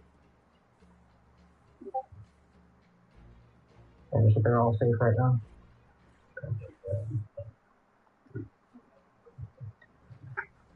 Now, would you be willing to go and testify against him in court? Or is this something you might be fearful of? I will be fearful of it, yeah. Okay. Well, if he's there, he's most likely going to go to jail tonight. This is something that we take lightly when he threatens to kill you and himself. And No, I'm afraid.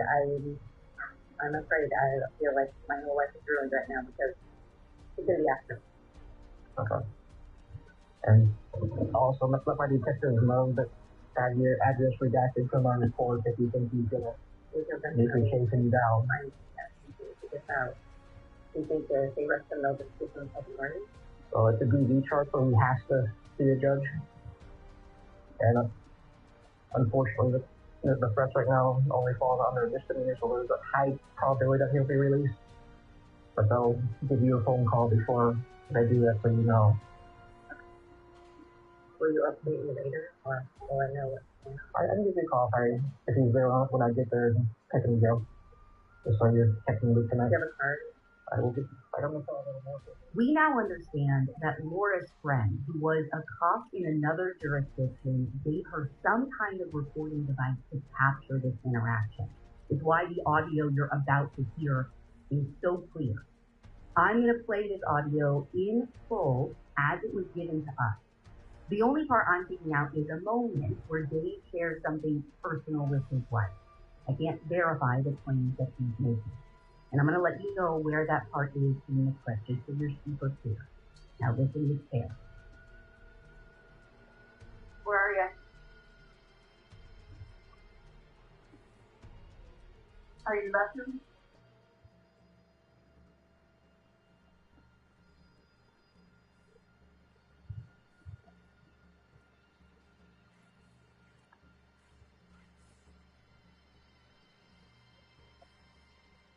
David.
What is it? No. Yes, I am. No, we're gonna go talk. No, we're gonna go talk. This isn't right. We're gonna go. What's not right about it? You're right. You're right. It's not right. I'm fucked up. I understand. You're right. I'm fucked up. I understand. Okay, you have another family. No, I don't have a family. I don't have another family. I don't have another family. Okay? I've made mistakes. I agree. I am fucked up. I have tried to fix my problems. Okay? I really fucking have. Okay? I have to take responsibility for another kid. I understand that. Okay? I have to fucking do that. Can you just let me go? No, I don't know because I love you, Laura. I fucking love you more than anything in this world. I love my kids more than anything in this world. I don't want to fuck up anything with them. No, you're not fucking up anything with anybody else. The only thing I want is you and my kids. That's what I want, Laura. That's all. That's all I want is you and my kids. I don't know how to fix my other problems other than what I'm trying to do now. I'm trying to fix myself. Okay, I'm really fucked up. I'm in a really bad spot right now. Everything in my life is this shit. You want me to shoot myself in the head right now? Okay, go ahead. Take my kids from me, Laura. I don't want to take them away. I just No, that's what's gonna happen. No, it's not. I promise you. Laura, I don't want to take them from you. I just want us to let them have a healthy life, and this is not healthy for me. Okay, what? It's not healthy for me either. It hasn't been healthy for me for a long time, Laura. I've told you. The last time we had, or the last few times we've had fights, Laura, you don't love me. You haven't loved me. I love you more than anything in this world. I don't know what I have to do to prove that, but you're my wife. I've never left you. I've never wanted to leave you. You're the only person. Do you really think I can stay when you have a kid with someone else? Laura, yes, I do think you can. I want you to, and I'm begging you to. What more can I do or say, Laura? What more can I do or say? I will do anything. I will fix anything that I can fix, Laura. You're what I want. I've never once ever considered not having you as my wife. I would rather be dead than not have you. I love you and care about you more than anything. I just don't think you love me. And I don't think you loved me for a long time. And I really wish you did.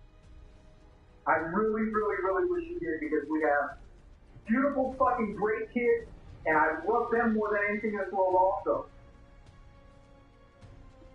My family is all I got. That's all I got. He's your kid too. You need to recognize him and take care of him. He's their brother. I understand. That's their brother. Okay, how do I broach that subject with my wife? How do I acknowledge with my wife? It's done now. And with and I am happy for him to be a part of your life. You can leave. She can live here. No, she can't. No, she can't. I don't want anything to do with her. Jesus Christ. I've told her 100,000 times to leave me the fuck alone. I mean, but that's not fair to him, David. You're right, it's not. And I try, when I drop off money to her, I see him for a little while, and that's it. And I can't afford this house anymore. I lost everything, and I had put all the bills with my money credit card. Then your money goes to her. No, my money doesn't go to her. It's only a few $100s. And I'm supposed to get fucking insurance money. I know you can have it. I don't want the single king. I just want us to be nice to each other and share the kids. Please, David. No, don't. Please. David, I don't want to make you feel. I do not want you to need to. I just cannot live. I can't live. I will kill myself. I'll kill myself. Laura, I need you. You're my wife. Don't leave me. Jesus Christ. I will do anything I can to fix this. No, I want you. I'll do anything to show you that you're my wife. Laura, I've tried very hard. I really have. You have any idea what my life is like? When people have to call me year after year after year and tell me who you're fucking every year. I'm not fucking people every year. That's not true. Then why do I have to live a life where people track me down and tell me these First of all, people who try to hurt me, people from my business that try to hurt me, Jesse, Kevin, because he's I found his fucking child porn on the goddamn fucking on the computer, and I had to give it to his probation officer. Kevin's out to hurt me. Bobby hates me because I fucking fired him. I mean, Laura, you do have to realize that there are people that really, really want to see me burn. Jesse especially. He's doing everything he can to burn me. And I'm certain he's happy to call you. I would have squeezed out a black kid along the way. Would I be alive today? Laura. No, David. It doesn't go both ways. You would have killed me. Laura. Could I have some self-respect for the first time in my life? I cannot live knowing that you have a kid with her and then you take my stuff and you give it to her. I don't take stuff and give it to her. The rocking chair, the jogging school, and I know it's my baby in that stuff. It's a sickness, David. It's sick. Okay, then. Would you fucking help me, please? I would love to help you, and I would love to be your friend. Laura, and I want us to take good care of our kids. Laura, Jesus Christ! We have amazing children. Laura, I don't you can't take my no, that's what you're doing. You're taking you and my kids away, and I don't want any of that to happen. Laura, don't you understand? I love you. Do you love me? I don't love you anymore, David. I can't. I'm your friend. I think. Well, when was the last time you loved me? Because I've loved you this entire time. I really have. I have loved you this entire time. This entire time, this entire 20 fucking years, I have loved you and cared about you more than anything. Do anything you want to me. Put any type of rule and restriction on me that you want. Just love me and stay with me. Please. I care about you and my kids more than anything. I do. I swear that on everything. I swear it on my life. I am not here to take them away. I want them to have a happy, pleasant existence with two parents that love them and don't fight. I don't want to fight with you. Well, I don't want to fight you. I don't live in the same house as you. Well, please, don't do this. Are you seeing someone else? No. Have you been seeing someone else? No, I don't care about anyone else. Stop that. Have you been seeing someone else? No. Just be honest with me. No, David. No, I'm not. I've never seen anyone else because I did love you. And no. No, don't. Then let's talk. Do you swear you've never seen anyone? I swear, David. I don't care about that. I care about our kids, and I want them to be healthy, and it's not healthy for them to see us self-destruct. Then let's fix it, please. Let's work together and fix it, please. Let's work together so we work together and fix it. I need a break. Can I have a break? Or, no, because you're just... I am leaving. Please, David, help! David, I want to go! What are you doing? You're saying help? Because you're saying grabbing me. You're saying help from me? David, I just go? No, you can't. You've taken my children away. You've taken my children away from me. You've already done it. You didn't just leave. You took my children away. You took my children away from me. You didn't just leave. Your plan is to destroy me. Just like the rest of them. No, it's not. I'm the nicest person. No, you're right. Because you're putting your hands on my neck and you're dragging me in the house 3 times. I'm trying to talk to you. Can't. I love you and care about you.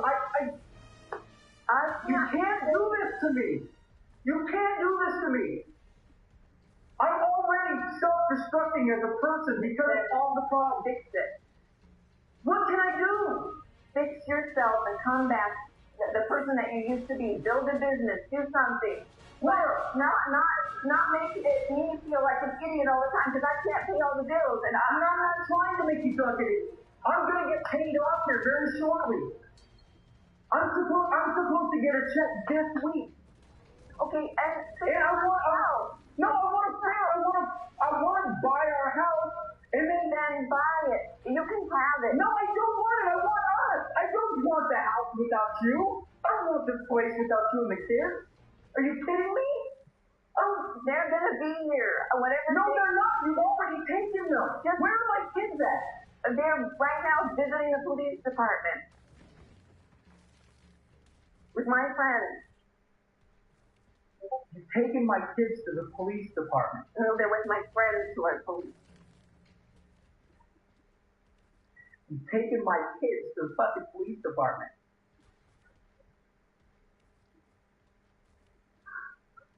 Well, why aren't they down here right now officiating? Why aren't your friends, your cop friends that make so much sense to you, Laura? I want us. I don't want anybody else. I don't want Ben. He's my kid, and I have to acknowledge that, and I'm going to have to take care of that and deal with that. But I don't want anybody but you. You're the person I want. You're the person I love. You're my wife, Laura. You can't do this. You can't do this to me. Forgive me, please. I will do anything. I will fix the problem. Please. Please give me one last chance to fix the problem. Please, Laura. I'm not trying to hurt you. No, I'm the only are. person that does not want to hurt you. I want to live in my house, and the kids live with you whatever days you want, whatever days you need, and we go to sports and we do everything, but I do not sleep in this house. Laura, no one else has ever been in this house. No one else has ever been with me in this house. I would never disrespect you that way. I have never done anything like that. Yes, I've made a mistake. I agree. Can I please fix the problem, Laura? Please. Get your money. Fix your problem. The problem I want to fix is right here. I want to fix the problem with you, Laura. I don't want any other problems. I don't want any other shit. I want my family. Where this is the only good thing I've got. Everything else has turned to shit. It really fucking has. My business has been yanked out from under me by vindictive people who are just trying to destroy me. Seriously. You might think that sounds like fucking paranoia, but it's a fact. It's a goddamn fact. People are coming at me from every goddamn direction trying to fucking get me down. They really fucking are.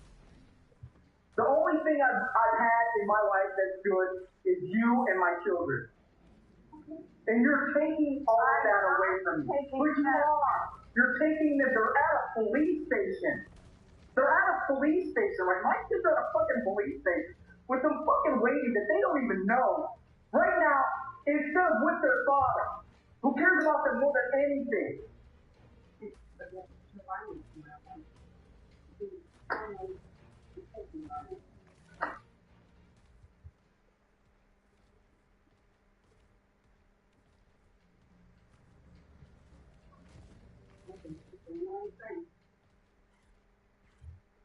Laura, please, don't do this. Please. Look at me, please. Please. Please. I love you. I really do. I acknowledge I've made fucking mistakes.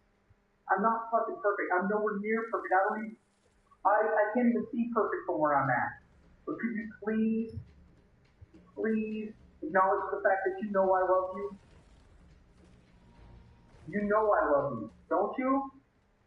No. I love you and care about you more than anything, Laura. I do. Seriously, will you look at me? I love you and I care about you more than anything, Laura. You and my kids are the only thing in my life that's worth anything to me. And I will do anything to keep it. Okay, well, anything will give me a grace, okay? And prove it to me. Fix your problem. You're not coming back. You won't come back, Laura. You're gonna walk out right now, and what's gonna happen is like you said, you're done paying for everything. The house is gonna get foreclosed on. I'm gonna end up being a hermit somewhere, and my kids will never. I'll end up shooting myself in the fucking forehead or drinking myself to death, and then you'll be happy. If you want me to kill myself, just say so, and I'll do it now. And I'm not joking. I've got a gun upstairs, I'll kill myself. Will that make you happy? I want us to be the best thing for you. No, I want to, Laura, Jesus, I care about you so much. Don't leave me. You're the only person that I've trusted and cared about for 25 years, Laura. We've been together since we're kids. I care about you more than anything. But my life's not good. So is mine. Can we work together and fix it? Please? I think I deserve something else than people telling me all the time. All right, well, first of all, you're right. You do deserve better, and I apologize. You deserve better. People should never... These pieces of shit that would call you and say these things are pieces of shit. Okay? I agree, and I'll get them. Okay, they're trying anything can you see that they're trying anything they can to hurt me? Nothing will make them happier than you to leave me. All I do is hurt them. And I'm sick of being hurt all the time after time. Okay, it's not as bad as you're making it out to be, though. It's not time after time after time after time after time. I've made mistakes, I agree. But I'm not perfect, I agree. But I mean, it's not like I went searching for anything. Accidents have happened, mistakes have been made. I swear to God, mistakes have been made, but they were mistakes. I am not perfect, I agree. Okay, I've made mistakes. But it's not like I'm leading a double life. It's not like I'm living somewhere else. And for the last 2 weeks, I have like $14 by groceries, and she needs it. Ask me for money. I give her money at the start of the month to help with him, okay? She has a job. I've given her What about me? Like, that's our money. Okay, you're right. But and I've got nothing. Okay. I have nothing. I have this house, which is a noose around my neck. And that's it. And I go to work all day, and then I bring you your dinner upstairs, and I have nothing.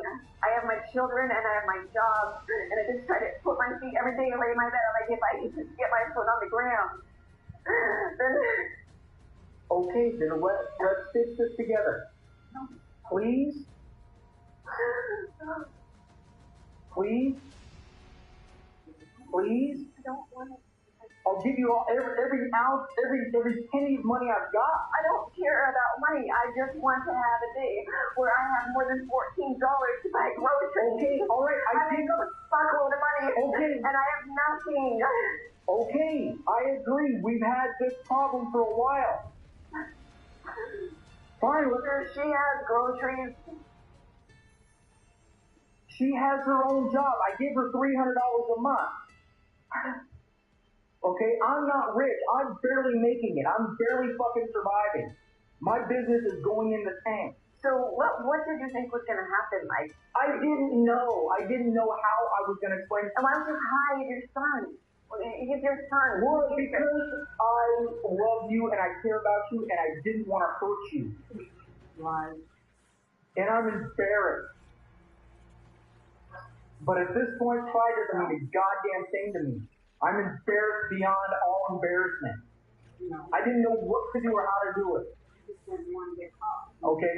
She used to be Macio's girlfriend. Oh, you already know the whole story? You know everything? I'm sorry. Okay, she was Macio's girlfriend. I was Macio's friend. We ended up just somehow it ended up where it ended up. Okay? She refused to have an abortion. And there it is. I'm stuck with a goddamn kid.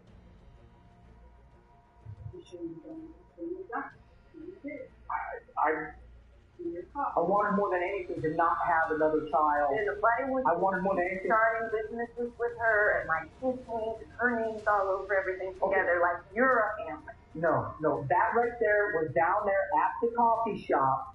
Okay, I had to start the LLC. She demanded to be a part of the LLC. I said, here, fine then. If you can run this, great. If you can make any money, great. And it never worked out. Not for Why are my kids' names with her? Okay, your kids' names are on the LLC in case she ever tried to do something or she tried to take anything that wasn't her. Okay, that way she's not a majority owner.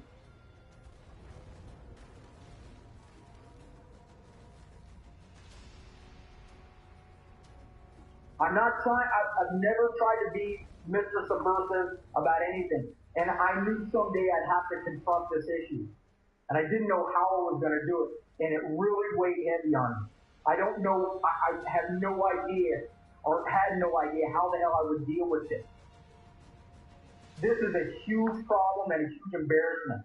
I don't know what to do.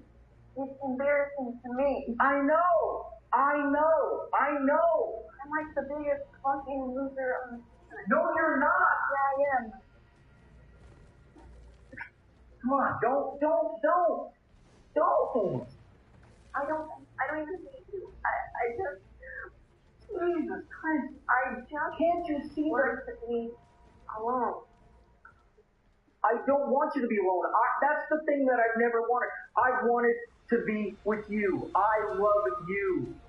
I've wanted us to be together for the longest time. Okay. But everywhere I go, people are telling me that you're with other people. Who is saying this? It's everybody everywhere. Everybody everywhere is saying that I'm with other people.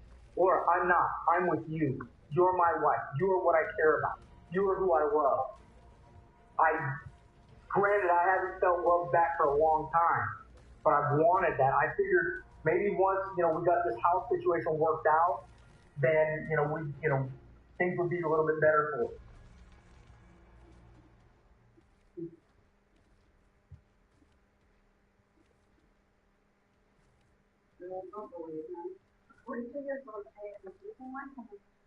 Okay, you're not. I have a retirement plan. I have $400,000 of tax debt, and they're going to come after me. I talked to a lawyer. They're talking about me because I'm the only one with the future. Hold on a second. There's no one coming after you. This is getting handled. This is being handled by Fred. I've got the lawyer's name. He's handling it. He's really hey, this is being handled. Okay, you don't have $400,000 of tax debt. Don't think that it doesn't weigh on my head that's sitting out there, but I'm handling it. I'm handling it. I talked to a lawyer. She told me that I'm going to get You don't have $400,000 of tax debt. Okay, the IRS, what they did was they didn't accept those 2 years worth of taxes because they were repetitive. The tax change that they made, the $24,000, then what they do is they take that and then they disallow the next 2 years. Okay, this is being fixed. I swear it. This is being fixed. Okay, I've already paid the attorney. I paid him a year and a half ago. Okay, I am working to fix these problems. I really am. I can't even find my kids. You've taken my kids away from me, Laura. I don't want to come and find you when I wish you would work with me. I am working with you, and I'd love to see you tomorrow at wrestling. Laura, no, don't. Why can't we be a family? What? All I want is you. I want you to love me. I wanted that. That's all I wanted, is you to love me. I haven't felt it for a long time. I can tell you that honestly. I mean, I know you're stressed and you're having a hard time, but I really am. I do have plans to fix that, and I did want to fix that, and I still do want to fix that. I want us to be a happy family. My plans were to buy the house, and then I probably aren't going to be able to work very much, but because I'm not going to have any money to put back into the business. That's going to, I'll just have to sell things off as they go. But then at least we don't have that enormous, house bill.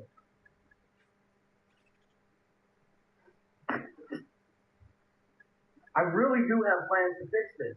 I don't know how to fix that. I can't. I don't know how to deal with that. I want. Okay, could you look at this? I love you. I know that much. I see personal plastic. You forgive Laura, if it meant you not leaving, and our family staying together, I'd have to deal with it. I would have to deal with it. That's not bullshit. I would be hurt. I would be devastated. I would be feeling all the same things that you're feeling. But I would still love you because you're the person I've loved and I married. Because I love you and because I cared about you, and we've been through so much. I can't even imagine being with anybody else. I can't imagine wanting to be with anybody else. I don't want to be with anybody else. I don't want any. Okay, it's So mortifying. I know. Believe me, I know. There isn't anything that I don't know better. I know that. But how could I come to you and say, geez, honey, guess what I did? I fucked up again.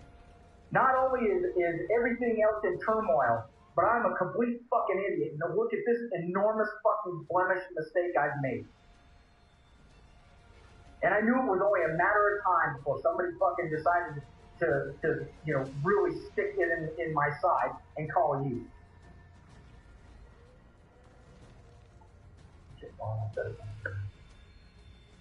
It was in my hand.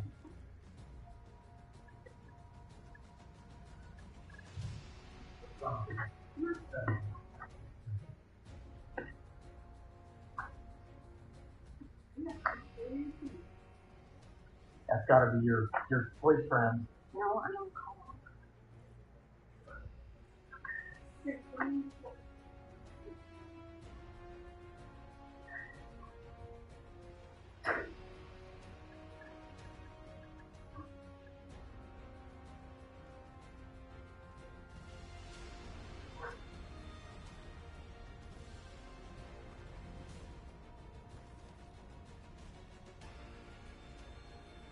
So as you can see, I have no friends in the entire universe. They give two shits about me. Everyone's out to fucking stab me in the back. I am not. Trying to fucking us to make those kids have a great life and help them with their careers and wrestling and everything. Laura, And I think we can do that. There's no we can't do that separately. Laura, no, every family that breaks up, the kids are destroyed by it. You know that. You know that. You know that as a fact, that broken homes are terrible. Look at what Robin is. I'm not vindictive like her. Yeah, well, things like that happen, and I'm a piece of shit that would be vindictive, because as soon as you're with somebody else, I'm going to lose it. But that's going to happen. It will happen. Or you turn yourself into a beautiful woman. All you care about is working out and being in shape. Otherwise, it's an antidepressant because it's always going to feel better. Well, I wish I could fucking make you feel better. Look at what's happened to me. I've just turned to shit because I have no fucking dignity or self-respect about myself. I don't care about myself. Will you help me? But you're not saying. No. Let's work together and make it better. Let's work together and fix it. Let's work together. Please, let's work together. I can. Okay. And I died in my room and I didn't fucking care. Okay? That's how bad it is. What do you mean? When I had a heart attack, I knew what was happening and I died. I thought I died in there. And you know what happened? I just woke up the next day. What are you talking about? When I was sick. When was this? The first time you had a heart attack? I passed out. I thought I was just done. You know what? Because at that point, I would have rather been dead. This is like a year ago. I knew when you took the baby stuff that you had a baby, and I knew you had it with her. And this whole time I've been thinking that I'm crazy. Because you had 14 stories about what you were doing with the stuff, and I knew you were with her. I always know when you're with somebody. Okay, I'm not with her. I'm not with anybody. I'm with you, first of all. I'm not with her. You mean everything to me. You're the only woman in the world that ever has meant anything to me.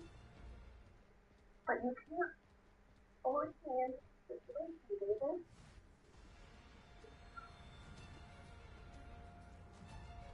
But I'm going to try.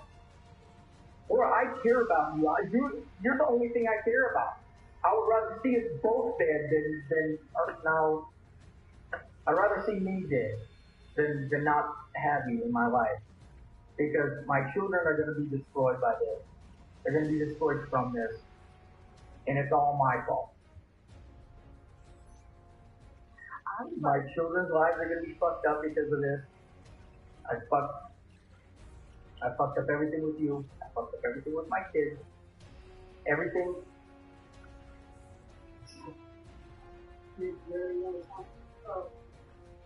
I would like to come to you. I just can't see your feet. I don't want you to go, Laura. I don't want you to go. I don't want you to go. I don't want you to take my kids. I don't want you to go. The fucking pictures. You took their pictures.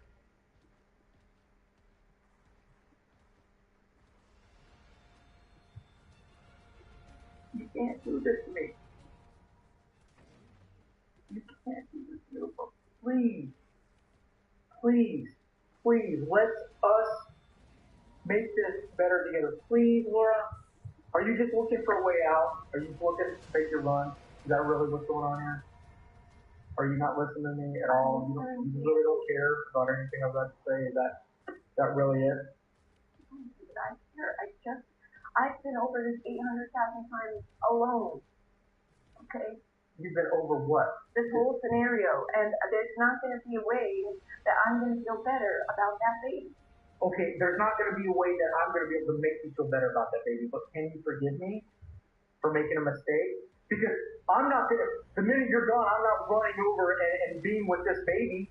I'm not doing that. But you should. It's your obligation. No, I'm not going to. Okay, I'm not going to run over and be with any. I'm never going to be with that person. I've never, ever, You should fight for your son. You should have your son half the time. He is yours, and he deserves to have a good dad, too.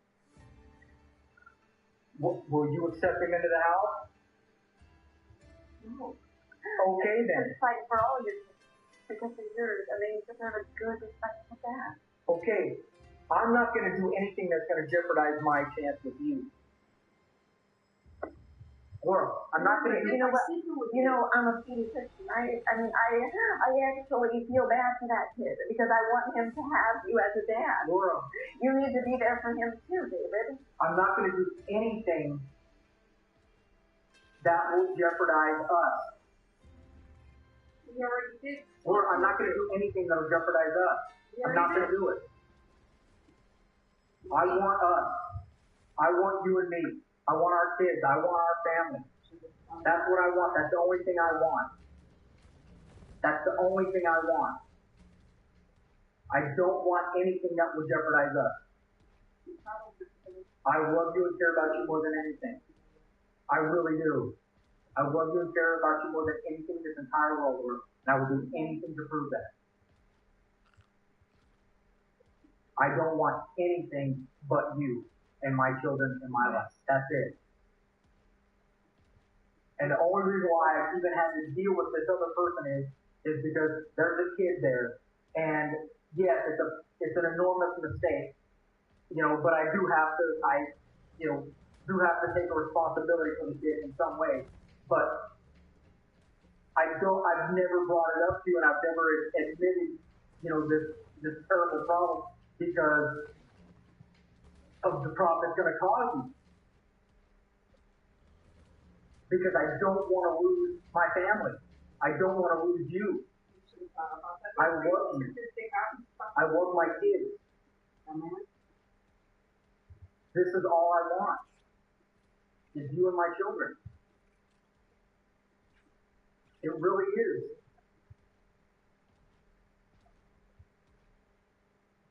It really, really is, bro. What can I do? What can I do? Please tell me. What can I do? I don't know, dude. I think you're a potential future dad. You are a good dad. You be a dad to that kid. But you've never been a good husband. I have been a good husband.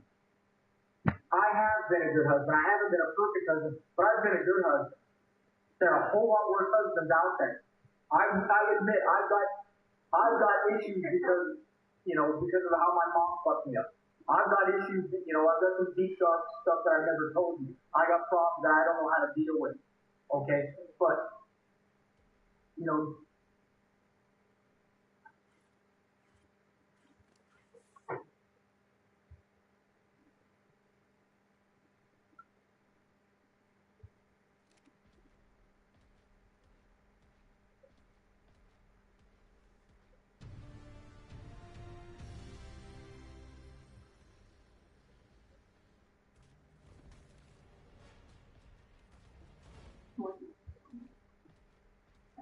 There's stuff that you need to say. You know, to trust.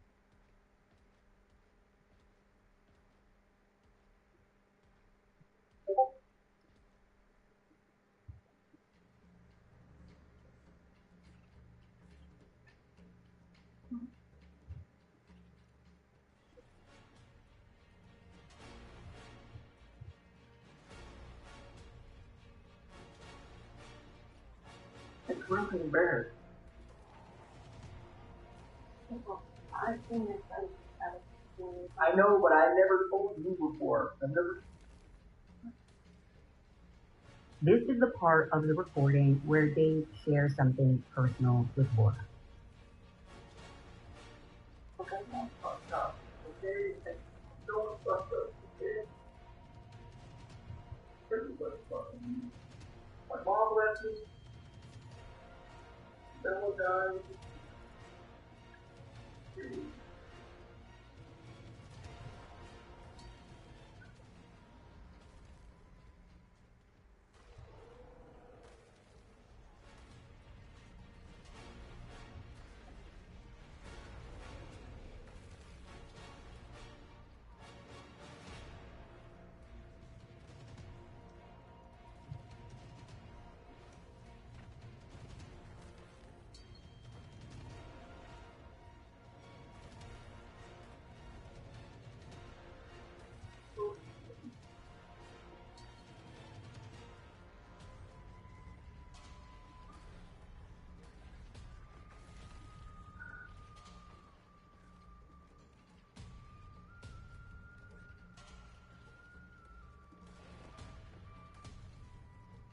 Sorry.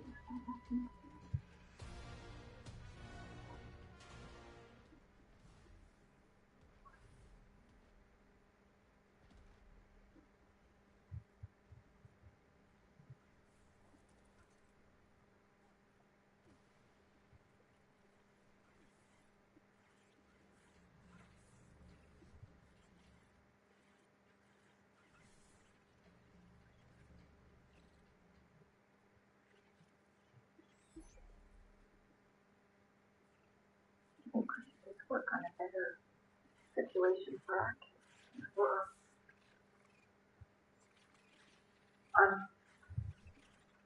I'm fucked up. I'm so fucked up, okay? There's a lot of shit wrong with me. Okay, David, I'm Will you friends. please help me fix this? I would love to help you. Will you please stay my wife? Can Will you please stay my wife? you care about me? Yes, I care about you more than anything, Laura. I need to be fixing myself and forget about me and this. Please, I know. I will do anything to help. I will do anything. I will do anything. I will do anything.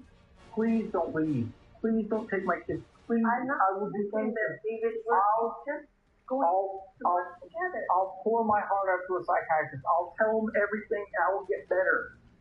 I will get better. I will do anything. I will do anything to keep you. Anything. Please don't leave. Please. Please. Please. You're the only thing I want in this entire world. My I know. health. Okay, whatever. I will do anything to make that better, to make it better for you. I will do anything to make it better. I will do anything to make it better. I will get help. I will be the best husband in the world to you. I will be who I've never been. I will do anything. Please. Please, you're the only thing I care about. I don't care about anything in this world except you at this point in my life. And my kids, of course. These are the things that I care about. More than anything. I want you to love me again. Okay, we can work on it, but I need some recovery time. You cannot imagine what I have been through with this.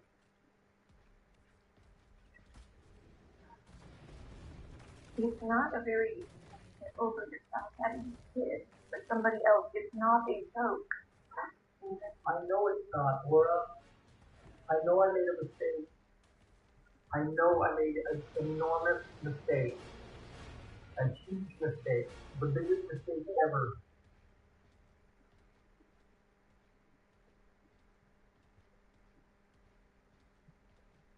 And there's no way for me to fix it. There's no way that I can't just fix that.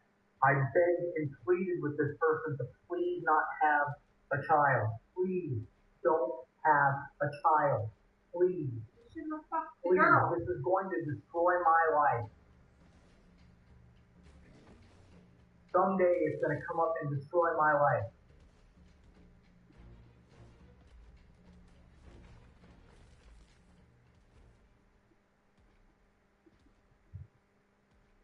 That's on you, dude. You should have never fucked her. Can't blame the girl. Blame yourself. You know you got a wife.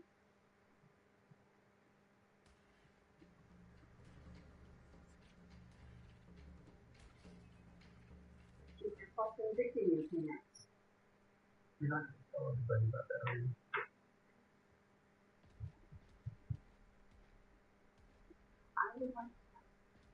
I want a great life for our kids. I want us to get along. That's what I really want. But you don't want anything to do with me. I do not want to live in this house with you right now. But we have major problems, and I can barely function. I feel the same way. But I have to. And then it got to the point where I couldn't get further anymore. There's nothing. I just can imagine my self-esteem. Imagine how I feel. For 1 second. No, I'm not good enough for you. No, I can't pay the bills. I can't. I try so hard. So many hours every day. And it's never enough. It's not that you're not good enough. I never. Well, that's how it feels, David. But I'm upset. You know what I felt? I'm a loser. You know what I felt? I feel like I haven't been loved, and I feel like I'm not good enough. You're wildly talented. You're beautiful. And then I was really excited to tell you about the top doc thing, and you said, "Oh, it's not." I was joking. But Jesus. But it's just Oh my God. I was so excited for myself. Word. It's the biggest deal. I expect it. Oh my God. Jesus Christ. You get it every time. God. What do you mean? How do you not have this higher self-esteem? Look at yourself.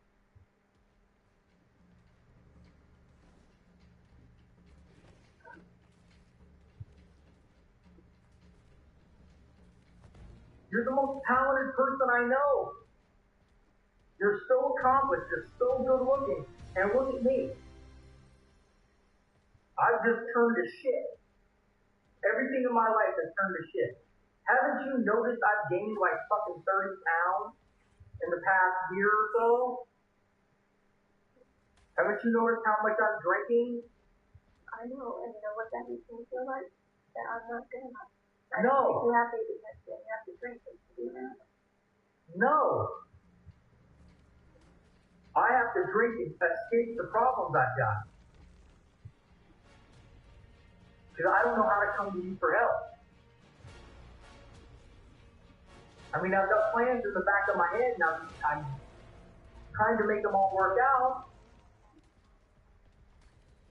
But it's like when I tell you about the plan, you're like, when I told you I wanted to buy the house. But every single thing you do is illegal. No, it's not. Everything, I don't do everything illegal. What do I do that's illegal? My business isn't illegal. It's not perfect, but it's not illegal.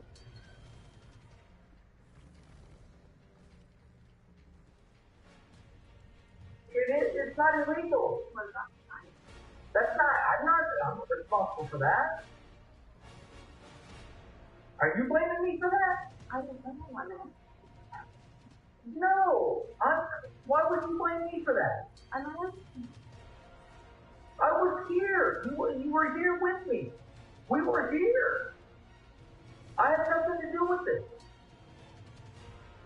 For all I know, fucking Jesse and Chris fucking set the place on fire to fuck me then. I'm not trying to go to prison, Laura. I'm not trying to fucking be away from my family. I just sometimes it seems like the biggest things gradually, you know? And I don't understand what's going on with your business. I mean, it's nothing like that. I don't do things irrationally. Granted, I'm not the most brilliant businessman in the world, but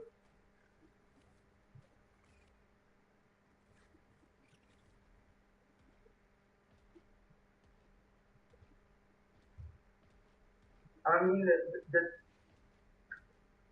tax thing is getting fixed. It is. It really is.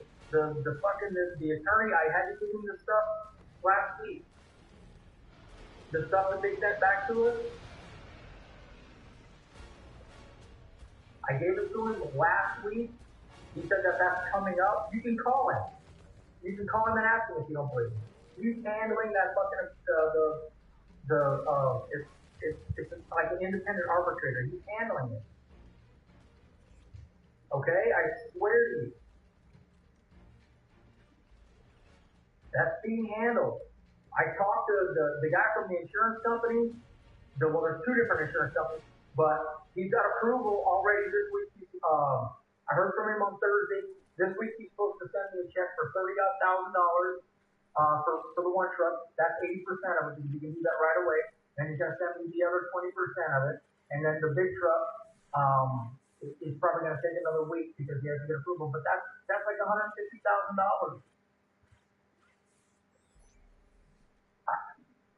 And the attorney for the other insurance company, he said that has been kicked to a supervisor on the insurance company's side, and that guy is going to more than likely cut a check on that. And when we do that, that'll be like $400,000. We can buy the house, or we'll buy another house, whatever you want. I'll give it all to you. You can have it. You can be in control of everything. I don't care. I just don't want to lose you and my family. Because believe it or not, I really do love you. Believe it or not. Okay, I know I'm not perfect. I know I've made a lot of fucking stupid mistakes. I mean a lot of stupid mistakes. I know it. But I really do care about you. And I really do only want you in this world. That's all I want. You and my kids. That's it. I mean, I want you to love me. I wish you loved me more physically. I really do. Honestly, Laura, I swear to you, I really wish you loved me physically. I mean, I know I'm not attractive. I know, But I'll get in shape. I'll do whatever I have to do. If I need to get in shape, to be more attractive, I will. If I'm not attractive, I'll do anything I have to do. I've lost and it's hard for me to be attracted to you when I'm thinking about you being with her. Okay, that's a big mental barrier. You just said yourself you wouldn't be able to handle me being with someone else, you'd lose it. Well, I've lost it. I would lose it, but I've lost it. Okay, but I would regroup because I don't want to lose my family and I don't want to lose the woman I love. I don't want to lose that. Why would I lose it? Why would I lose it? Because I don't want to lose the woman that I care about. That's why I would lose it. I don't want to lose who I love and care about and who I want to be with. That's what I don't want to lose. I don't want to lose that. Because you really are the person that I love.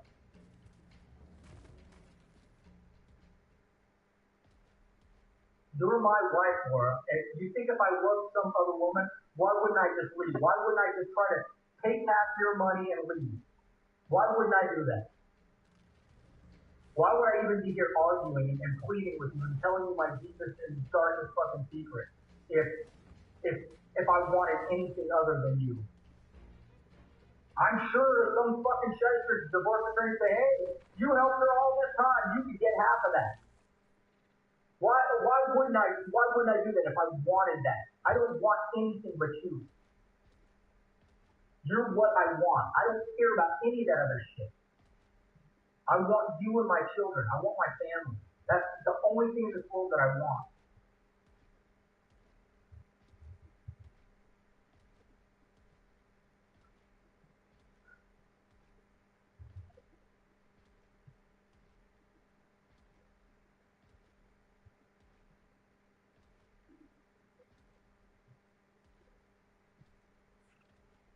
And I know you're probably not being honest with me when you're telling me that you're not seeing another guy. You had to have guys come over here to move all the stuff out. Okay. But if you did, I wouldn't fucking be happy. You're right, I'd fucking lose it, but I would have to find a way to get past it.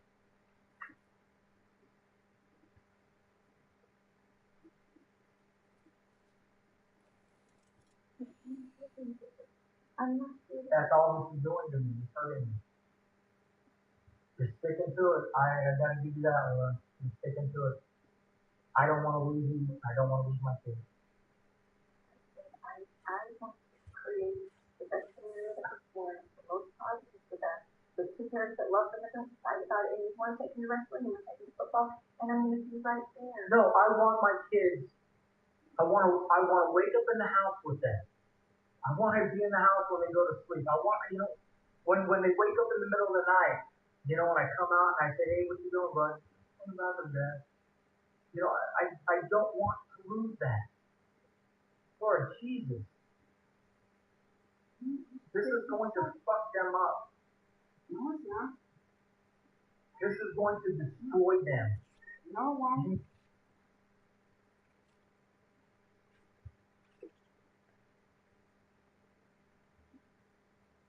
He needs us. Oh my God.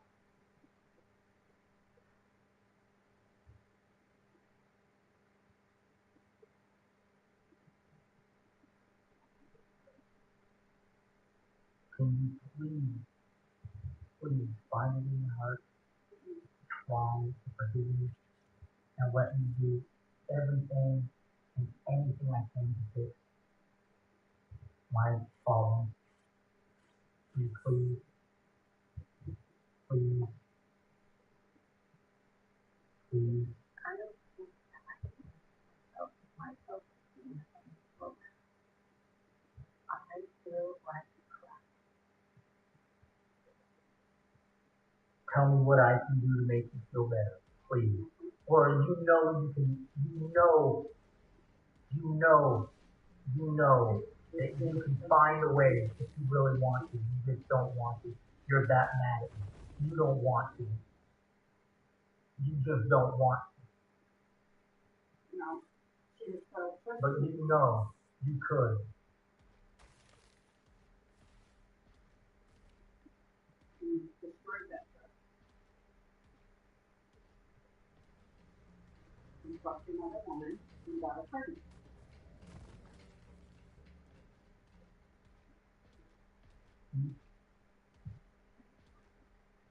All I have to do is put this straight. Where did you move to?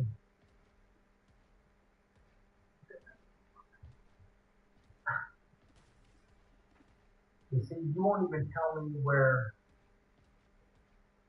You won't even, where the divorce papers they are on every year? You've already been talking to lawyers. Where they at? But you have them.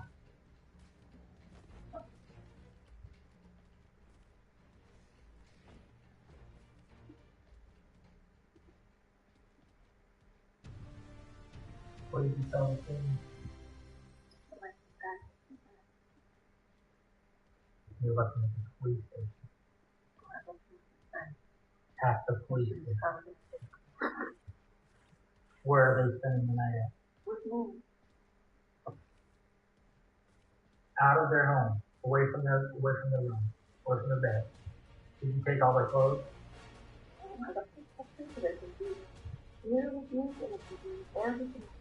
I'm not going to be able to live here, obviously.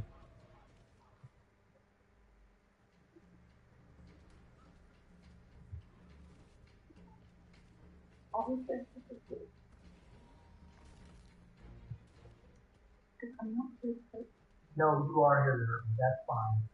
You're just like the rest of them. You don't. Nobody gives a shit. That's fine. I need it. And I want to help you. I would like to. I just can't say it. No. That, whatever. Okay. Okay. I love you and I care about you and I want you.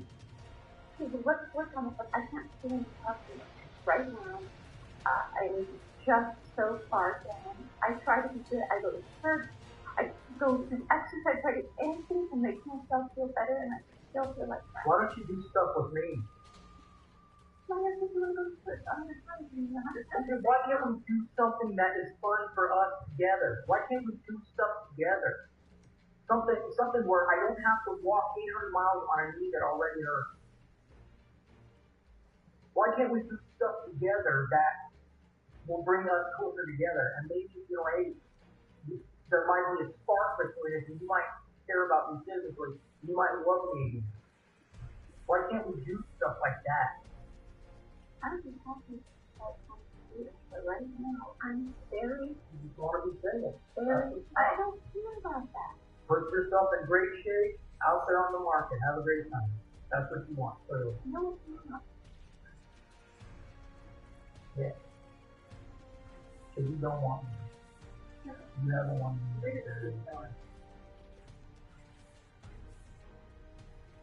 I mean, look, I know that you're up here and I'm right here. I didn't I say that. understand. I've known for 2 years that you had a kid, and I thought I was sick. First of all, you haven't known for 2 years because there hasn't been a kid for 2 Okay, years. well, he's supposed to. Okay, well, he's not 2 years old, so you haven't known for 2 years that I've had. Why didn't you, when you cared about me, the last day that you gave me shit, why didn't you say something so we could fix it? Because I didn't know how to say something. And I wanted to fucking fix this problem. I wanted to fix it because there's nothing else I want other than this. Because every time I approach you with this problem, I lose it? Okay, I understand. I lose it. But I've never been faced with the fact of having to lose you.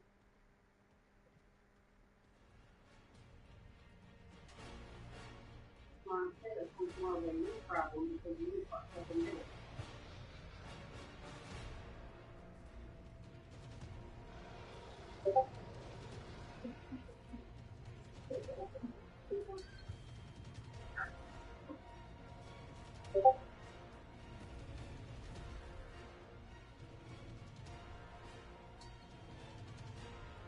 They need them to be 4% every night and have to do them. Okay. Or I want you as well. I want you. So tell me what track I have to get on to get you back. I want you to let me walk up this field. I'm sitting on the floor. We can talk tomorrow. We can talk next day. We can talk every day. You don't. You won't come back.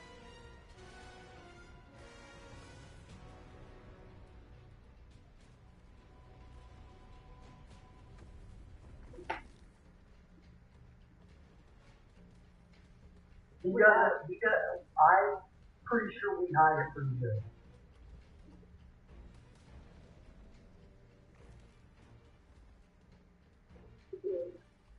Really? Yeah. The time you recorded, that was another time you can close out. We do stuff all the time. And then when I spent a lot When you get a headache to throw up, when do you do this?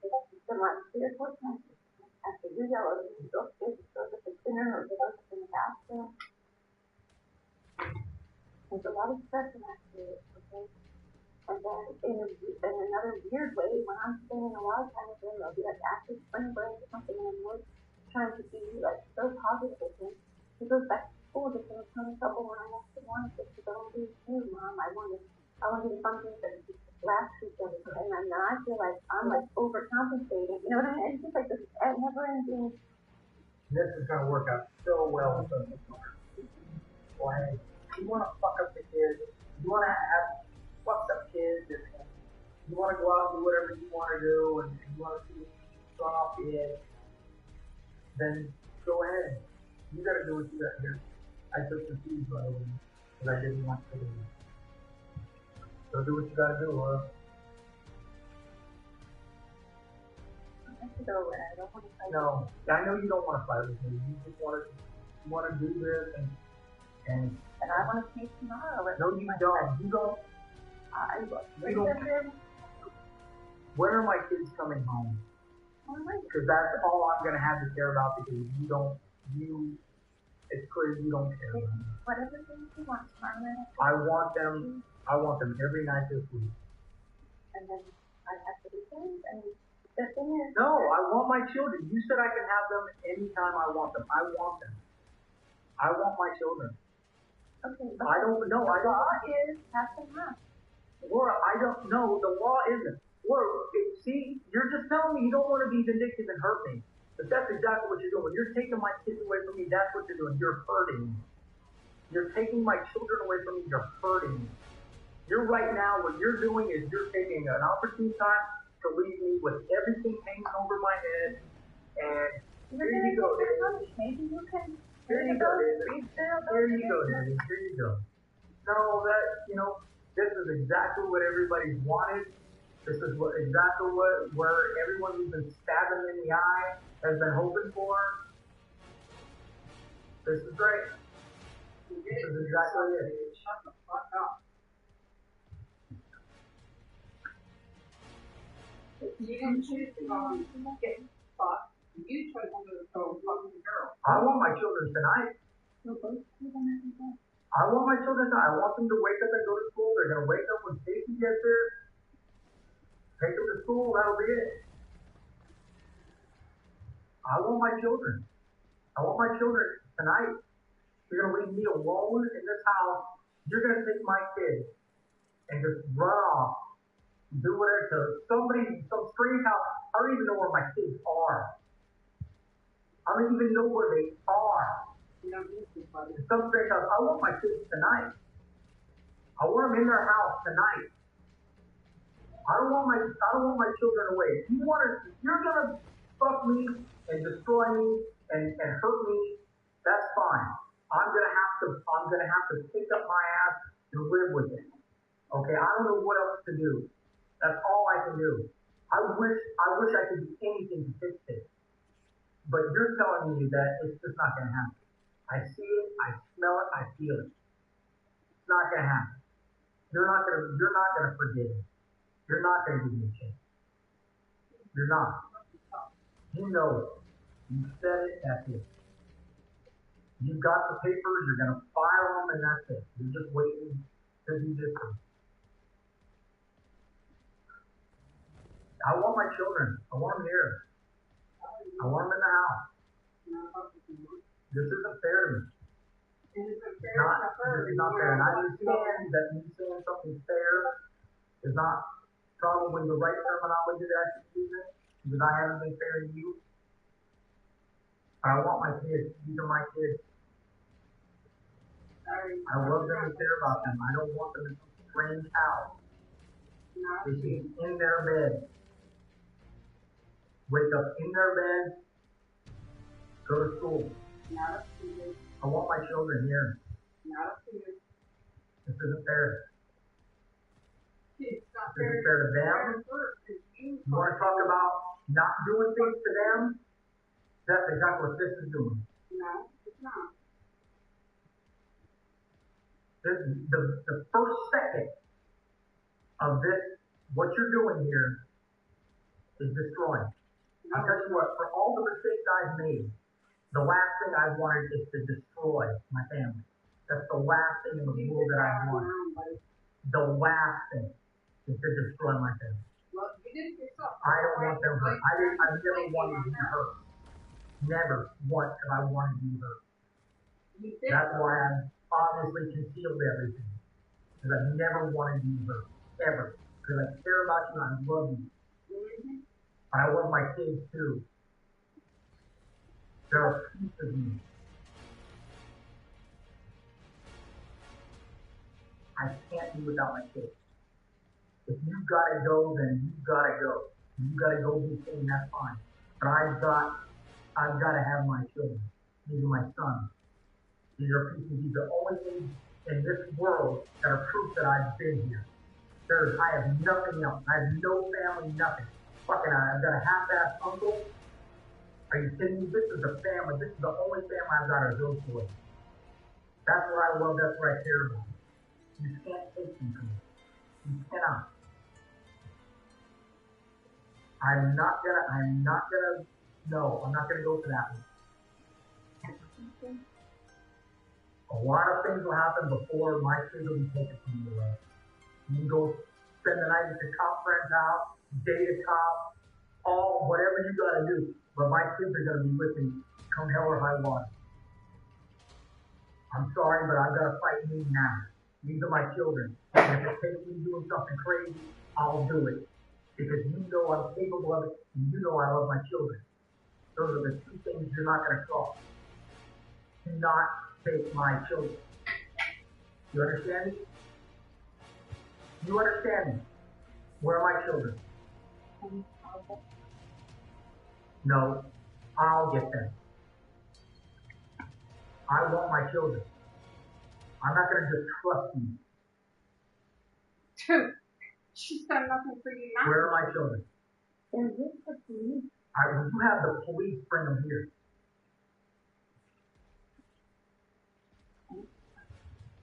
No, you can do this here. Let me step up.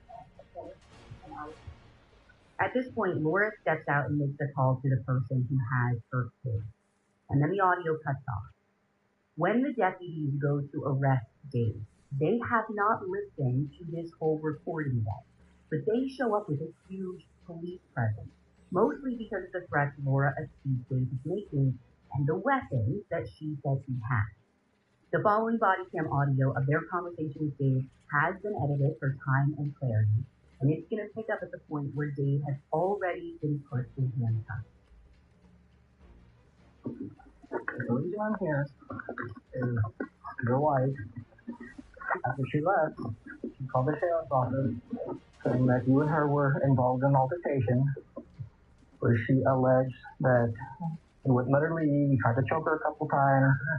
Every time she would go out the door, you would grab her by the throat and pull her back in while you guys talked for an hour and a half. I'm telling you what she's alleging. She said during which time you threatened that neither one of you would get out of it alive, you would kill her and yourself. Then you took that back and said you would only kill yourself, which I myself I have a problem with because I don't want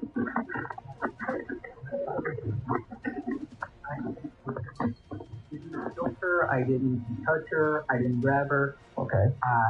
I asked her if she wanted me. You know, I was at that point. I get home from a trip. You know, taking my children to a wrestling tournament. Gone all weekend, and I'm slapped in the face with mistakes that I've made. Which, you know, I fully acknowledge, you know, the mistakes that I've made. Okay, well, what started the whole thing tonight? She handed me a notebook saying that the reason why she's leaving is because I got an affair. Okay. And, you know, I told her that, you know, I wanted to make it right. I wanted to make it better. I didn't want her to leave. Please don't grab me in, you know, and in the, you know, would I kill myself? And I asked if that was something that she wanted. I'm like, what do you want me to do? Do you want me to, you know, do you want me to shoot myself? What do you want me to do? What do I need to do to prove you how much I love you and care about you? So that was the conversation, did you make reference to you killing both of you and her? Or? No, absolutely not. Absolutely not. And in fact, I didn't even say I would still like, I asked her if that's what you want. Okay. Because I have an hour and I think 20 minutes worth of audio recordings that I haven't listened to yet that have the whole conversation you guys had. Okay. That's why I'm asking you before I go and spend an hour and 20 minutes listening to it. What am I going to do on that? No, I don't think I said that I would kill her in. No. You don't think, or you didn't? I don't think I did. Okay. Well, look, I was really upset. You know, I was, you know, right. Very, very, very upset. Okay, but she was very fearful when she was talking to me, which is why you see the police presence you see here when I come to talk to you. Understood. Because she was worried that you might do something when we get here, whether it be they might shoot at us, shoot yourself, all the things that we wanted to prevent. That's why there was a show of force. I hear. Because you better do your job. I'd rather be here with a bunch of cops and nothing happen than be here by myself and have to wait for somebody to show up. Understood. A lot of crazy stuff going on with this. No, I like I said, I don't think I ever said it was good. No. Okay. And I obviously would never do the simple fact that she's the mother of my children. I love her very much. I can't hurt her. No. Unfortunately, people do stupid things. You see it on the news all the time. People love each other and they still shoot each other. Oh, you're right. In moments of anger and the irrational thinking. Yeah, I understand. And sure, I was at that point. I was probably very irrational, but not to the point where I'm gonna, punch her or choke her or any of that stuff. Okay. Would you have said anything to make her concerned that you would be coming after her, to where she would have to be fearful of you? Well, I did say, hey, I'm not going to let you take my kid. Okay. I'm not going to let you take my kid. I'm not going to let you take my kid. Was there any threat to any other bodily harm? Not the extent of killing her, but something else that she would have been fearful of? What do you mean? That's what I'm asking you. Like, if she were to take the kids, were you going to hurt her? Or? No. And obviously, if she's going to leave and I can't get her to forgive me and understand, and she's past the point of understanding, then okay, then I've got to go into, hey, I got to fight for my kids. Okay. I've got to fight for my kids. I've got to get an attorney. If you look on my phone, that when you called, that's what I was doing. I was looking up Arizona's divorce law. Okay. It's registered on my phone. And how many kids do you share together? Three. And how long have you guys been married? Since 1991. A long time. Yeah, 22 years. Now, was there any type of physical altercation between either you or her, putting her hands on you or anything? No, when the only time we ever even got body to body was I hugged her and she didn't want to hug me back. Okay. And then when was this hug, as you call it? I kind of have it all laid out. I got you. I got to get things from your perspective. No, I got you. She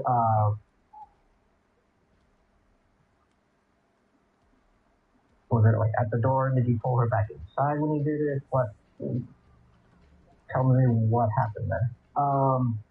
Okay, so I knew something was going on. Okay. When I first came home, she immediately took the kids and said, "We're going to Walmart." So I was just like, okay. So I go in the house, I'm starting to put stuff away, and the bedroom door is locked. I'm like, okay, what's the bedroom door? I'm looking around for one of those little things to open the door. I can't find it. So I go around to the back door, and I go in the bedroom, and everything's gone. And I'm like, oh shit, what is happening here? So I start calling her. I'm like, hey, are you still at Walmart? No. I'm like, okay. What time you coming back? Can you bring a pizza? I'm trying to feel what's going on here. Mm-hmm. She said, sure, bring a pizza. So it's been a while. So I'm getting ready to leave. So because I think maybe she's at another friend of her house, a friend of hers house. Okay. So I pull out, and I see her pull in. So I pull in. I turn around and come back. She says, your pizza's upstairs. And I met her at the garage to the house door. Okay. She was coming out. And I'm like, hey, let's talk. Because I knew something was wrong. She hands me this and says, something to the effect of, I can't do this anymore. And we start talking. And I'm just, I don't, strike her or anything. I know I did put my arms around her. I'm like, hey, come on, let's talk, please, let's talk. We move into the living room. We're talking in there.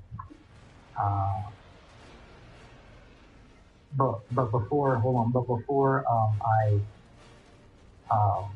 went in the house, I reached into her car and I took the car. Which one was her car? Well, it's not here. The top? Okay, I took the top and put it in my pocket because I wanted to talk to her. Okay. So we get towards the back door. We're talking.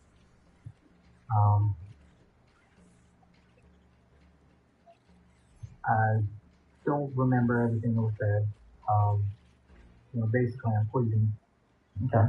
I'm going to give you another chance.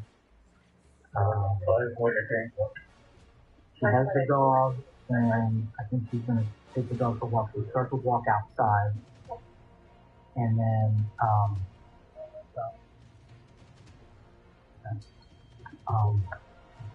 I was like towards the driveway side, and I don't know if like she was letting the dog go or what, but she like started to bolt that way, and I'm like, oh, hold on, let's talk, come on, let's talk. And I do think she said something like, you're not letting me be. Okay. Now that I'm thinking about all this in hindsight, I feel like I must have been set up with because I do believe she did say something like that. You're not letting me be. And I'm just like, I just want to talk. Okay. I want to talk. And, we talked for a while longer. And, and I, bared my soul. And she's just like, I don't want to do this. I don't want to do, and I'm like, okay. I give her back her keys. I'm like, if you're going, you're going. You gotta go. She didn't know I had the keys. I took them out of my pocket. So I'm like, here, you don't need to. And you at any point take her phone away from her? I didn't take her phone from her. She carries 2 phones, by the way. Okay. I had my arms on her, I was hugging her. I was like, please don't go. And her phone is in one of these little flip things, and it slipped in my hand. I just set it down. Okay. And I in fact told her, I'm like, cause like the phone went off or something like that, and she didn't realize. And I'm like, it's over here, it's on the couch. I set it down. I just didn't realize, I was more focused on talking to her. Right. But she still had another phone. Okay. But if she really felt secure of the life, she could have called or, Now, during the conversation with her while you were inside, did you stand between her and the door to make her think she couldn't leave? Or anything? No, I sat on the ground. I was sitting on the ground. Where? In the home house. I was. A couple times I leaned back onto the like the bar. Okay. The kitchen area. Yeah. Okay. And she was sitting on the edge of the couch by the door.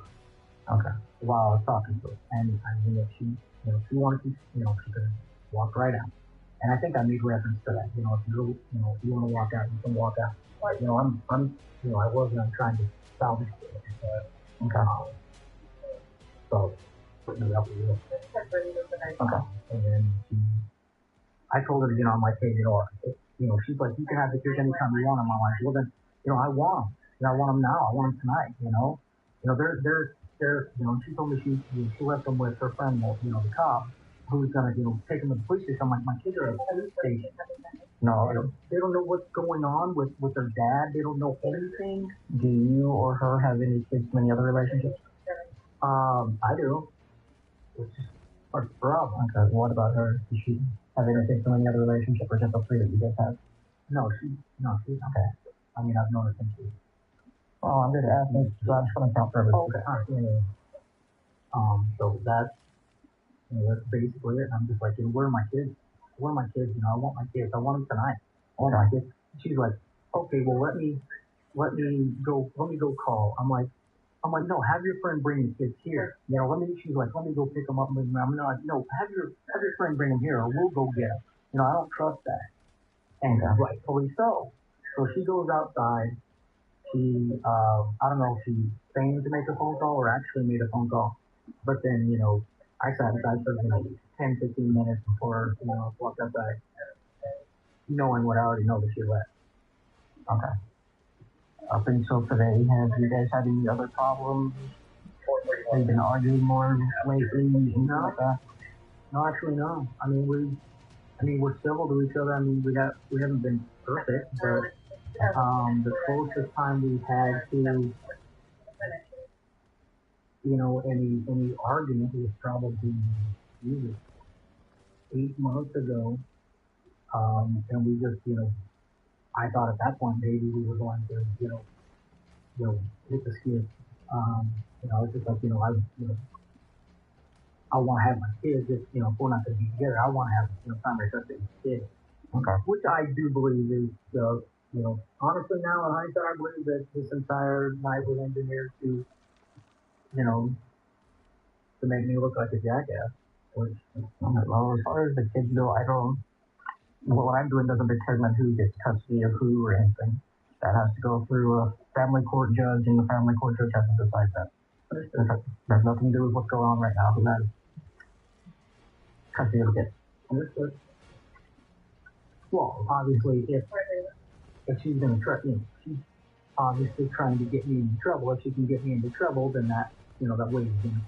Again, this is a criminal side versus the family court side. Well, I mean, yeah, they can tie together, but this, if I'm a criminal, that's not going to be. This won't be a deciding factor if you're going to get your kids or not. You still have to be convicted. Right now, you're not guilty of any crimes. You have to go through the court process before you're found guilty and convicted of a crime and be, as you said, a criminal. I understand, but tonight is enough. Tonight's allegations are one thing. That's not a definite thing. She made allegations, so that's why I'm here investigating things. But I haven't listened to the whole hour and 20-minute long recording that she gave me. Okay. That's sitting on my computer right now to listen to. Okay. And I'm trying to get to the bottom of what would actually happen, because sometimes even just because she's the one that called 911 or the non-emergency number doesn't mean everything went the way she said it went. That's why I'm here to talk to you as well. Sure. I was a rational, I was an idiot. I was begging for my. The reason you saw the presence though was because of what she told me initially about firearms. You may not be cooperative, this and that. So rather than take a chance, I got it. I did. You came out just fine. You cooperated just fine.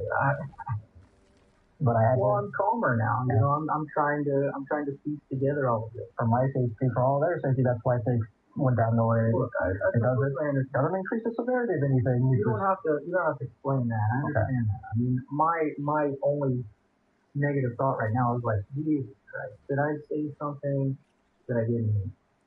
That's going to be used. You know, I'm trying to think right. Did I say something ridiculous that I didn't mean? And I don't think I did. Well, as far as anything said, the thing that I'm most concerned about is if you threaten to kill her or yourself. Yeah, those are the two things that I don't think. Because it's possible. You look at it or read it or. I'm gonna have to listen to it. Yeah, not for sure. I may have said that. It's completely possible. I don't think I did, but I mean, I was in there for a long time. You know, begging for my life, my livelihood. You know, my entire life, and trying to salvage what was there. And if I did something stupid, it would totally be. The only way I could chalk it up to anything is just being a rational thought. Okay. There's nothing behind it. All right. Now, off the subject, what are the weapons in the house? Upstairs in the it's like a little closet area, and if you go into that, there's a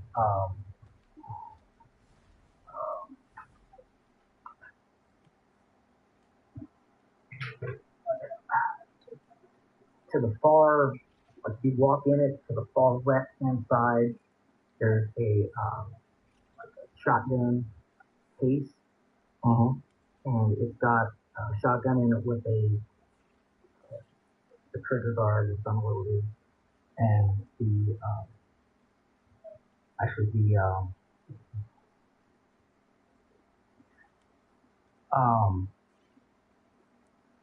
the pistol is probably with it in the case.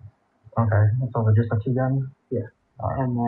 And then at my office I have one. Okay. And your office in Phoenix? Yeah. Now, would you be okay with me to take them for tonight as a safekeeping thing and hold on to them so there's no allegations in the future? No, I don't. Obviously not. I don't want to have to go through any of that. I don't have to. Okay. You know, I honestly, irregardless of anything that has been said, I don't feel as though I've done anything to, put anyone in jeopardy or harm. Okay. Well, I'm going to go talk to my partners a little bit, and I got to listen to some of that recording so I kind of know what, if any of the allegations were true. Because I'm not going to charge you with things you didn't do, or allegedly didn't do. Okay. Well, I mean, I appreciate it. All right, I try to do my job as fair as possible. I got you. Okay. Are these as loose as it? It's been a long time since I've been in any handcuffs. What were your handcuffs before? Had a guy road race me about 4 years ago, right out here. I'm getting my big tow truck. I pulled in the center divide because where two lanes go to one. Pulled in that, suicide lane because I didn't want the vaccine where I could. And I just stopped there and got there. The guy turned around and came back. Now, were you arrested for that? Or? Well, yeah, actually, what happened was the guy, I never got out of my truck. The guy kicked my door in. Okay. The officer, Gilbert officer, he took me down and charged me with either disorderly conduct or something. And it got wiped away because there was no evidence. Okay, did you go to jail that night or? No. I couldn't. Yeah, they had me drive my truck in here. They took me down, booked me in. Okay. And then that same officer drove me back. I think once he realized, that, I didn't do anything, because he came out the next day and apologized. Okay. So, I mean, you kind of a big job. I'll put a second set. Obviously, you have a little bit of room to move. Thank you. So go ahead and I get that part of it. go ahead and step out and then face the vehicle, okay? That way it'll give you more room without as much pressure on your shoulders. I have to walk facing you. Just keep facing the truck, okay? Got it. My reporter Nicole and I found this audio incredibly insightful. I mean, we could spend all day guessing how Laura felt about her marriage or her safety when leaving that marriage.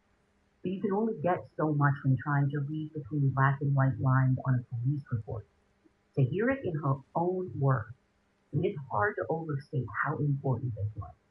So thank you to the Maricopa County Sheriff's Office for fulfilling this request. This is how it's supposed to work. And I think hearing this now raises a lot more questions, not just about Laura's case, but even about Nick Cordova's case. If you remember from Nick Cordova's episode, Dave had told officers that the gun he had in his office, he had just gotten because of a domestic custody dispute that he was having in 2020. Well, maybe that gun was new, but Dave was pretty clear here. He had a gun in his office as early as 2013. Did something just get lost in translation? Or should we read more into that? I also think Laura had a lot of information about Dave's business dealings. Information that I think could be critical to understanding how this man operated then and in 2020, maybe even now. And a couple of questions are top of mind for me coming out of hearing this. One, what fire was Laura referencing? Does anyone out there know about a fire that happened which was somehow connected to one of Dave's businesses? Second, what is the deal with this $400,000 of tax debt that Laura is talking about being in, that they're going to be coming after her for? And more importantly, I would love to know more about all those insurance payouts that they seem to be expecting to help them get in a good spot. And third and finally, we obviously looked into all the businesses Dave had in his name. But at one point, Laura accused Dave of starting a business with his mistress and putting his and Laura's children's names on the LLC to ensure the woman wouldn't become a majority owner or take anything that wasn't hers. Now I feel like I have to go down another rabbit hole. Does this LLC still exist?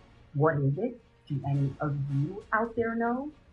You guys have been incredible with reaching out and sharing information. This audio that we got is not the only tip we've gotten in relation to this case. And I promise, when we have more, I'll be back. In the meantime, keep it coming, you guys. I said it before, but I mean it. Just because the episode ends does not mean our recording stops. So you can reach out to us anytime by emailing tips@audiostuff.com. We'll be back Monday with our regularly scheduled program. What up? It's Drizzy. I told BT if I'm hosting, we're going to do it my way. Sunday, 28 at 8, 7 Central. I let them know BET Awards 2026 got a monster line. The living legend icon is falling ill with the tribute to Viking Queen. It's culture's biggest night, hosted by your boy Juicy. Oh, y'all already know it's been crazy. BET Awards 2026 live Sunday, 28 at 8, 7 Central. Visit BET.com for more info. For adults with Crohn's disease or ulcerative colitis symptoms, every choice matters. Tremfya offers self-injection or intravenous infusion from the start. Tremfya is administered as injections under the skin or infusions through the vein every 4 weeks, followed by injections under the skin every 4 or 8 weeks. If your doctor decides you can self-inject Tremfya, proper training is required. Tremfya is a prescription medicine used to treat adults with moderately to severely active Crohn's disease and adults with moderately to severely active ulcerative colitis. Serious allergic reactions, increased risk of infections or lower ability to fight them, and liver problems may occur. Before treatment, get checked for infections and tuberculosis. Tell your doctor if you have an infection, flu-like symptoms, or need a vaccine.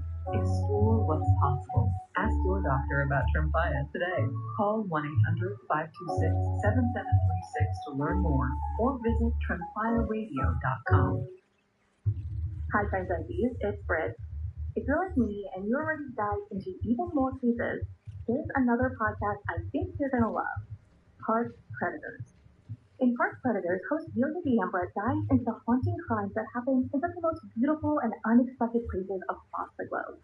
Celia has helped host a couple of episodes of Crime Junkie in the past, and if you've listened to her before, you already know her investigative approach brings the facts of each case and their chilling details to life, making Park Predators the perfect mix of captivating and informative storytelling. So once you're done with this episode of Crime Junkie, go check out Park Predators. New episodes drop every week. Listen wherever you get your podcasts. Hi, Crime Junkies. I'm your host, Ashley Flowers. And I'm Liz. And the story I have for you today is one that's hung over a corner of Wisconsin for decades. In the summer of 1969, a teenage girl walked out of a restaurant after her waitressing shift and was never seen alive again. What turned up later, scattered in pieces across Racine County, told investigators that they were dealing with someone who had skills, patience, and time. Since then, this case has pulled detectives in every direction, from a coworker whose own family has been pointing the finger at him for years, to a man who terrorized his children by claiming he was the killer. And just recently, a new lead surfaced, one that came straight from a Crime Junkie episode to one detective's ears.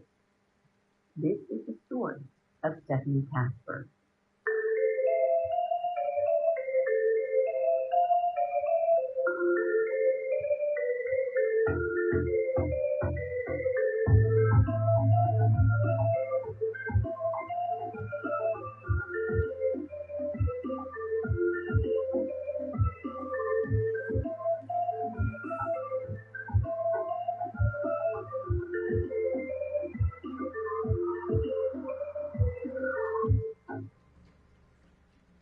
Wednesday afternoon, July 9, 1969, was a great time for fishing in Racine County, Wisconsin. The day was overcast, low 70s, a little drizzle. If you found just the right spot on Root River, you might catch a ton. One family out that day chose to set up near an old steel trestle bridge on 8 Mile Road. The bridge had actually been condemned a few weeks earlier, like shut down to traffic because it's basically falling apart. But that hasn't stopped people from coming by, including this family. At some point, while they're out there, their 10-year-old son makes his way down the riverbank to fish or just explore, whatever. But something on the water's edge catches his eye. It's hard to tell what it is from afar. It just looks like this weird, lumpy pile of something, but definitely not natural to the river. Any fish would be curious. So he inches his way closer and closer. But he stops himself when he realizes what he's actually looking at. It's a foot. And it sends him running back to his parents. But the totality of what's there is so much worse. In several piles along the riverbank, half covered by mud and in a mix of torn brown paper bags and newspaper, were the dismembered remains of a teenage girl, or at least most of her. What police realized when they came to process the scene is this girl's torso and left leg were missing. And even a river dive never turns them up, which to police isn't all that surprising, because based on the condition of the remains and how they were found, investigators are leaning toward the theory that they were likely dumped there, not like that they washed downstream. Now, despite what's missing, there are other clues that have been left behind, like the newspaper used to wrap sections of the girl's body. It was a Milwaukee Sentinel dated June 24th, and pressed into some of the newspaper folds are cigarette butts. On top of one of the piles, police collect a brown leather shoe, and under the remains were burned paper matchsticks. Though none of the remains or the paper itself actually looked burned. What had been partially burned was a military-style jacket with all the patches removed. That was like 8 feet away. And was there blood or anything on the jacket? No, it was like caked in mud. It looked like it actually might have been there for a while, and it was an older style, not something like current service members would have been issued. More like a fashion thing almost, like the kind of thing showing up in thrift stores at the time. So that's pretty much all they have to go off of as far as what is found at the scene. What tells investigators far more is what the pathologist found when he examined the remains. He sees 2 small puncture wounds beneath the right side of her chin and a large cut across the back of her neck. Most of the cuts are precise, almost scalpel-like. So her probable cause of death is listed as a neck wound, a severed artery. But really, with no torso, no organs, like, that's just a best guess based on what they have. Now, what the pathologist can determine is that the dismemberment happened after she was already dead. And the cuts at each joint are deliberate, methodical. Like, this is the work of someone who knew what they were doing. Now, the level of decomposition suggests that whoever this girl is, she died within the last 24 to 48 hours of being found. And even though no one matching her description has been reported missing, it turns out that someone has been missing her. Because that same night, around 11 p.m., officials get a worried call from Charles Casper over in Milwaukee.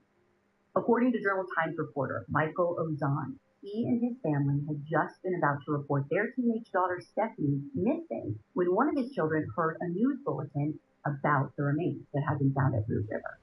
They gave like a vague description over the broadcast, but Charles tells them about this small mole on the right side of Stephanie's face, something that they hadn't mentioned was on their Jane Doe, who obviously isn't a Jane Doe anymore. Because by the early hours of July 10th, Charles confirmed that this was his daughter, Stephanie Casper, whose 18th birthday could have been the very next day. Her dad and even other members of the family, when they talked to them, had no idea who would do something like this.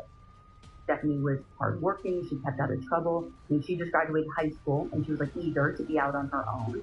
She'd gotten a job even before graduation, this part-time job waitressing at a chain restaurant in downtown Milwaukee called Mark's Big Boy. And listen, more than just like staying out of trouble, Stephanie was kind.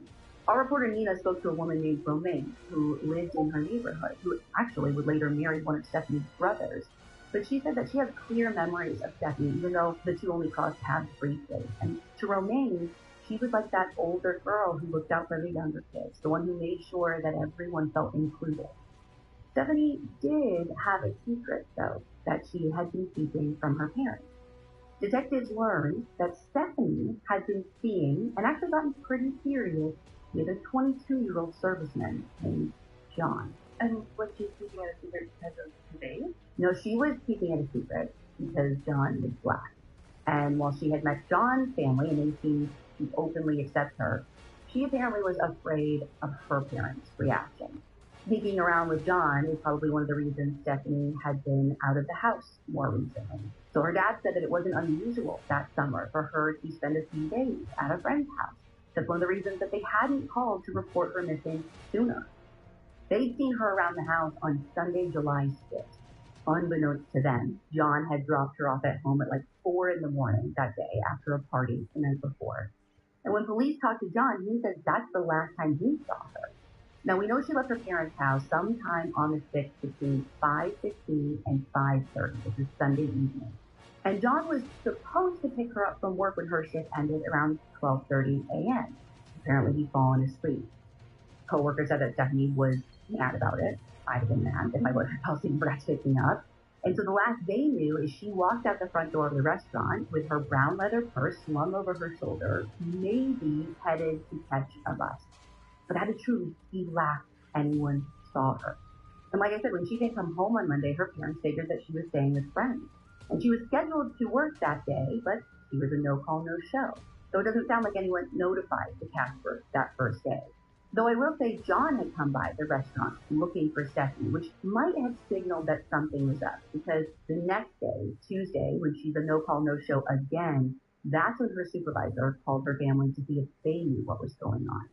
And that set off this chain of family calls looking for Stephanie. And then before they could report her missing on Wednesday, that broadcast came out. So the 12:30 a.m. departure from the restaurant becomes the last confirmed moment anyone had eyes on Stephanie. And as they start working outward from that last known sighting, they do find a trail. But it's not Stephanie, it's her killer. You guys, we are finally rolling into summer, and I am ditching sweaters, packing away the coats, but I am still wearing Quince, because Quince is quality I wear all year round. In the field, on stage, at the office, Quince, Quince, Quince. Their clothing and accessories are timeless and long-lasting, because they focus on high-quality, beautiful everyday essentials, like 100% European linen pants, dresses, and tops with styles starting at $32. And you guys, everything at Quince is priced 50 to 80% less than similar brands. No lie, I had a silk skirt from a big department store, and I have a silk skirt from Quince. And dead serious, my Quince one has held up way better and was way cheaper and machine washable. Because ain't nobody got time or money for dry cleaning, but I want to look like I do. So elevate your summer wardrobe. Go to quince.com/PrimeDenby for free shipping on your order and 365-day return. Now available in Canada too. That's quince.com/PrimeDenby for free shipping and 365-day return. Quince.com/PrimeDenby. The day after Stephanie's remains were discovered, residents in the nearby city of Franklin, which is like 6 miles north of that riverbed, they turned over a cluster of items that had been sitting along a rural road for at least 2 days. There was this gold clutch-style purse, a blue appointment book, and plastic wallet user still holding Stephanie's social security card and her driver's license application. And mixed in all of that were pictures, like a couple copies of her graduation portrait and a photo of her father in his Air Force uniform. And then ripped into fragments were pictures of there's like a photo booth style strip showing a young woman who is alone in the photos. But what's hard to tell is if the photos are pictures of Stephanie. Like there is a clear shot of this girl's face, and like the dark-haired woman could very well be her, but for some reason, no one's been able to confirm that. That seems bizarre. And all of these things, like, would that all fit in the brown purse that she had when she left the restaurant? So the lead detective on the case, Racine Sheriff Lieutenant Brian Van Scott, he told Nina that Stephanie had this habit of bringing extra clothes in her bag and then swapping out for her work uniform if she was going to go somewhere after work or like ride the bus. So while I haven't seen the brown bag, I think the brown bag is like a decent size, and it gives at least the assumption to investigators, or what's the assumption that they've made, is that these are all things that would have been in the purse that Stephanie had with her when she first went missing. Which tells investigators something important. Someone was moving between Milwaukee, where Stephanie lived, where she worked, where the newspaper that her body was wrapped in was from, and then Racine County, where her remains were dumped. And then they seem to have been like shedding evidence along the way. And the window for when that happened narrowed when an attorney contacts the sheriff's department. He says that on Monday, in like the late afternoon, early evening, he and 2 colleagues were out at the condemned bridge doing a detailed ground survey for a lawsuit. And he is adamant, if remains had been there, they would have seen them because they're not far from the bridge. So combine that with the fact that witnesses in Franklin say that the roadside items were there as early as sometime on Tuesday. I think it's very likely that sometime Tuesday to Wednesday morning is when her killer disposed of her, which makes the sighting of a man on Root River on Wednesday, just hours before Stephanie's remains were found, very interesting to me. A few miles from where her body was discovered, a man near another small bridge over on Root River spotted someone below.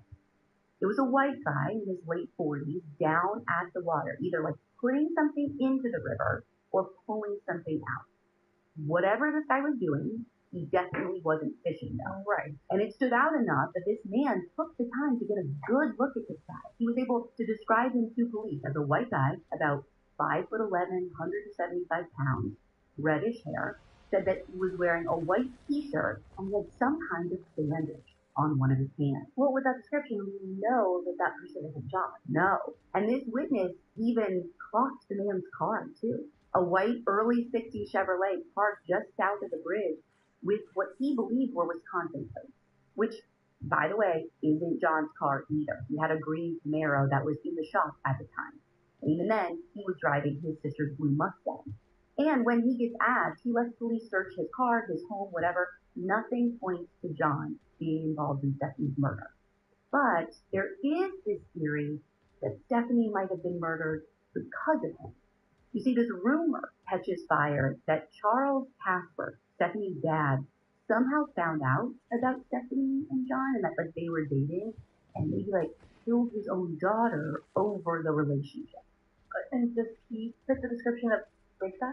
No, he doesn't. But at some point, I mean, this rumor like gets big enough that like investigators do go to him and they just ask him point blank, "Did you kill Stephanie?" And his response took me aback, even just like reading it on paper half a century later, because he apparently like chuckled and told them something like, "If I had, you never would have found her." Which is like, that's, I know, That's not the answer you should be giving here. How long after they find her is he saying this? I mean, she's down on the 9th, and then he is having this conversation with detectives like on the 11th. So, Oh my god. it's definitely odd, yeah, but there doesn't seem to be anything to back up these rumors beyond talk or whatever. Like, the Casper house is always full of people, and Charles works second shift as a dispatcher. So presumably he was like on the job during the overnight hours when Stephanie most likely vanished. I'm sorry, presumably? I was gonna say, although I don't know if the police ever actually like confirmed that, like got his actual like time cards or records or whatever. And there's actually another Charles related rumor that made the round. Romaine, who married Stephanie's brother, remember, she told us that Charles was known to be a gambler. And there was also some speculation that maybe Stephanie's murder was like some kind of violent retaliation for unpaid debt. This doesn't feel like an unpaid debt hit to me. I agree. And it doesn't seem like that or like the her dating John thing, like either theory related to Charles, none of it ever gained much traction with investigators. What they keep circling back to is Mark's Big Boy, the restaurant that Stephanie worked at. It was like the anchor of her routine. Set hours, familiar faces, a world they could map. But that world turned out to be messy, with reports of staff drinking on the job, managers hitting on waitresses, shifts that ended late, and a cast of men who knew Stephanie's schedule and routine. Like one of the managers, who puts detectives on alert almost immediately with his eagerness. Like he wants to know if any of Stephanie's clothes were found with her name. He volunteers unprompted that a woman on the radio, sort of like a psychic from the sound of it, predicted the killer's initials, which, by the way, happen to match his own initials, which are RS. Okay. And then at the restaurant, there's also this 20-year-old cook named Michael Bartelt who catches their attention. Like John and a lot of other young men at the time, he'd recently come home from Vietnam. Now, Michael's version of the night tracks with everyone else's, except for one detail. He says that Stephanie left work through the restaurant's back door when she was done with her shift, not the front. It's not a huge discrepancy. But what's interesting is, before they're even finished with him, he asked if it'd be alright for him to like go ahead with this trip that he had been planning to Hawaii. He says, like, I got the plane ticket already, I've had it since early July, like, I'll be leaving in a couple of days. And he's like, by the way, I've already quit my job at the restaurant. But he is like letting them know because he doesn't want like them thinking he's guilty of something if he just like takes off. Okay, he quit his job for vacation? From the sound of it, it sounds like he plans to be gone for a while. Maybe I should call it like a temporary relocation instead of like just a vacation. Like I don't know how long. Yeah. And how long after Stephanie's death is this? Like, where in the timeline are we? We're still within like days. So police interviewed him on Sunday, July 13th. And he says that he didn't quit that day. He had quit the previous Friday. So a few days even before that. And is Michael a white guy? He is. And what's he drive? Nothing. He doesn't have a car. I would think that he's sell it for the vacation. Like, now I'm questioning everything. Yeah. But they did check this guy's record. They find nothing more than a couple of like drunken, disorderly incidents as an adult. So they clear him to go off to Hawaii. Because I think really like at the time, they're looking for someone like a darker history, someone with more motive. So they're much more interested in pursuing a story that they hear from a former waitress. She tells investigators that about a month before Stephanie was killed, she was attacked while leaving the restaurant at around 2 a.m. She said a man grabbed her by the neck and told her that he would slit her throat if she screamed. So she shoved him off, he punched her in the stomach, and thank God another coworker actually came along and beat this guy with her purse until he took off. Like, miracle. Now, even though this waitress was injured, like a deep cut to her throat, she did not report the assault because she didn't think that she could identify the man. Her and the other coworkers just had the same vague description of him. White guy, maybe early 20s, high 5'6", light blonde hair, wearing a white jacket and shoes and boots. But they're telling police now. And what really stands out is the MO. Because there had been, it turns out, a string of attacks across downtown Milwaukee following this kind of same playbook. Women targeted while walking alone, a man with a sharp object, threats involving cutting and sexual assault. In fact, one happened not long after Stephanie's remains were found. This woman was attacked in a parking lot and then stabbed in the shoulder before the culprit fled in her car, which, by the way, made him catch. They catch the guy, get us days after Stephanie found. He's a 17-year-old busboy from Milwaukee's South Side. But they can't tie him to the big boy attack that happened before Stephanie's murder, and they can't seem to tie him to Stephanie's murder either. And he never admits to either, even though he confesses to violent crimes against 4 other women. Now, police search this guy's house, but without his confession or evidence linking him to Stephanie, nothing comes of it. They move on. And if he was 17 then, like, where is that guy now? Oh, I checked for sure. So he got convicted of rape. He spent the next 6 years cycling between prison and a mental health institution. But as far as I can tell, now he's alive and out in the world. But the only record he has since then is for some traffic violations. And listen, that's not even the only teenager that they look at, by the way. At one point, detectives get 2 urgent calls from an anonymous tipster who insists that an 18-year-old who killed Stephanie after some kind of argument is about to flee town by bus. Sure enough, they find this guy, nab him at the bus station right as he's about to board, but he swears that he's leaving because of a family matter, not because he's running from anything. And he says that he doesn't even know Stephanie, though he does know her boyfriend John. Police obviously keep this guy for a little bit. They question him. They end up verifying that he was working during a key window of time when Stephanie left work and things happened. And so they let him go. And this is the wild part. They actually come to believe that he was the tipster that called the tip on himself. Wait, what? They said that he did it, or they think he did it, as some kind of ploy to get attention or sympathy from this girlfriend that he's been arguing with, which is a weird level of manipulation and devious that is, to me, right on par with physical attacks. Yeah. So I wasn't surprised to learn that though this guy likely had nothing to do with Stephanie's case, he did turn out to be a dirtbag. His record after 1969 is a long one. Armed robbery, sexual assault charges, in and out of Wisconsin prisons for decades. So, long story short, police are chasing down everything in the first couple of weeks, but they are getting nowhere. There are no sightings that are coming up of Stephanie filling in that lost time where we don't know where she was. Her purse, that brown leather shoulder bag style thing, still MIA. And there are 3 agencies trying to coordinate efforts. You got Milwaukee, where she went missing, Franklin, where some of her belongings were found, and Racine, where some of her remains were found. The place that they still didn't even have, though, was a crime scene. Everything about the crime points to someone who had time, who had control, and privacy. Not just to dismember her, but perhaps, they wondered, to keep missing parts of her. Though, they would find out within weeks that actually wasn't the case. It didn't happen until Monday, July 21st. But that's when a couple on a farm about 4.5 miles from the bridge finds bones in their yard. Their dog, I guess, had been dragging them home for a couple of weeks by then. But it was the human pelvis that made someone realize these weren't just animal bones. And detectives, when they get brought out, they end up locating this weather-beaten white cardboard sun-kissed box, half buried in heavy brush just off the side of the road. But it's only 250 feet or so from this family's farmhouse. And at the bottom of this box is a dirty towel with pubic hairs on it. And inside and then scattered around it, they find a lot of bones, a rib cage, a spine, other missing parts of Stephanie. Because these definitely belong to Stephanie. They fit together perfectly with the rest of her.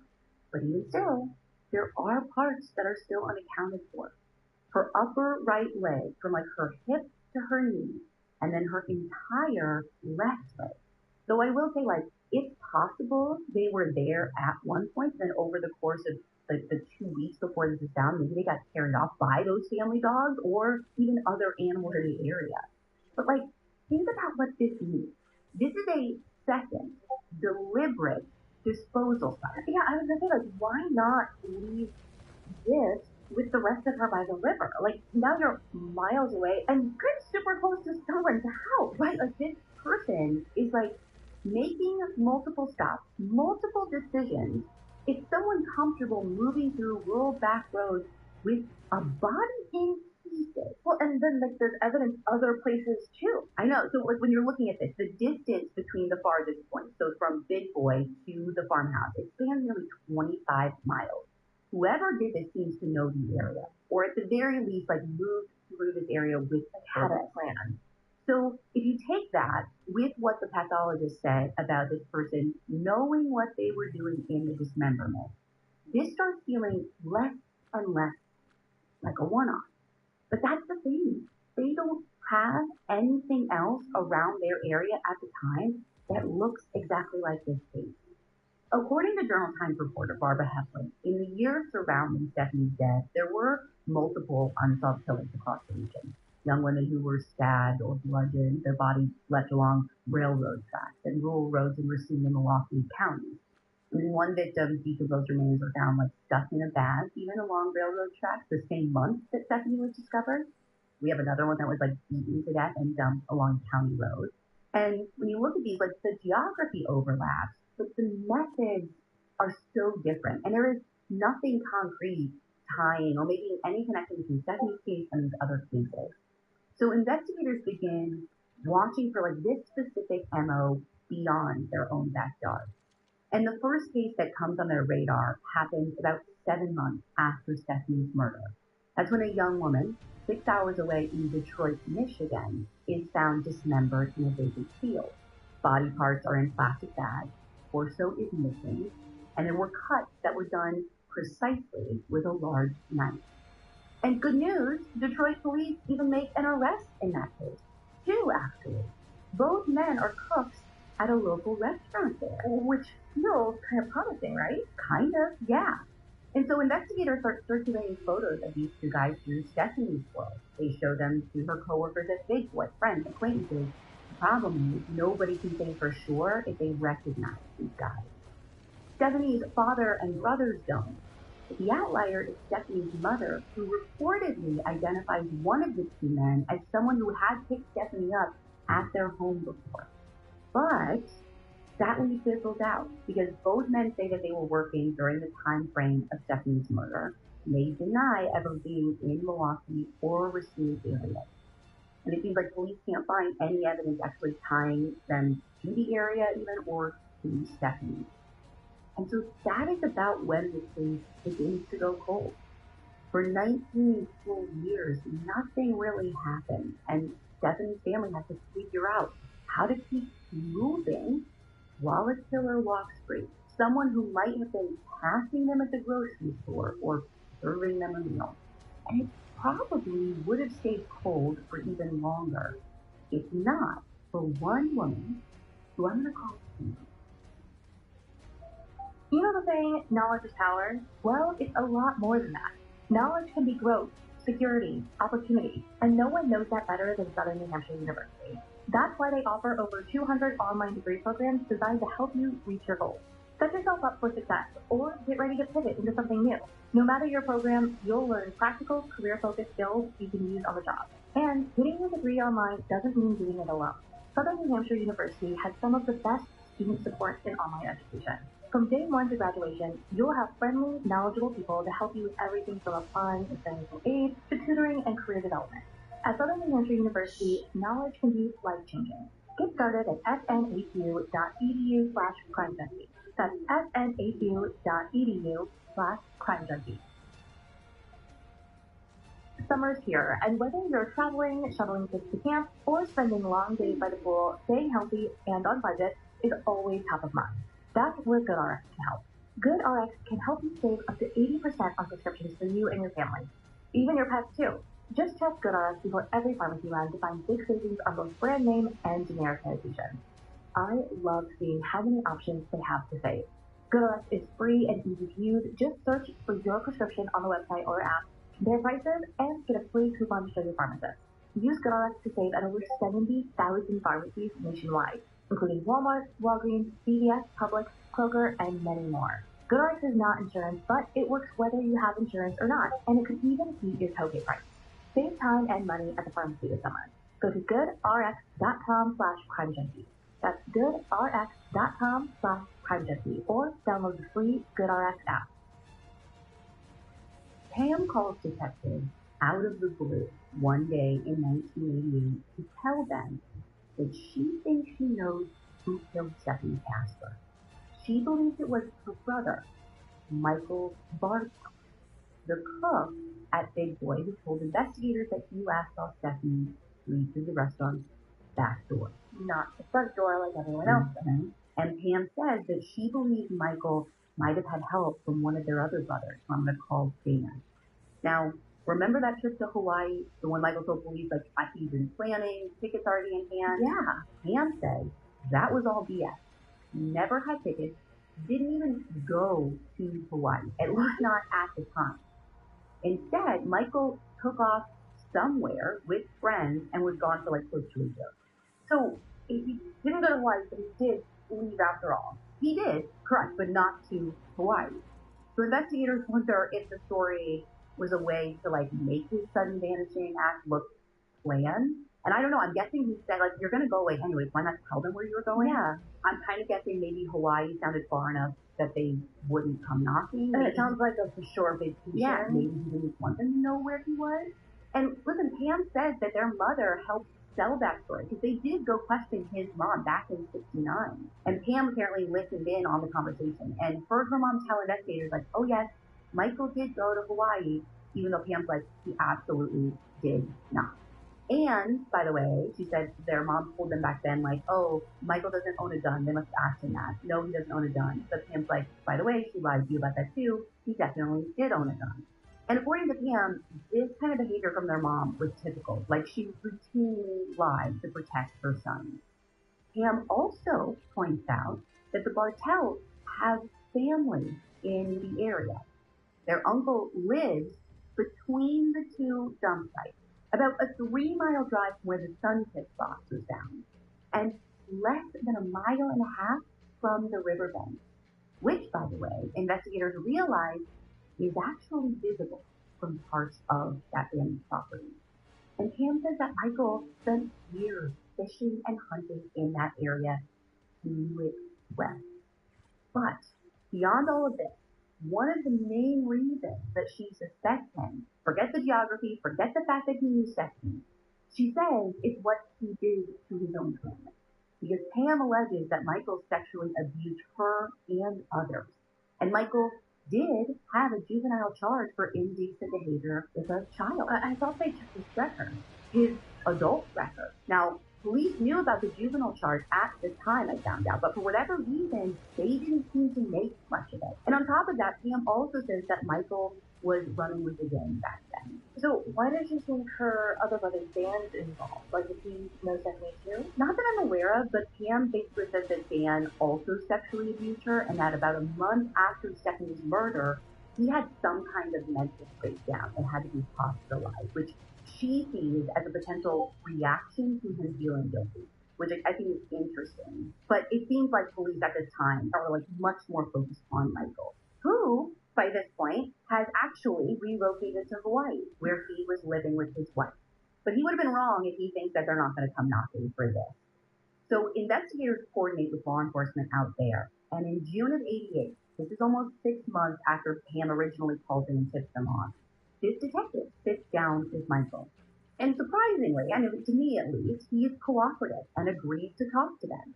He describes Stephanie as someone that he barely knew and implies that he had no interest in her sexually. He was already dating a few other women who had worked at the restaurant at the time. Sure, fine, whatever. It's not even like he said they were close like back then or anything. But now, in '88, he is putting major distance between them because his story changes. Before, he says that he saw Stephanie leave out the back door when she's done with her shift at 12:30. Now, he says that he typically clocked out around 10:30, 10:45 at night, which would have put him out the door well before Stephanie left at 12:30. So he's saying that he doesn't remember seeing her leave at all. This is the problem. He's not committing to anything now. He's just saying that he probably wouldn't have seen her leave because he probably wouldn't have been there at that time. And what does he say about the whole Hawaii of it all? He admits that he didn't go to Hawaii back then. He says he actually went to Las Vegas with the manager from the restaurant, the one that gave police like creepy vibes, along with a woman that manager was dating. But he's like, listen, I had police's blessing to go. So no, they cleared you to go to Hawaii. No one said anything about you going to Vegas with your creepy manager. It doesn't seem like that answer rubs detectives the wrong way, I guess, because it's not like they went looking for him. So, like, they don't press him on that. And the bottom line is Michael denied any involvement in Stephanie's murder. All these years later, they don't have much that they can do to prove or disprove what he's saying either. They're like in that weird spot before technology can even help. So since they only have Pam's account, the case goes cold again. But Pam's account includes someone else. Like, did they ever even interview Dan? They did a few times, yeah. But like he denied being involved in like murder or like sexually assaulting anyone. So really, I mean, I think at this point they're like, they gotta wait for technology to advance. Like, right? I mean, 88, you can see it coming, right? Like, it's just around the corner in the 90s. But even with what they have, like, really what they're working with in this case is pubic hairs. So early 90s can't do much of that either. Those don't get sent off until 2009. And when they do, though, they actually get something promising. Even for 2009, when I saw that, I was like, oh, it's going to be too early to do anything. Yeah. No, 2 of the pubic hairs produce 2 different partial male DNA profiles. Only one of them is strong enough for state databases. No match there, though. Neither is good enough for the national database, CODA. Okay, but can they tell us if these profiles are not with what brothers? Not with what they have. The profiles aren't strong enough to make that determination. And by the way, it doesn't even mean that 2 men were involved.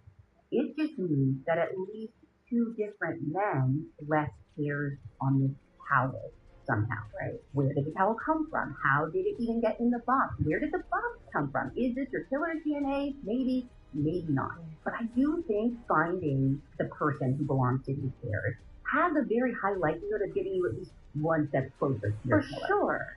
And, by the way, a partial profile is good enough for comparison to a full profile. So you can go one by one and do direct comparison.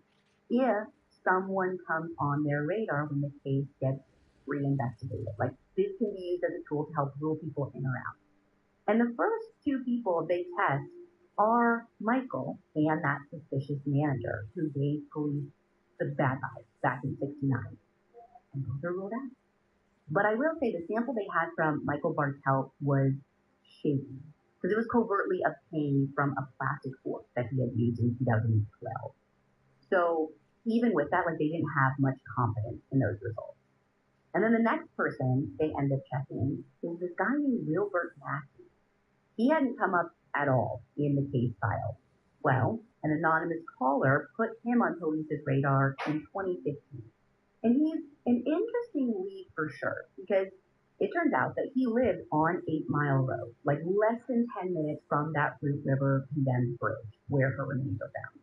And the story behind this lead is wild. So the caller says that one of Wilbert's sons, who lives down in Florida, has been talking, claiming that his father was a serial killer who butchered a young woman and dumped her near Root River in the late 60s. And that Wilbert forced his own daughter, who was just a child at the time, to help him dispose of the body. Now, police can't talk to Wilbert about any of this because he died in prison in 2009, at the tail end of a 20-year sentence for child sex offenses. I mean, it sounds like he's a pretty strong contender right out of the gate. Yes, but in late 2016, investigators do track down 2 of his adult children, including the daughter who was allegedly forced to help dispose of the body. Now, she described a father who was cruel and abusive, like in every way, physically, sexually, psychologically. She says that he was obsessed with Stephanie's case and with a true detective magazine. He would make the kids read what he called Root River killer stories out loud and then tell them everything the stories got wrong, which he says he knew because he was the real killer. And his daughter says she does have this early childhood memory of being forced to throw heavy, sticky bags into Root River. And her father told her to make sure that they sank. Afterwards, she said Wilbert scrubbed his car clean. Their family property was overrun with dogs, like more than 100 of them. And when they got sick, Wilbert would kill them, butcher them, and then feed them to the other dogs. I'm telling you that this dude was the stuff nightmares are made of. But as damning as all of this sounds, none of it was provable. Investigators nowadays can't even confirm that, he called it the Root River Killer. Like, they don't even know that as a real moniker. Like, it was never used by the media. It was never used by law enforcement. So there's a world where Wilbert just invented it to terrorize his kids. Listen, moniker aside, they do get a DNA sample from one of Wilbert's sons to compare against the pubic hair. No match. Although, that son tells police that there are rumors he may not even be Wilbert's biological child. So, there's this moment where they're like, does this mean anything? Yeah. But luckily, there was still a sample of Wilbert's DNA in CODIS because of his record. So, they do end up doing a better comparison. But still, not a match.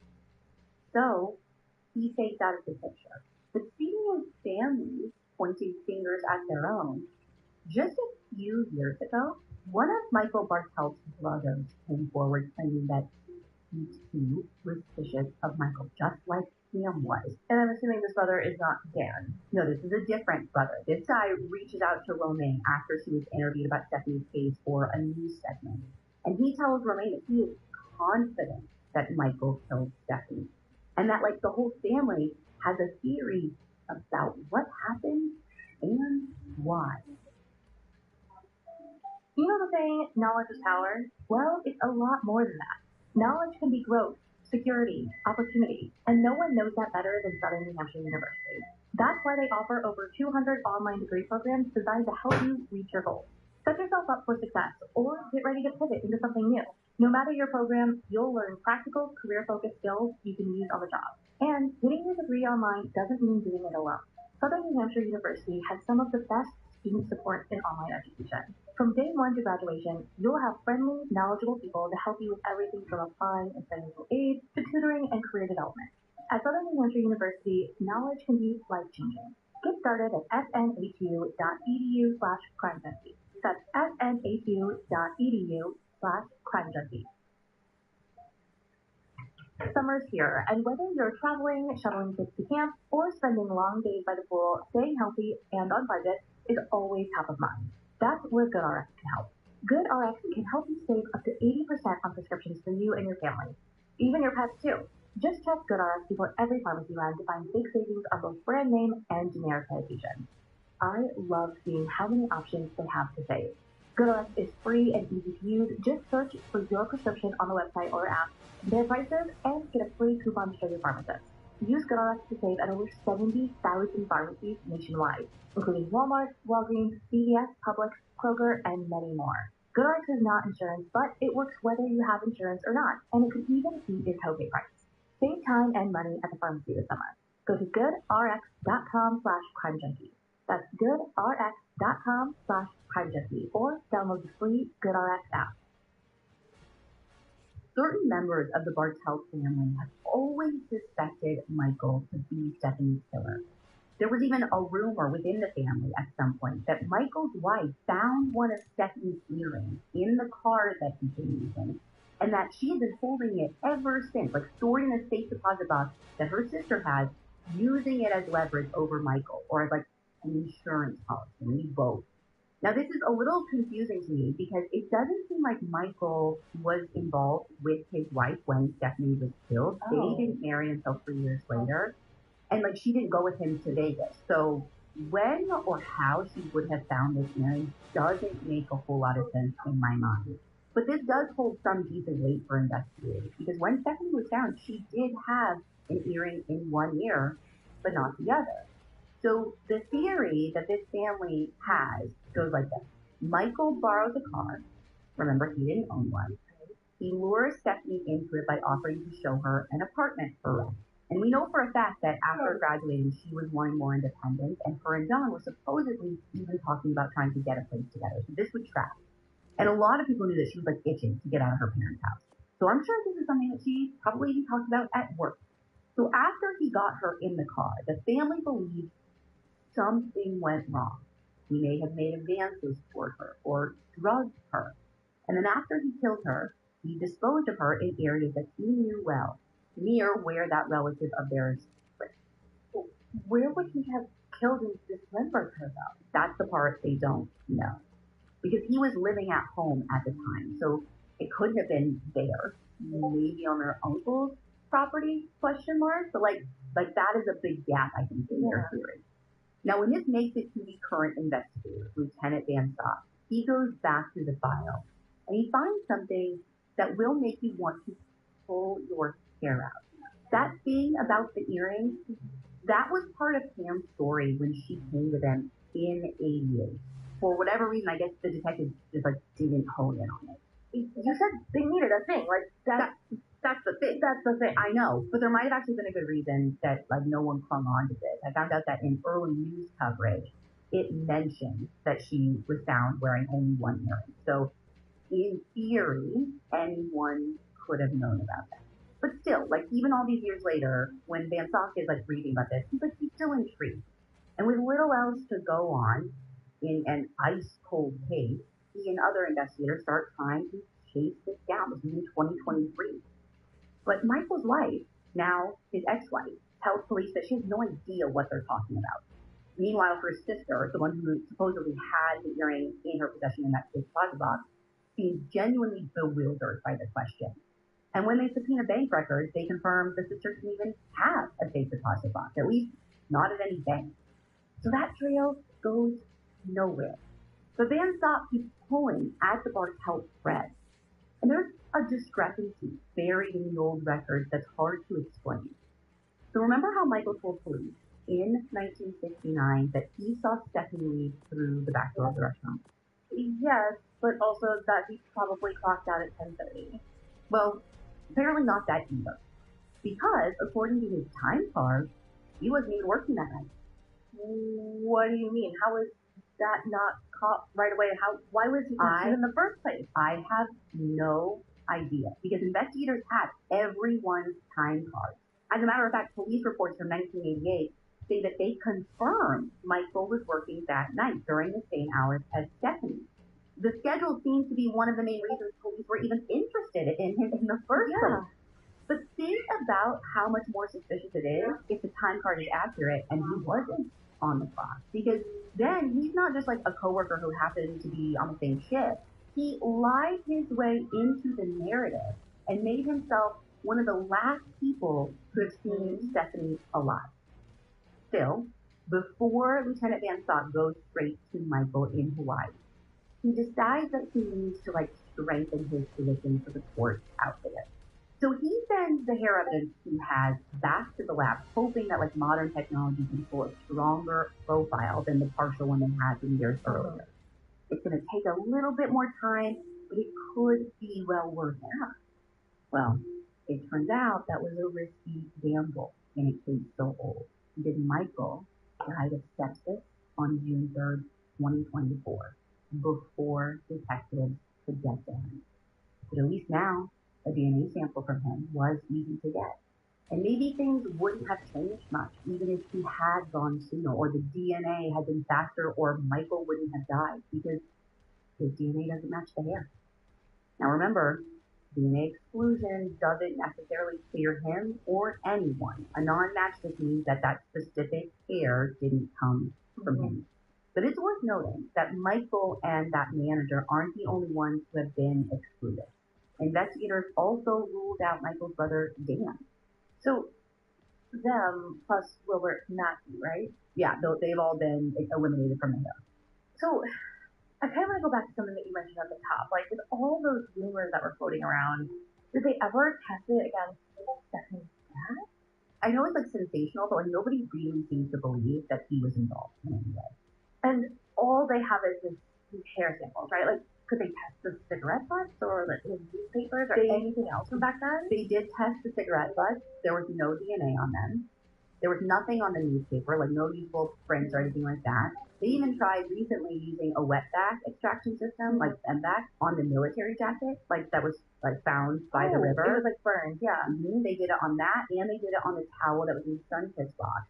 And the initial results from those showed male DNA on both, but the quantities were too low to actually build a full profile or to even determine if any of them like matched each other or the partner that they were getting in the hair. Same sample. Right. Yeah. So right now they're just waiting on further testing, and they're hoping that the same advances in DNA technology that have cracked other cold cases means that maybe they'll be able to crack this one day, or at the very least get that partial profile to a better spot that they could put it in a national database. And that's really important because even though Lieutenant Van Stock thought of Michael as a really good suspect for a while, his current working theory is that Stephanie was killed by a stranger. He doesn't believe that Michael had the skill to do what was done to Stephanie. He thinks that it's more likely that Stephanie left the restaurant, mad at her boyfriend for not picking her up, and got in a car with someone that she didn't know. And that person took her somewhere, sexually assaulted her, killed her, and then dismembered her. He doesn't know who that person is yet. But a new name was added to the case file just recently. One that actually started with us. So last summer, Lieutenant Van Stock was outside Jameson Dartford listening to our episode on Kristen Davis. And at the end of that episode, if you remember, I did this call out. And for anyone who doesn't remember, Kristen was a young woman who went missing in 1981 while riding her bike on a highway between two cities in Idaho. We're not even talking about Wisconsin. But her remains were later found in garbage bags in and along Snake River. Like Stephanie, she'd been dismembered with surgical-like precision, and she'd been wrapped in newspaper. And one of her legs was never recovered. Well, and if I remember correctly, the call out at the end was specifically been looking for a guy who was military that the FBI was looking into for like connections to other bases across the country. Right. And you were like, hey, like, are there more? Right, because the FBI opened an investigation into this guy, but like nothing came of it. That is something we are still investigating. But I thought more pieces might be the key to cracking some kind of pattern. And I know I told you this before, but when Lieutenant Van Stock heard that call out, he basically like dropped his mower because it sounded like this case to him. Yeah. And when he contacted us to compare notes, and he learned that this man had major ties to the Midwest and possibly Wisconsin, he said chills. I'm going to call them full body chills. Yeah. Now, Nina has actually been out to Racine since then to meet with Lieutenant Van Stock, and he's making the hero walk because, like, I'm still not ready to name this other suspect yet. He is still alive as of this recording, and we're still trying to get a handle on the scope of his potential activities. And now all that's been ongoing for more than a year now. But Lieutenant Van Stock has been, like, moving heaven and earth in that time to see if this man can be definitively tied to anything. And it has been an uphill battle. Logistics, bureaucracy, jurisdictional barriers at every single turn, but I have never seen anyone put up the kind of fight that he has. And he gets people to move. It is incredible. Now, I need to say, Romaine Casper still believes that Michael killed Stephanie. And listen, nothing is off the table. This case is not closed. And Van Stock isn't letting it sit. So his goal is to rule everyone in or out definitively and eventually solve this case. Solve it for Stephanie, but also solve it for her family. Romaine's son, Nick, was born more than a decade after Stephanie was killed, so he never got to meet his aunt.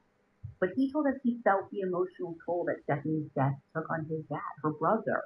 And this is the kind of loss that doesn't stay in one generation. It ripples forward. So if there is anyone out there who knows anything about what happened to Stephanie, the Racine County Sheriff's Office wants to hear from you. You can call their detective bureau at 262-636-3225. And if you would rather stay anonymous, you can reach out to Crime Stoppers at 888-636-9330. And and I'll put an option to text in the show notes.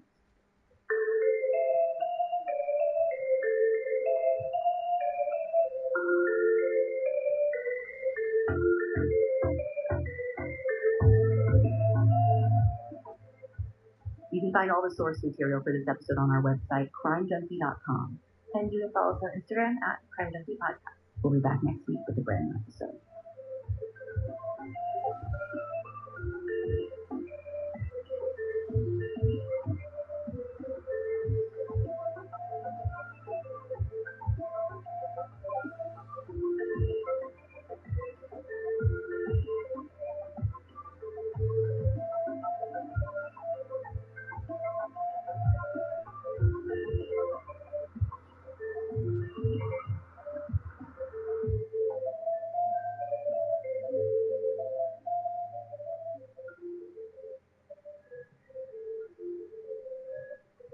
Crime Junkie is an audio Chuck production. I think Chuck would approve. What up? It's Drizzy. I told BT if I'm hosting, we're going to do this my way. Sunday, June 28 at 8, 7 Central. I'll let them know BET Awards 2026 got a monster lineup. The must-see performances. We're honoring the living legend icon of Flooring Hill with the tribute Viking Queen. It's culture's biggest night, hosted by your boy Drizzy. Oh, y'all already know. It's crazy. BET Awards 2026 live Sunday, June 28 at 8, 7 Central. Visit BET.com for more info. For adults with Crohn's disease or ulcerative colitis symptoms, every choice matters.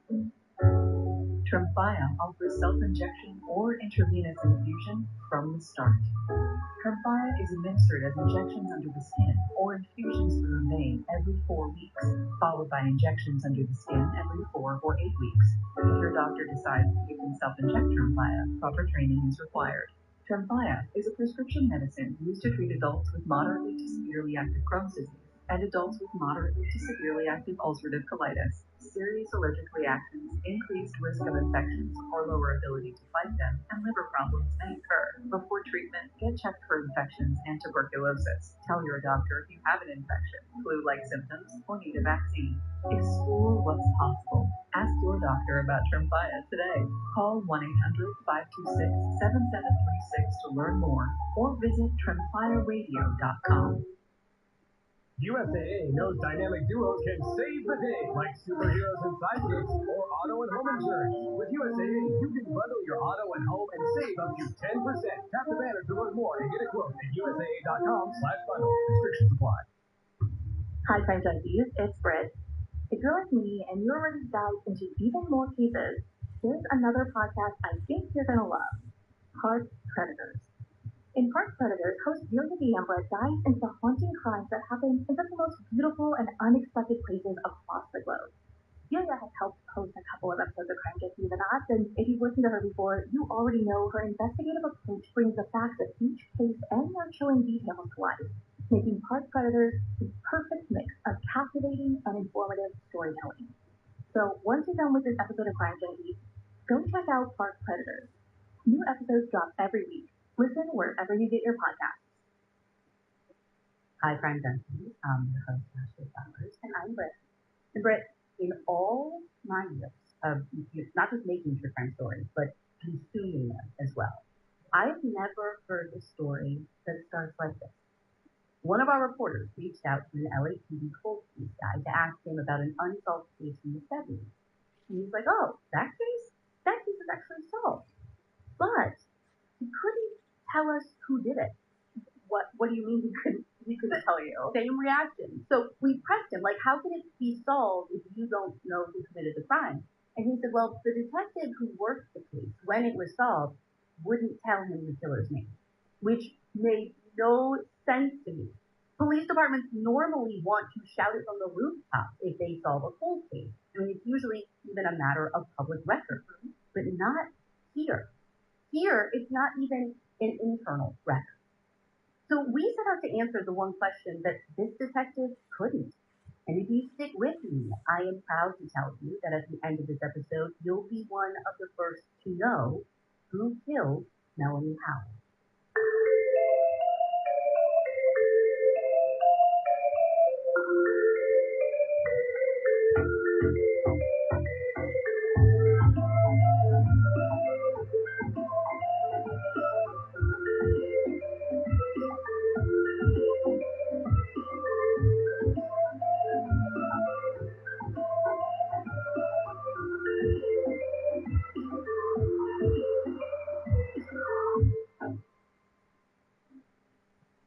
23-year-old Melanie Howell was found stabbed to death inside her apartment.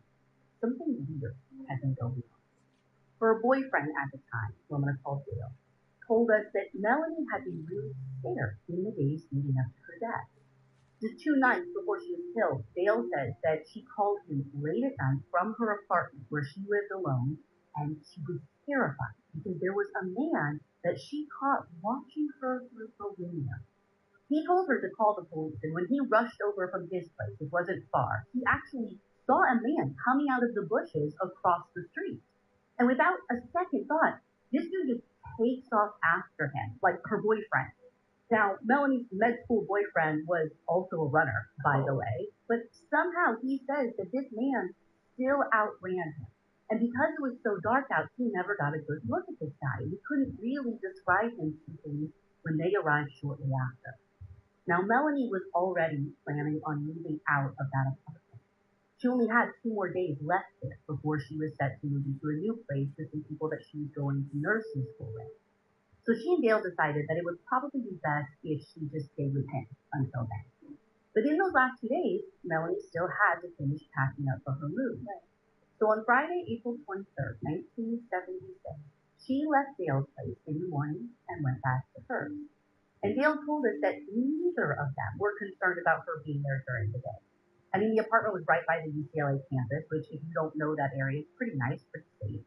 So back then, there are no cameras or anything digital that could tell us when she got to the apartment. But they do end up locating a neighbor who says that around 10 a.m., she heard Melanie talking with a man at her front door. Now, the conversation sounded calm. She could tell that the man left. But then minutes later, the neighbor heard this man come back. And that is when she heard a struggle, and then screams and glass breaking. And when the noises got louder, the neighbor looked through like the little peephole, and she said that she saw a man leaving Melanie's apartment carrying a black attaché case, like a briefcase. Now she sent her husband to go check on Melanie. The front door had been fully kicked in, and what he found inside was gruesome. There was blood throughout the apartment, but Melanie was in her bedroom, fully clothed, wrists bound, barely alive, bleeding badly from multiple stab wounds. Now, even though this guy, this husband of her, called police, by the time they got to the scene, it was too late. And Melanie had died. And this all happened within like minutes, it sounds like. Oh, this dude did not spend much time in her apartment. Now, is that because his only goal was to come in and kill her and then get out as fast as possible? Or did his real plan go awry because, like, she could have too much of a fight or something? I mean, even though he's gotten her wrist bound at one point, I know she has defensive wounds to her left hand, and there was broken glass scattered in the apartment from a smashed window, likely from her trying to escape or fight back. Now, the guy ended up still stabbing her 47 times. Oh my God. So even though she hadn't been sexually assaulted, maybe that was the plan, and he just underestimated Melanie. Like, once glass is breaking and she's screaming, he might know that they're drawing attention. This is the middle of the day, and so he, like, takes off. And what's the briefcase about? Is that something that he brought with him or took from her place? They assume it's his because there wasn't anything missing from Melanie's place. And that might have been what he brought the weapon that he used in, because they never found a knife at the crime scene. So I think the briefcase potentially served 2 purposes. One, I think maybe, like I said, he had all this stuff that he planned to use. Yeah, handcuffs, knife, like whatever. 2, I think that it might have made him look like a door-to-door salesman. Like, it makes me wonder if he pretended to be a salesman or something, someone harmless, and they have this interaction, right, the neighbor hears, and then he leaves, like, probably putting Melanie's guard down, making her think everything seems fine, and then he comes back and catches her off guard. But if that's the case, I would guess this isn't the same guy that Melanie saw watching her like a couple nights before, or she wouldn't have opened the door, right? I don't know that, though, because I don't think she actually got a good look at the guy. And remember, it was dark when that happened, and her boyfriend told us when we talked to him that she never described the guy to him, which I think she would have done if she could have. So, honestly, to me, the idea that it's not the same guy feels like it would be a wild coincidence. Well, and if that's the case, then it makes me wonder how long he had been watching her, like stalking her out, right, waiting for her to come back. She hadn't been there for like a couple of days, at least overnight. That's the thing, like, this dude if it was the same guy, had to have been like lying in wait. Middle of the day is not the best time to attack, but he might have been waiting for, who knows, hours, days for her to come back, and he felt like it was now or never. And to me, that doesn't feel like a guy who's like, this is his first time doing something like this. Now, because this guy spent such little time in her place, there wasn't much physical evidence that he left behind, except a single bloody fingerprint on the inside doorknob of the front door that I assume he likely left when he was leaving. And did the neighbor get a good look at him at any point in time? So the only thing the neighbor could say was she kind of looked at him. She said that he looked like he was in his 20s. He was either white or Latino, and 6 feet tall with dark hair. And I mean, they get enough of a description that police do make a composite sketch, which we have, but like, to me, it's pretty basic. Like, there aren't too many details. It just looks like a dark-haired guy. And it doesn't seem to match anyone that Melanie knew, including her boyfriend, Dale, who was a redhead. And speaking of Dale, at the time Melanie was killed, he was at school, sitting in the UCLA cafeteria with witnesses all around him. He told us that he found out that she was dead when a classmate called and told him that police were looking for him. And he had no problem going to speak with them, and he was easy to rule out. I mean, beyond his airtight alibi, his print didn't match the one that they had in Melanie's blood. But even though they had asked him a lot of questions about himself and about Melanie, about the days leading up to her death, they weren't willing to answer any of his questions in return, which made him think that they still kind of suspected him. He even told us that a friend of his who had kept up with Melanie's case said that a detective warned that person to stop asking questions or he would become a suspect too. And honestly, it seems like everyone was a little suspect until they could rule them out, probably with that print. But one by one, neighbors, classmates, friends, exes, even people they had to go out of state to chase down, none of them are their mystery man. So despite tons of work, the case stalled and went cold. And like, listen, there wasn't even much hope being held out for this one. At one point, a detective told a friend of Dale's that the case wasn't solvable, which you don't hear that very often. And the trauma of that stuck with Melanie's boyfriend. He said he felt like the world was exploding around him. And in some ways, it did. I mean, he tried to put on a brave face, but he was so traumatized he almost failed out of med school. And his grief was so intense that decades later, he still describes the feeling as like nothing he has ever experienced. Even after a long career as a trauma survivor. And one thought that he kept grappling with all those years was this. Was this just a random attack? And if so, could there be other victims? Well, little did he know, the answer to that was yes and yes. For decades, some cold cases have been reduced to files in a cabinet, but not anymore. I'm Ashley Flowers, and me and my team on the deck have been traveling across the country to report on these forgotten cases. And in some instances, it's resulted in these cases being solved after decades. Join me every Wednesday as we revive stories one card at a time. Listen to the deck now, wherever you get your podcast. In 2014, almost 40 years after Melanie's murder, new fingerprint technology changed everything. Martin Mohara, the cold case detective working Melanie's murder at that time, looked back through cases where fingerprints had been run before 2010. Before that was when LAPD labs weren't as sophisticated.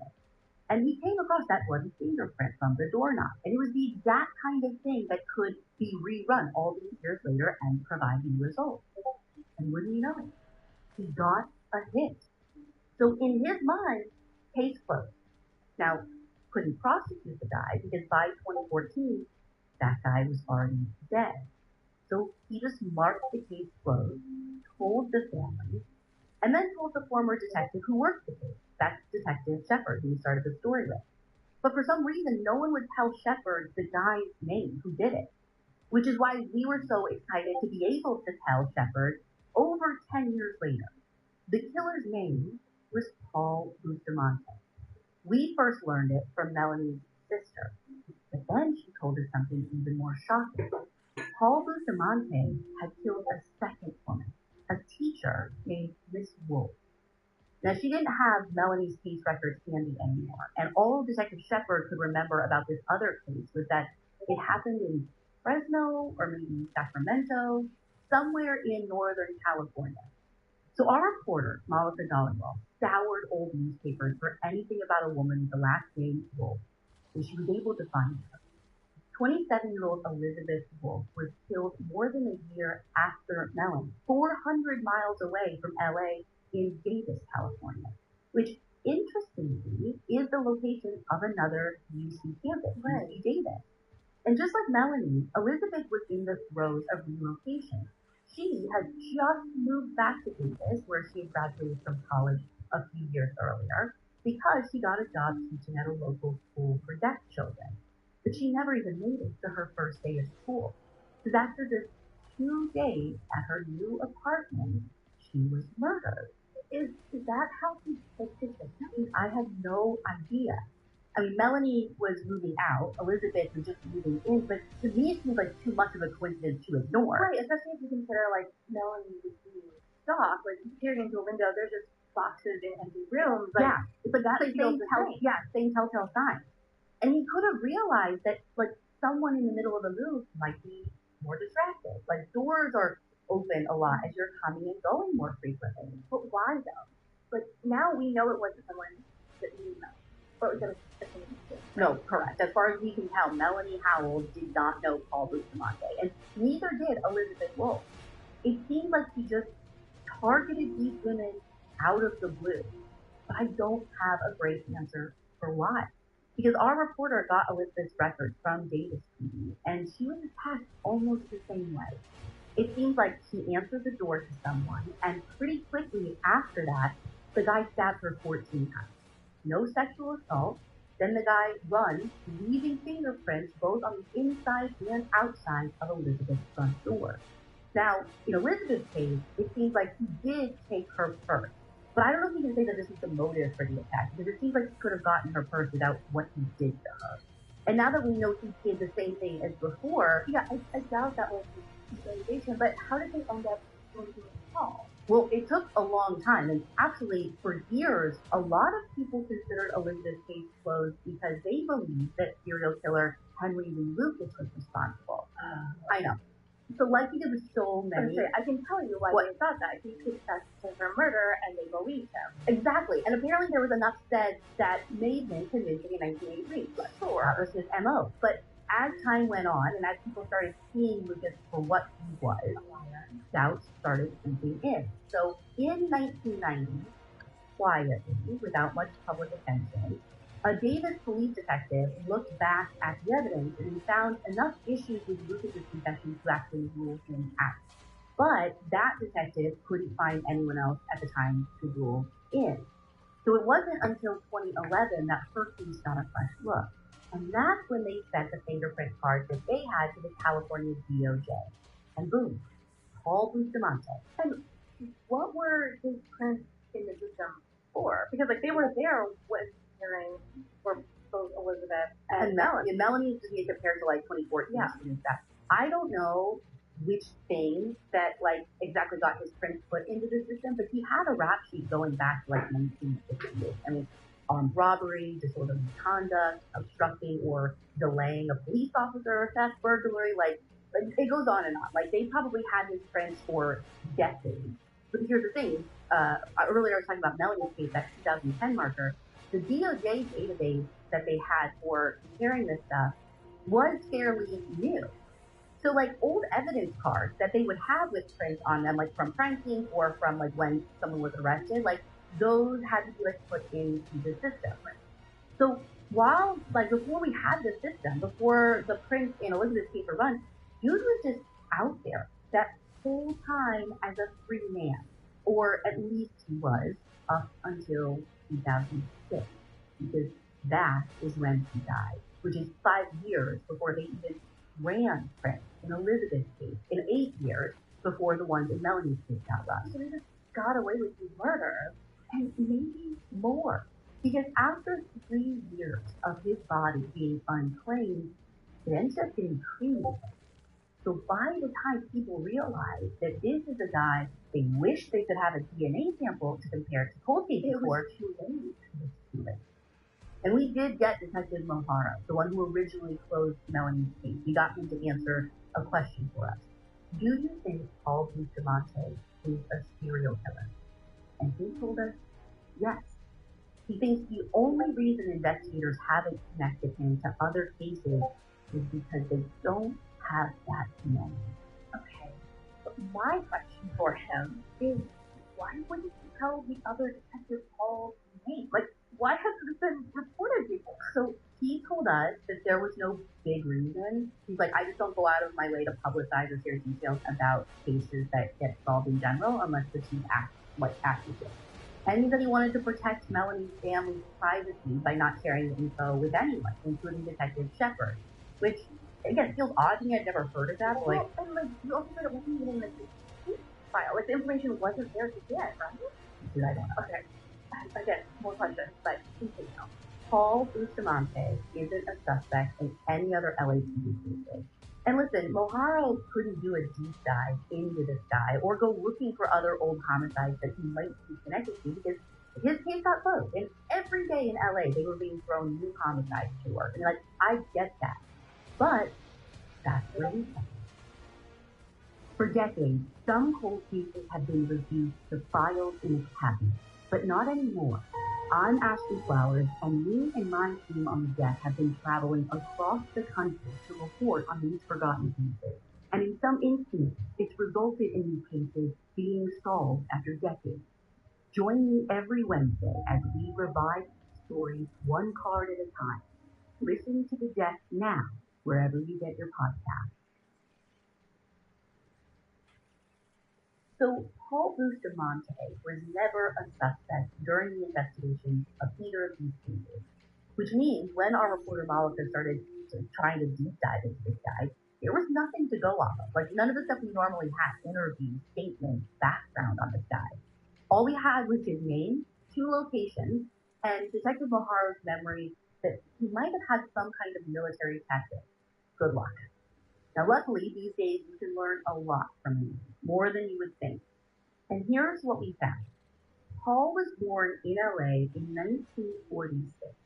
We don't know much about his early life, but from census records, it looks like that he may have been adopted and raised by his aunt and uncle. And he went to high school in the LA area too. Now, the men Paul likely knew as his dad and his brother both served in the military. And from military records, we learned that Paul he joined the Army in 1966, served overseas in Germany as a rifleman and a radio operator until he was discharged in 1968.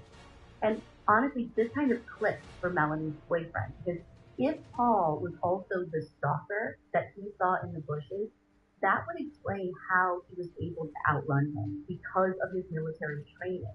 Now, marriage records show that in 1972, Paul got married to a woman who was a PhD student at UC Davis studying sociology.